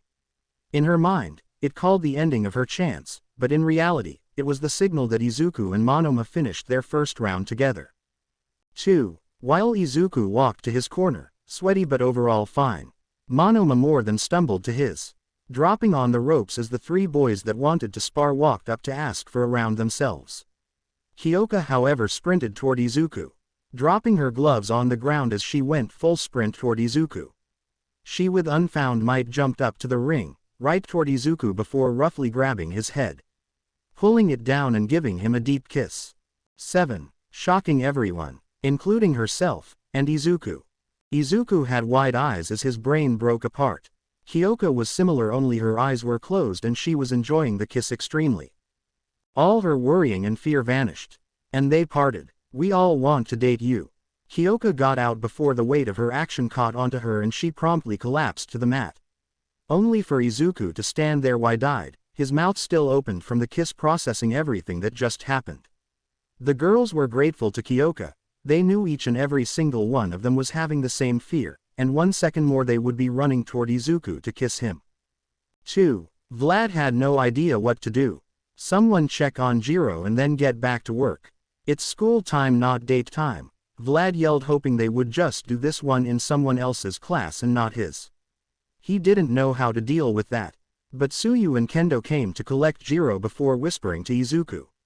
"They are totally into you and want to date you, FYI." But it fell on deaf ears as Izuku needed time to process that information. 2. Yo fuckface, Hitoshi said as he jumped on the edge himself. Seeing that Izuku wasn't answered, he did the only thing he knew how to, and just punched Izuku in the ribs. This shook Izuku awake, even if it did hurt Hitoshi's fist. "You already knew they liked you, right? So get over it." "What is with the shocked crap? SSHE kissed me. That never happened to me before." Hitoshi laughed. "If you wanna get technical, that did happen before. Mei gave you CPR, so she did kinda get mouth to mouth." Izuku's eyes went wide as Moons gave that new information. 6. Shut it, nerd. You just be you. Just focus on school right now, and then during break deal with that 8. Hitoshi was trying to get Izuku to focus. Not because he wasn't happy for him, he was stoked that his dense little brother finally got the girls. But right now that wasn't the time. Had Kyoka given him time, he would have explained as much. But thankfully break was soon and then they could talk about their lovely feely shit. Okay, I guess," Izuku said as Monoma tapped in Tetsu, who instead of body armor just activated his quirk. Instantly he knew he fucked up. 2. Because Izuku wasn't fully aware. Half his mind was dealing with the fact he was kissed, 25% was busy that he was now dating girls, and the rest was focused on the fight. So when Izuku threw a slightly stronger uppercut into Tetsu's liver, he was shot back and nearly threw up. "MidoRyuu, time out. I thought I told you to hold back. You want to train, not to kill." Izuku just apologized profusely to Tetsu, who after a couple of minutes was fine. But Izuku was ashamed. If that would have been Monoma, he might have ended up in a hospital. 2. Thankfully, with his time out, Izuku was finally able to clear up his mind. First up, dating. They were dating now and he wasn't sure what that meant. Sure, he had seen Aizawa and Inko date, but they were older, so Izuku was uncertain how the dating went. But he knew one thing: they would have to go on dates. That was the entire name. To date, they had to go on dates. Wait, did that mean they were dating? Or was it something else? Were they maybe boyfriend and girlfriend, or not yet? 5. It was all too confusing for Izuku. He really wished the girls would talk with him, or maybe his mom could explain it. Hell, he would even take advice from his dad at this point. Sadly for the girls, nothing had really changed. They were still really awkward around Izuku. So much so that when Izuku called out for them, they sprinted away. It was at that point, the collective of the hero class had enough. So the girls and the boys came up with a plan together. They all went to break together, only to walk around some areas. 2. It was there that they promptly pushed the girls in first, all 12 of them, leaving Nana of course alone because none were aware of her feelings. And after that, they threw in Izuku. "You are not leaving until you talk about your feelings." Hitoshi screamed through the door. You do know I can easily pull the door off the wall, right? Izuku said calmly, not understanding why he was locked up. If you do that, you get detention. And I go home and mess with your room. You do that and you are dead. Last time you entered my room I lost my pens for weeks. 3. Izuku sighed as he looked back, only now realizing he was in a room with all the girls. Hey, Izuku asked, with each girl giving a soft wave. So was what Kyoka said right? You all want to date me? Izuku asked, almost scared of the answer. While he understood if they said no, he still didn't want that to happen. Thankfully the girls, although shyly, nodded their heads in agreement. It was there that they finally decided to date and became boyfriend and girlfriend, happy and excited about the outcome, and the girls were all thinking that they really should give Kyoka a massive present. Mr. Izuku, MidoRyuu to the principal's office. Mr. Izuku, MidoRyuu to the principal's office. The speaker rang loudly through the halls of Ua. Izuku's looked confused as he was in class. It was Mr. Aizawa's homeroom class, so they had freedom. Izuku himself was just finishing off some homework he got for the upcoming classes. He had been dating the girls officially for one day. They had spent a total of 30 minutes in that closet talking about their love for each other. And how it would work. 4. Would others be allowed to join? How would they spend time? Were they gonna do a lot of kissing or something? What was allowed or not? They basically talked about everything. It didn't matter cause Izuku needed answers on how it would work. But thankfully they came to the understanding that they would figure it out mostly on their own as time went on. Izuku wasn't the only one that wanted to know how it would work. But the one deal each of them made. They would lessen their cutesy lovey-dovey stuff when during school.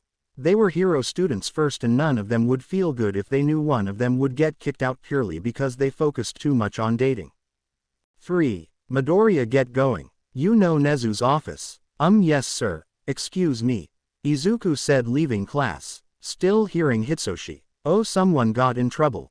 As Izuku walked toward Nezu's office he had a clear tick mark on his forehead thanks to his brother. But he shortly found Nezu's office and just as he was about to knock, Nezu spoke. Please come in, Mr. MidoRyuu. Izuku instantly looked around for a camera but as he didn't see one he shrugged and walked in. 2. Nezu's office was neat. A large room. On the side of the door, a two-seater black couch. A dark oak table with a lamp, and some magazines stacked on top. On the other side of the table against the wall, is a matching three-seater couch. Then an open area with a clean carpet. A dark oak desk. That had a laptop, some notes and a lot of stacked folders.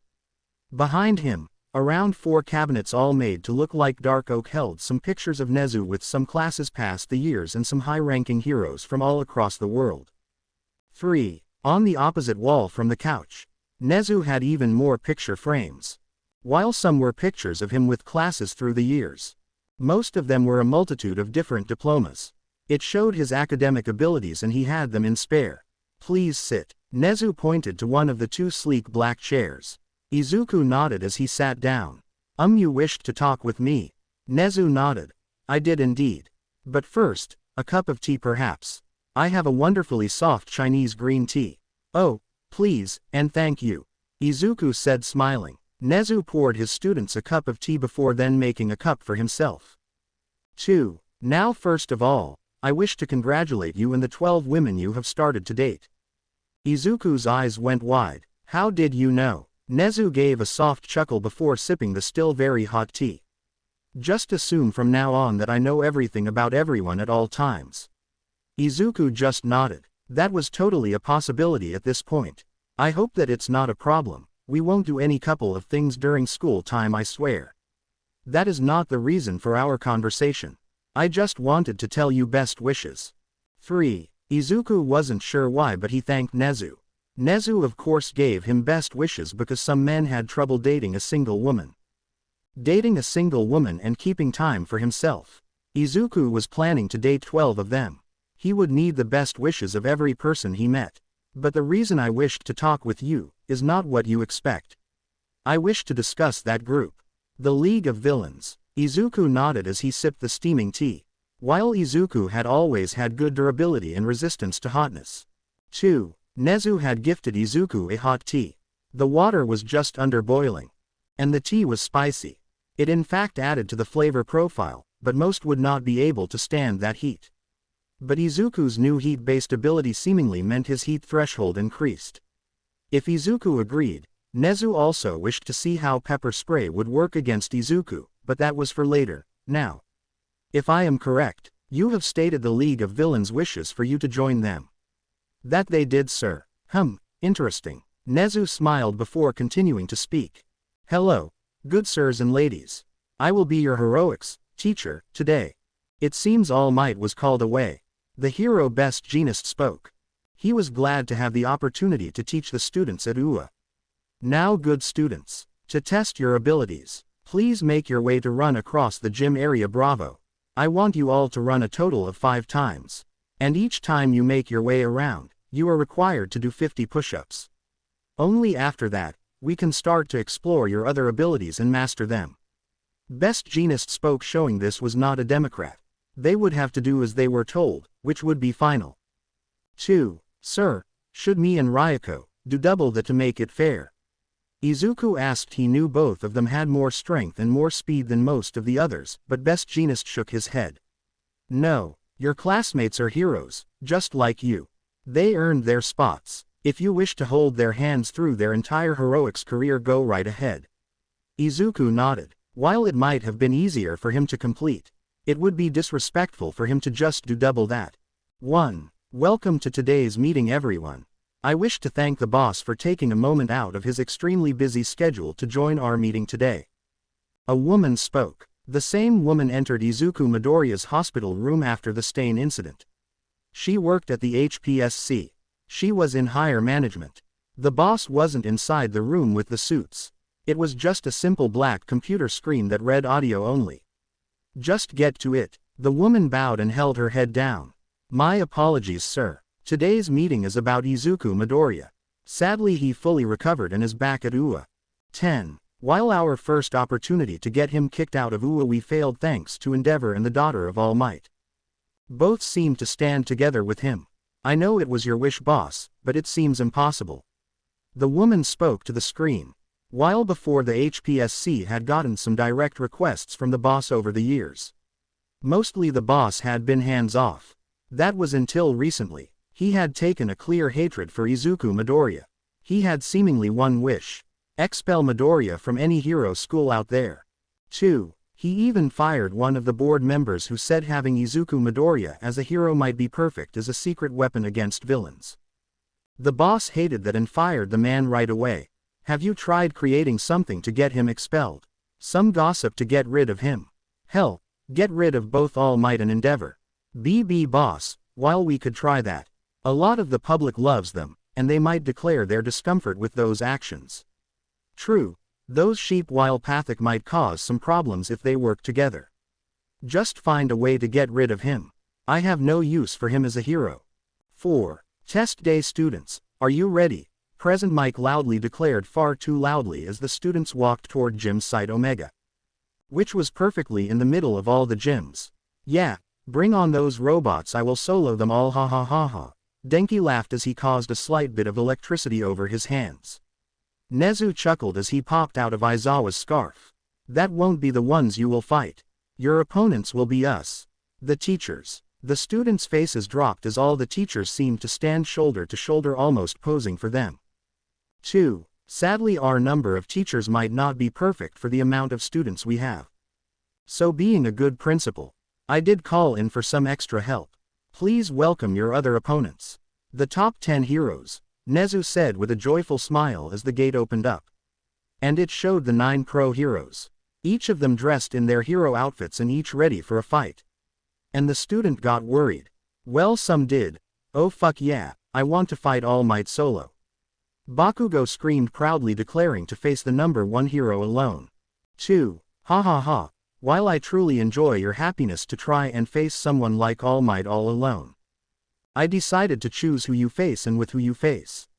So tell us. Hamiko asked, swelling deeply, nearly peeing herself at the thought she might have to face All Might or Endeavor. How would that be fun? No, you will be told with who you fight when you get called ahead. You will find out who you fight when the fight happens. But why, how is that far, sir? Momo asked, hating the idea of not preparing fully. 3. Well, in my years as a hero, I don't think I ever got called for hero duty and was aware of who I would be dealing with.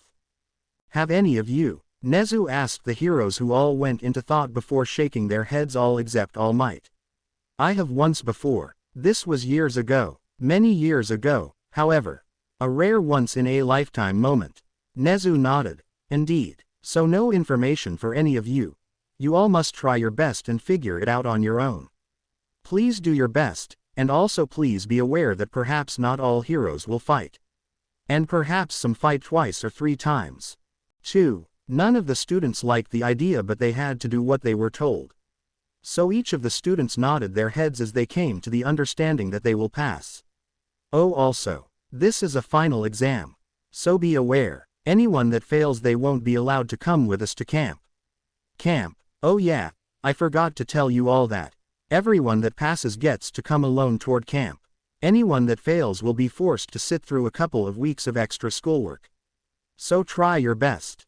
5. Aizawa was extremely chill about the very important detail he seemed to leave out. But it was too late to complain now. They had to just man up and deal with it. Nezu of course had already calculated which student would need what training right now. And he would compare that list with whatever training they would need after the training. But the thing Nezu looked forward to most was the pure power they would get after the camp.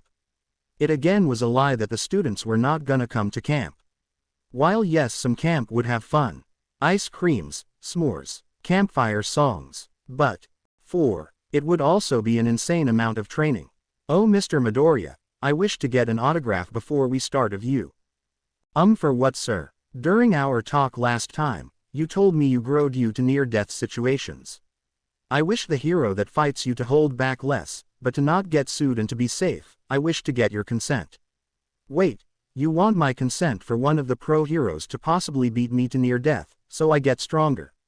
Nezu was silent for a second. Yes, that is the case. Now then, the names that will fight will show up on this screen. I just like all the other teachers that are able to join the fights will prepare. Have fun and remember, you can win in 2 ways. Defeat and capture the heroes. Do so by putting the handcuffs on them. Or when you don't think you can win, flee and allow a different hero to face them. Nezu said with a smile as he walked away. Only Recovery Girl stayed with them. No dearies, I won't tell you anything. 3. So the students were forced to wait. They didn't know what groups they would be put in, nor did they know what kind of possible person they had to fight. But it didn't take that long before the first names showed up. 5 names would have to work together, meaning a total of 9 fights. Meaning of the 18 teachers that showed up, at least 50% would not fight. What a pain. But with the names now visible, the first 5 knew who they would team up with. Mineta, Shiro, Bondo, Jozu, and Abara all shared a look before they added over to the exam site. 3. As they walked, Mineta came slightly closer to Abara. Hey, just count on me. I will protect you, he said with a smile. Abara closed her eyes as she let out a sigh. I have the Lord's protection. I will be certain he keeps me safe. Sure thing, babes. Just know I am like the best at this class, Mineta said, as if Abara was not well aware of him. But as they arrived at the exam site, it was empty and scary. It was just a normal street, but completely empty. They could see the gate they had to pass. 5. It was not that far away and a clear shot. It would not be that easy, right? Shiro asked. I know. Shiro, go high and keep an eye out. Then Bondo at the front, please use your glue as a shield when the need arises. Jozu is on the left and Mineta is on the right. I will stay at the back to keep an eye out. We move slowly and carefully. Abara stated quickly and with confidence. One of the things she learned from Best Jeanist. The group all nodded. Shiro quickly shot out a line of tape before pulling himself onto the roof. 1. They had to be careful as they had no idea who they were facing. He was hidden, but looking at them waiting. He was observing the situation carefully as he ironed out his plan. The group moved slowly. While their plan was to pass the gate, they also didn't want to just run for it. Traps could be set and that just felt like a bad thing to do. Each step they went was calculated. Shiro, do you see anything? Mineta called out without care. While most would assume he was just a dumb perv, Mineta in reality was extremely smart. 6. But then again, when you get bullied because you are smaller than a child for most of your life, going out isn't really possible. So he studied a lot, while a lot of his time went around girls, wanting his first girlfriend and stuff as fast as possible. Seeing he didn't have the body or the muscles to earn girls that way, he wanted to get them with his brain. And he had already calculated the likelihood that they were alone.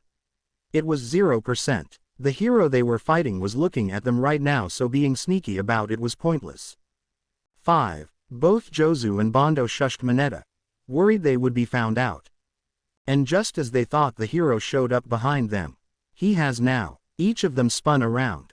Still in their same formation, only now turned around. Mineta, see what you did. Jozu screamed to blame Mineta for being caught. Oh, I have been behind you since the start. Did you really believe I would have not seen you? Best Jeanist spoke. He stood calm. One arm was straight across his chest as his other arm leaned on it and his hand was near his face. 5. Most of his body was covered in denim as it was the fiber he was best with. Now how will you face me? Abara, who had trained under him, acted. One of the lessons he taught her. Be quick and be decisive. Never let your opponent make the first move. Bondo glue hands. Jozu stops his legs. Quickly, she called out as she stepped back and grew her hair long.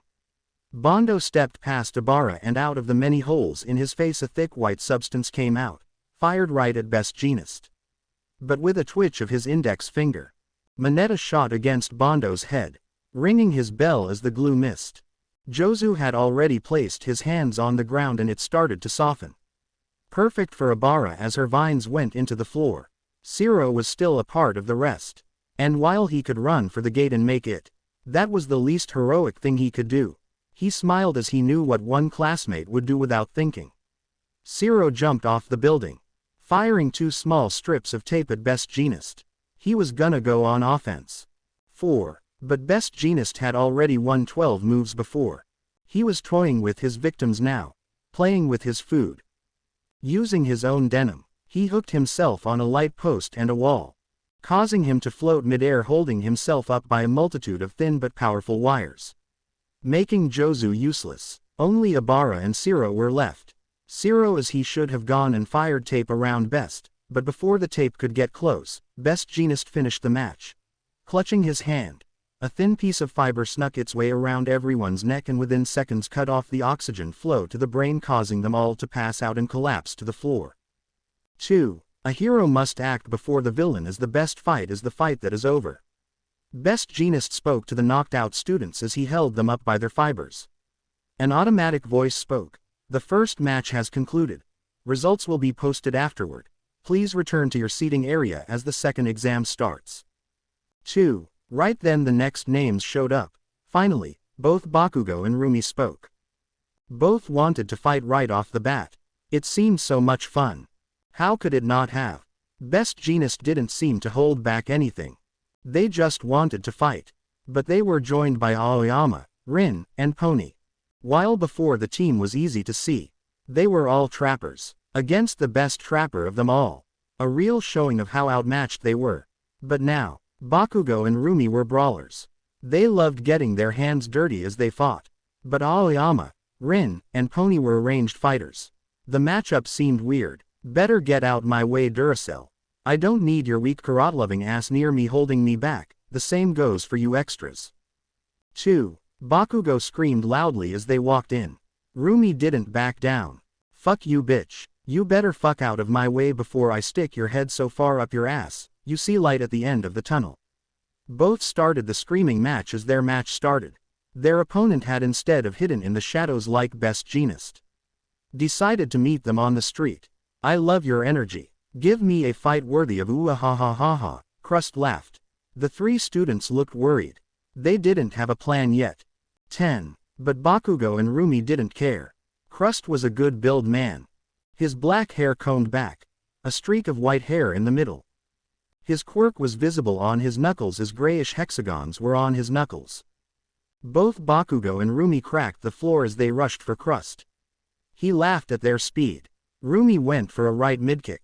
Bakugo went for an overhand explosive punch. Both were fast. But Crust was faster. He had both his arms brought up as his quirk was expended. Instead of covering just his knuckles, now it was over his arms. Both attacks did nothing. He pushed them both off. Rumi kicked herself off the shield to be safe. Bakugo did not. 1. So Crust Spartan kicked Bakugo in the chest. Just like Best Jeanist, he seemed to not hold back. In reality, Crust had 4 wrist and ankle weights. It felt like he had kids on each arm and leg. But he was just that powerful. Bakugo felt that force. Bakugo dented a lamppost with his back. It hurt, but his blood was boiling. He was loving it. Same for Rumi. But they weren't the only ones to fight. The 3 that stood at the front gate also attacked. 1. Rin, while as a young boy, focused more on closer-range attacks. He had let that go for long-range attacks. He found it smarter. He wasn't the fastest, so to have a better chance at entering Uwa. Rin just went for range. Even now, he fired as many scales as he could. Crust easily used a small circle to block the rounds. He just knew perfectly how to do it. Aoyama fired some rounds himself. Every 3 or so seconds he fired out a laser. Crust had no trouble dealing with that for the entire fight. Even Pony worked on it. 1. Pony used her horns as annoying bugs. She sent 4 of them at Crust and have them repeatedly fly by and tag Crust. Not that he even noticed that. But then it happened. The reason Nezu had decided to team them up. As Rumi jumped back in, going for a somersault and trying to land a downward heel kick on Crust. Rumi had trained it beyond belief with the lion hero. Strong enough to crush bones into dust. Crust would have to have trouble with it. But she got into Pony's way, who had her horn stabbed in the stomach, which caused her to miss the kick. 2. Rin and Aoyama kept firing. But Bakugo rushed forward himself, going down low as he tried exploding the floor like a grenade. But Aoyama's laser hit him in the back. Fucking French fuck. Keep your eyes open, you flamboyant shit. Rumi yelled at Pony herself. Keep them out of my fucking way. They were not working well together. They were not mixing. Fight me, not yourselves. Crust yelled, shaking his head that these students were failing so badly. They had to fight him. They had to pass the exam. He was giving them so many openings. 1. Bakugo caused an explosion on the floor. An explosion of dust showed up, stopping Crust's visibility. But he had dealt with something like this before. He turned his shield into a wheel size. Before then chucking it with force. He threw it like a frisbee. Rumi heard it coming as she landed a picture-perfect hooking downward kick. She then, with a spin, went for a spinning swipe kick, moving the dust out of her way. That with Rin and Aoyama firing. The dust was gone, showing Crust holding both of Bakugo's fists stuck in one of his arms. 1. Such an obvious attack. I had expected more from you, boy. Crust threw Bakugo at Rumi. Instead of catching him, she jumped over him. Fucking useless. I have to do everything myself. Rumi cussed as she jumped at Crust. Now going for a knee. Crust used to intercept it with his palm. Before then his fist covered with his shield slammed into her stomach. She gagged as she flew back into a wall, leaving only the 3 students standing. But instead of fear, they smirked happily. 3. Aoyama's firing and Rin was just to keep him busy. So busy he didn't even notice Pony's attacks had stopped. In fact, he had no idea where her horns were, until he heard it clunk. He looked down. The 4 horns had used the handcuffs to stop Crust. Wonderful, ha ha ha ha ha, how wonderful, Crust said with tears in his eyes of happiness. They had done it. 4. Only for the automatic voice to speak again. The second match has concluded. Results will be posted afterward. Please return to your seating area as the 3rd exam starts. As the names appeared on screen again, the 5 shared a look. The team was Tetsu, Kendo, Ida, Sato, and Shishida. It was clear their strength. They all had to come in close to fight. None of them had range attacks. But that meant 2 things. If they found someone with only range attacks, all they had to do was to close that distance. And with Tetsu with them, they could do just that. But if they were outmatched thanks to someone like All Might or Rush, they had to fight smarter, not harder. 2. Each of them moved into the arena slowly, instantly looking around to see if they could see who they were facing. But not so lucky. As the gate closed behind them, the exam started, and right off the bat, it was on. One loud bang was heard before something hit right in front of Ida's feet. They looked at the area of the bang, but they saw nothing. At least they saw nothing at first. Kendo noticed movement in the dark. A large building with loads of windows, something was moving inside of it. There it's Snipe, she called out, recognizing his hat. 3. But his voice. It seems to come from everywhere. Well done, little missy, you found out who you fighting. But knowing is only half the battle. Now what are you going to do? 3 more bangs were heard. And unlike last time, these connected. Kendo's back of her right hand, Sato's upper left leg, and Shishida's right shoulder. Very random locations of one of, if not the most precise shots in Japan. They kept eyes on the building, but he had fled. In that split second they closed their eyes cause of the loud bang, a human reaction. He got out. Where he was now, they had no idea. 2. Now Snipe was playing range. Because while they might have the upper hand in close combat, Snipe was a god at long range. He wasn't gonna let them close the distance that easily. But most importantly, Snipe was going to insult them. He wasn't gonna fight a team. No, Snipe's entire plan was to just fight 5 teams of 1. Instead of 1 team of 5. Y'all boys should leave that dead weight in the girl behind. She will only hold you back. Then again, with Tetsu's IQ, are you really gonna get far? 4. His first shot was not a warning. It was a special speaker bullet.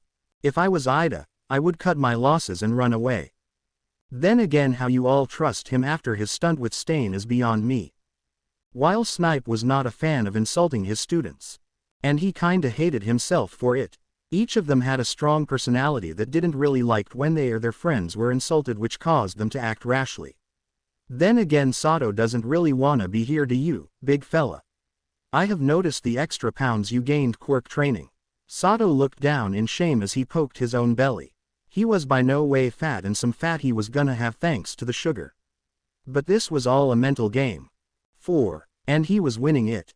They had split up ever so slightly, but, like a mother, Kendo smacked all of them. He is trying to split us up. We must stay focused and together. She tried rallying them. Oh, Kendo taking control. I mean, what do you really expect? She can't trust the others with anything now, can she? Snipe fired 4 rounds, and they were stuck because of mental warfare. Teaming up is manly, let's kick his ass. 2. Snipe had won. The match wasn't over, but he already knew he would win. Because they were gonna fight him. So Snipe did as any smart fighter would. He popped up in the corner. Further away from the gate, he just fired 10 rounds of rubber bullets. He of course acted slow. They saw him from a mile away. And Tetsu jumped and blocked the shots. Then he stumbled on his reload as one of his magazines fell to the floor. He cussed and the students smiled. They rushed him. The fools. 4. They should have realized it was a trap. Snipe could fire a gun forward, twist the bullet midair and hit someone behind him. Snipe could reload bullets with his eyes closed and hands tied behind his back while upside down. He was putting on a play. He was in a confined space, on top of a roof. He was going to fight them close range. While he wasn't known for his close combat, he was still a pro hero, a veteran in the business. And when they kicked the door in, they would realize. Tetsu was first. His reckless nature clearly comes from the fact his quirk makes him hard to destroy. But he could think undestroyable. Snipe fired his gun twice, hitting Tetsu in the knees, before sidestepping him and kicking him nearly off the edge. Sato was next. He was just a boxer. One knee in the gut after dodging a right, thanks to his weakened shoulder that was far easier. Kendo came right after, clearly not really thinking of trying them all at once. Most likely worried they would hit each other. After rolling a swipe, Snipe fired once more at the exact same spot that had turned into a bruise. 2. Shishida might have been the smartest out of all of them. But that wasn't that smart in the grand scheme of things. He jumped at both Kendo and Snipe. But Snipe just closed his eyes as he threw down a flashbang. And when they gained their hearing back and sight, Snipe was gone. He was on the next roof. This was how it went until the time limit was reached. The third fight is over. Please return to the rest. Team 4 will be called soon.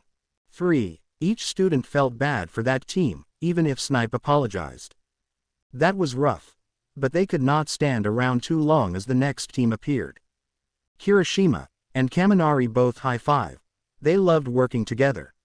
Tsuyu and Saburaba with Ryuko all nodded to try their best together. As they arrived at the exam, they noticed it was so different from the others. All exams had taken place in a city of sorts. Not this one. It was an open area. A large lake in the middle, and that was it. That was the entire exam site. They could clearly see who they had to face. 2. Their opponent was the number 8 hero, the laundry hero Wash. They were worried. While Wash seemed very nice, he was dressed as a washing machine and mainly focused on helping people. One thing that was very clear: Wash could fight, and he showed that off right away. Using his quirk, Wash created a strong and constant stream of soapy water. It pushed the 5 students back against the wall, each of them constantly earning a stream of water, getting them nice and wet. I will shock him with this mo. Before Kaminari could finish, Ryuko nearly slammed his head into the wall. Do that and we all get shocked. Kaminari was useless right now. Most of them were, but not her. 3. Right now they had the problem of being held back. They couldn't move. The floor was now very soapy and had no grip, plus they were pushed back constantly. So she thought, what would Izuku do? How would he react to this? She transformed into her full dragon form. Someone she was still getting used to. But now her weight and size increased. Wash could no longer push her around at his current strength. 2. She stepped forward, protecting the rest. We can't win. Come, let's run. No, running is not manly. We have to fight or die trying. Kirishima yelled out. He absolutely hated the idea of running away. While right now, Kirishima was manly personified. He was strong-willed, powerful, and would never back down. That was not always the Kirishima he was. He until very recently turned into this better version of himself. Years ago he would shake in the face of anything scary. He would run home at 9 become otherwise it would be too dark. He would cower in his blanket at the sound of lightning. 3. But he wanted to be a hero like Crimson Riot. In his eyes, one of the greatest heroes ever. He needed to become as manly as he could. So he challenged everything. He started training like a madman. He started staying out past midnight. He walked through the scary alleyways. He never backed down. Not anymore and never again. And for some reason Ryuko understood. Her entire life she was backed down. She was too strong to really play fight. She was too good at running to do races. She had to always hold off and back down. Never wanting to show what she could do. Until 2. She could do what she wanted and it would just be something a student does. She didn't want to back down. None of them wanted to. Let's do it for them, as a team. Jup Kiro. Tsuyu added while she herself didn't like to fight. She understood why it was needed. They could not just pass the worry of a villain to someone else, they had to face him. Ryuko roared loudly as she rushed Wash, who didn't seem worried. Instead, his water beamed. Tripled in power, Saburaba jumped over her. A deep breath before creating an air shield. It held up for but a moment. Just long enough for Tsuyu to jump in the water. 2. Kirishima and Kaminari jumped out to the other side, now holding a large piece of earth. And each of them moved forward. Ryuko dug her large dragon claws deep into the earth as she dragged herself forward. The water current was extremely strong, but it kept the eyes of their teammates. Kirishima and Kaminari were using one of the dumbest things they could think of. They used the ground Ryuko freed for them as camouflage to crawl closer. 2. And it was working. Wash's focus was on Ryuko because she was getting closer and closer. And it was getting a problem because, unlike Snipe, Wash did not have fighting abilities. He did have a lot more power. Just like the power tripled before, it tripled again. Now 900% of the original strength, and no matter how hard Ryuko or Saburaba tried, they were pushed back. The hydro cannon of soapy water was too much. While concrete might have helped, the earth they stood on was now nothing more than mud covered in water. It had no grip and no hold for Ryuko to grab. But 2. She never stopped, clawing and jumping as best she could, covering herself in the mud at the same time as she struggled. It was an absolute sight to behold. And it would be very interesting to see how it would turn out. But just like all good things must come to an end, so would this. Kaminari and Kirishima jumped out from their camo, yelling, "Billion level shocks death zap. Rock punch machine breaker." They did not use their quirks. They just yelled loudly. They distracted him. Wash stopped his beam for a second as he looked at the two boys. 3. Just enough for Tsuyu to rocket out the water, handcuff in hand, and snapped it on the leg. Team 4 has completed their exam. Results will be shown afterward. Please make your way back for the 5th team. The 5 were over the moon happy. Ryuko transformed. And while Saburaba had no feelings for Ryuko and respected she was dating, he nearly fainted when he saw her. And he wasn't alone. Ryuko, wearing a dress, had transformed. Her dress was covered in mud and water. It clung tightly to her body. That, with her messy hair and mud on herself, made her look great. Very unexpectedly great. 3. Wow, Ryuko looks like a total babe right now, don't you think, Izuku? Nimari asked, trying to see what Izuku thought of it. He looked confused. Huh, oh yeah. Izuku, while he had been paying close attention to all the fights, had just not seen Ryuko in a sexual light of sorts. He knew she was beautiful. That was like saying the sun is bright. Just a fact of life. But he was just focused on heroics, and that part of the brain had no business being there. 2. Izuku had taken notes on all the fights. While some may pass or fail, it didn't matter in his eyes. They could all learn from their fights. Which was what he was doing. He thought it was required as a class representative.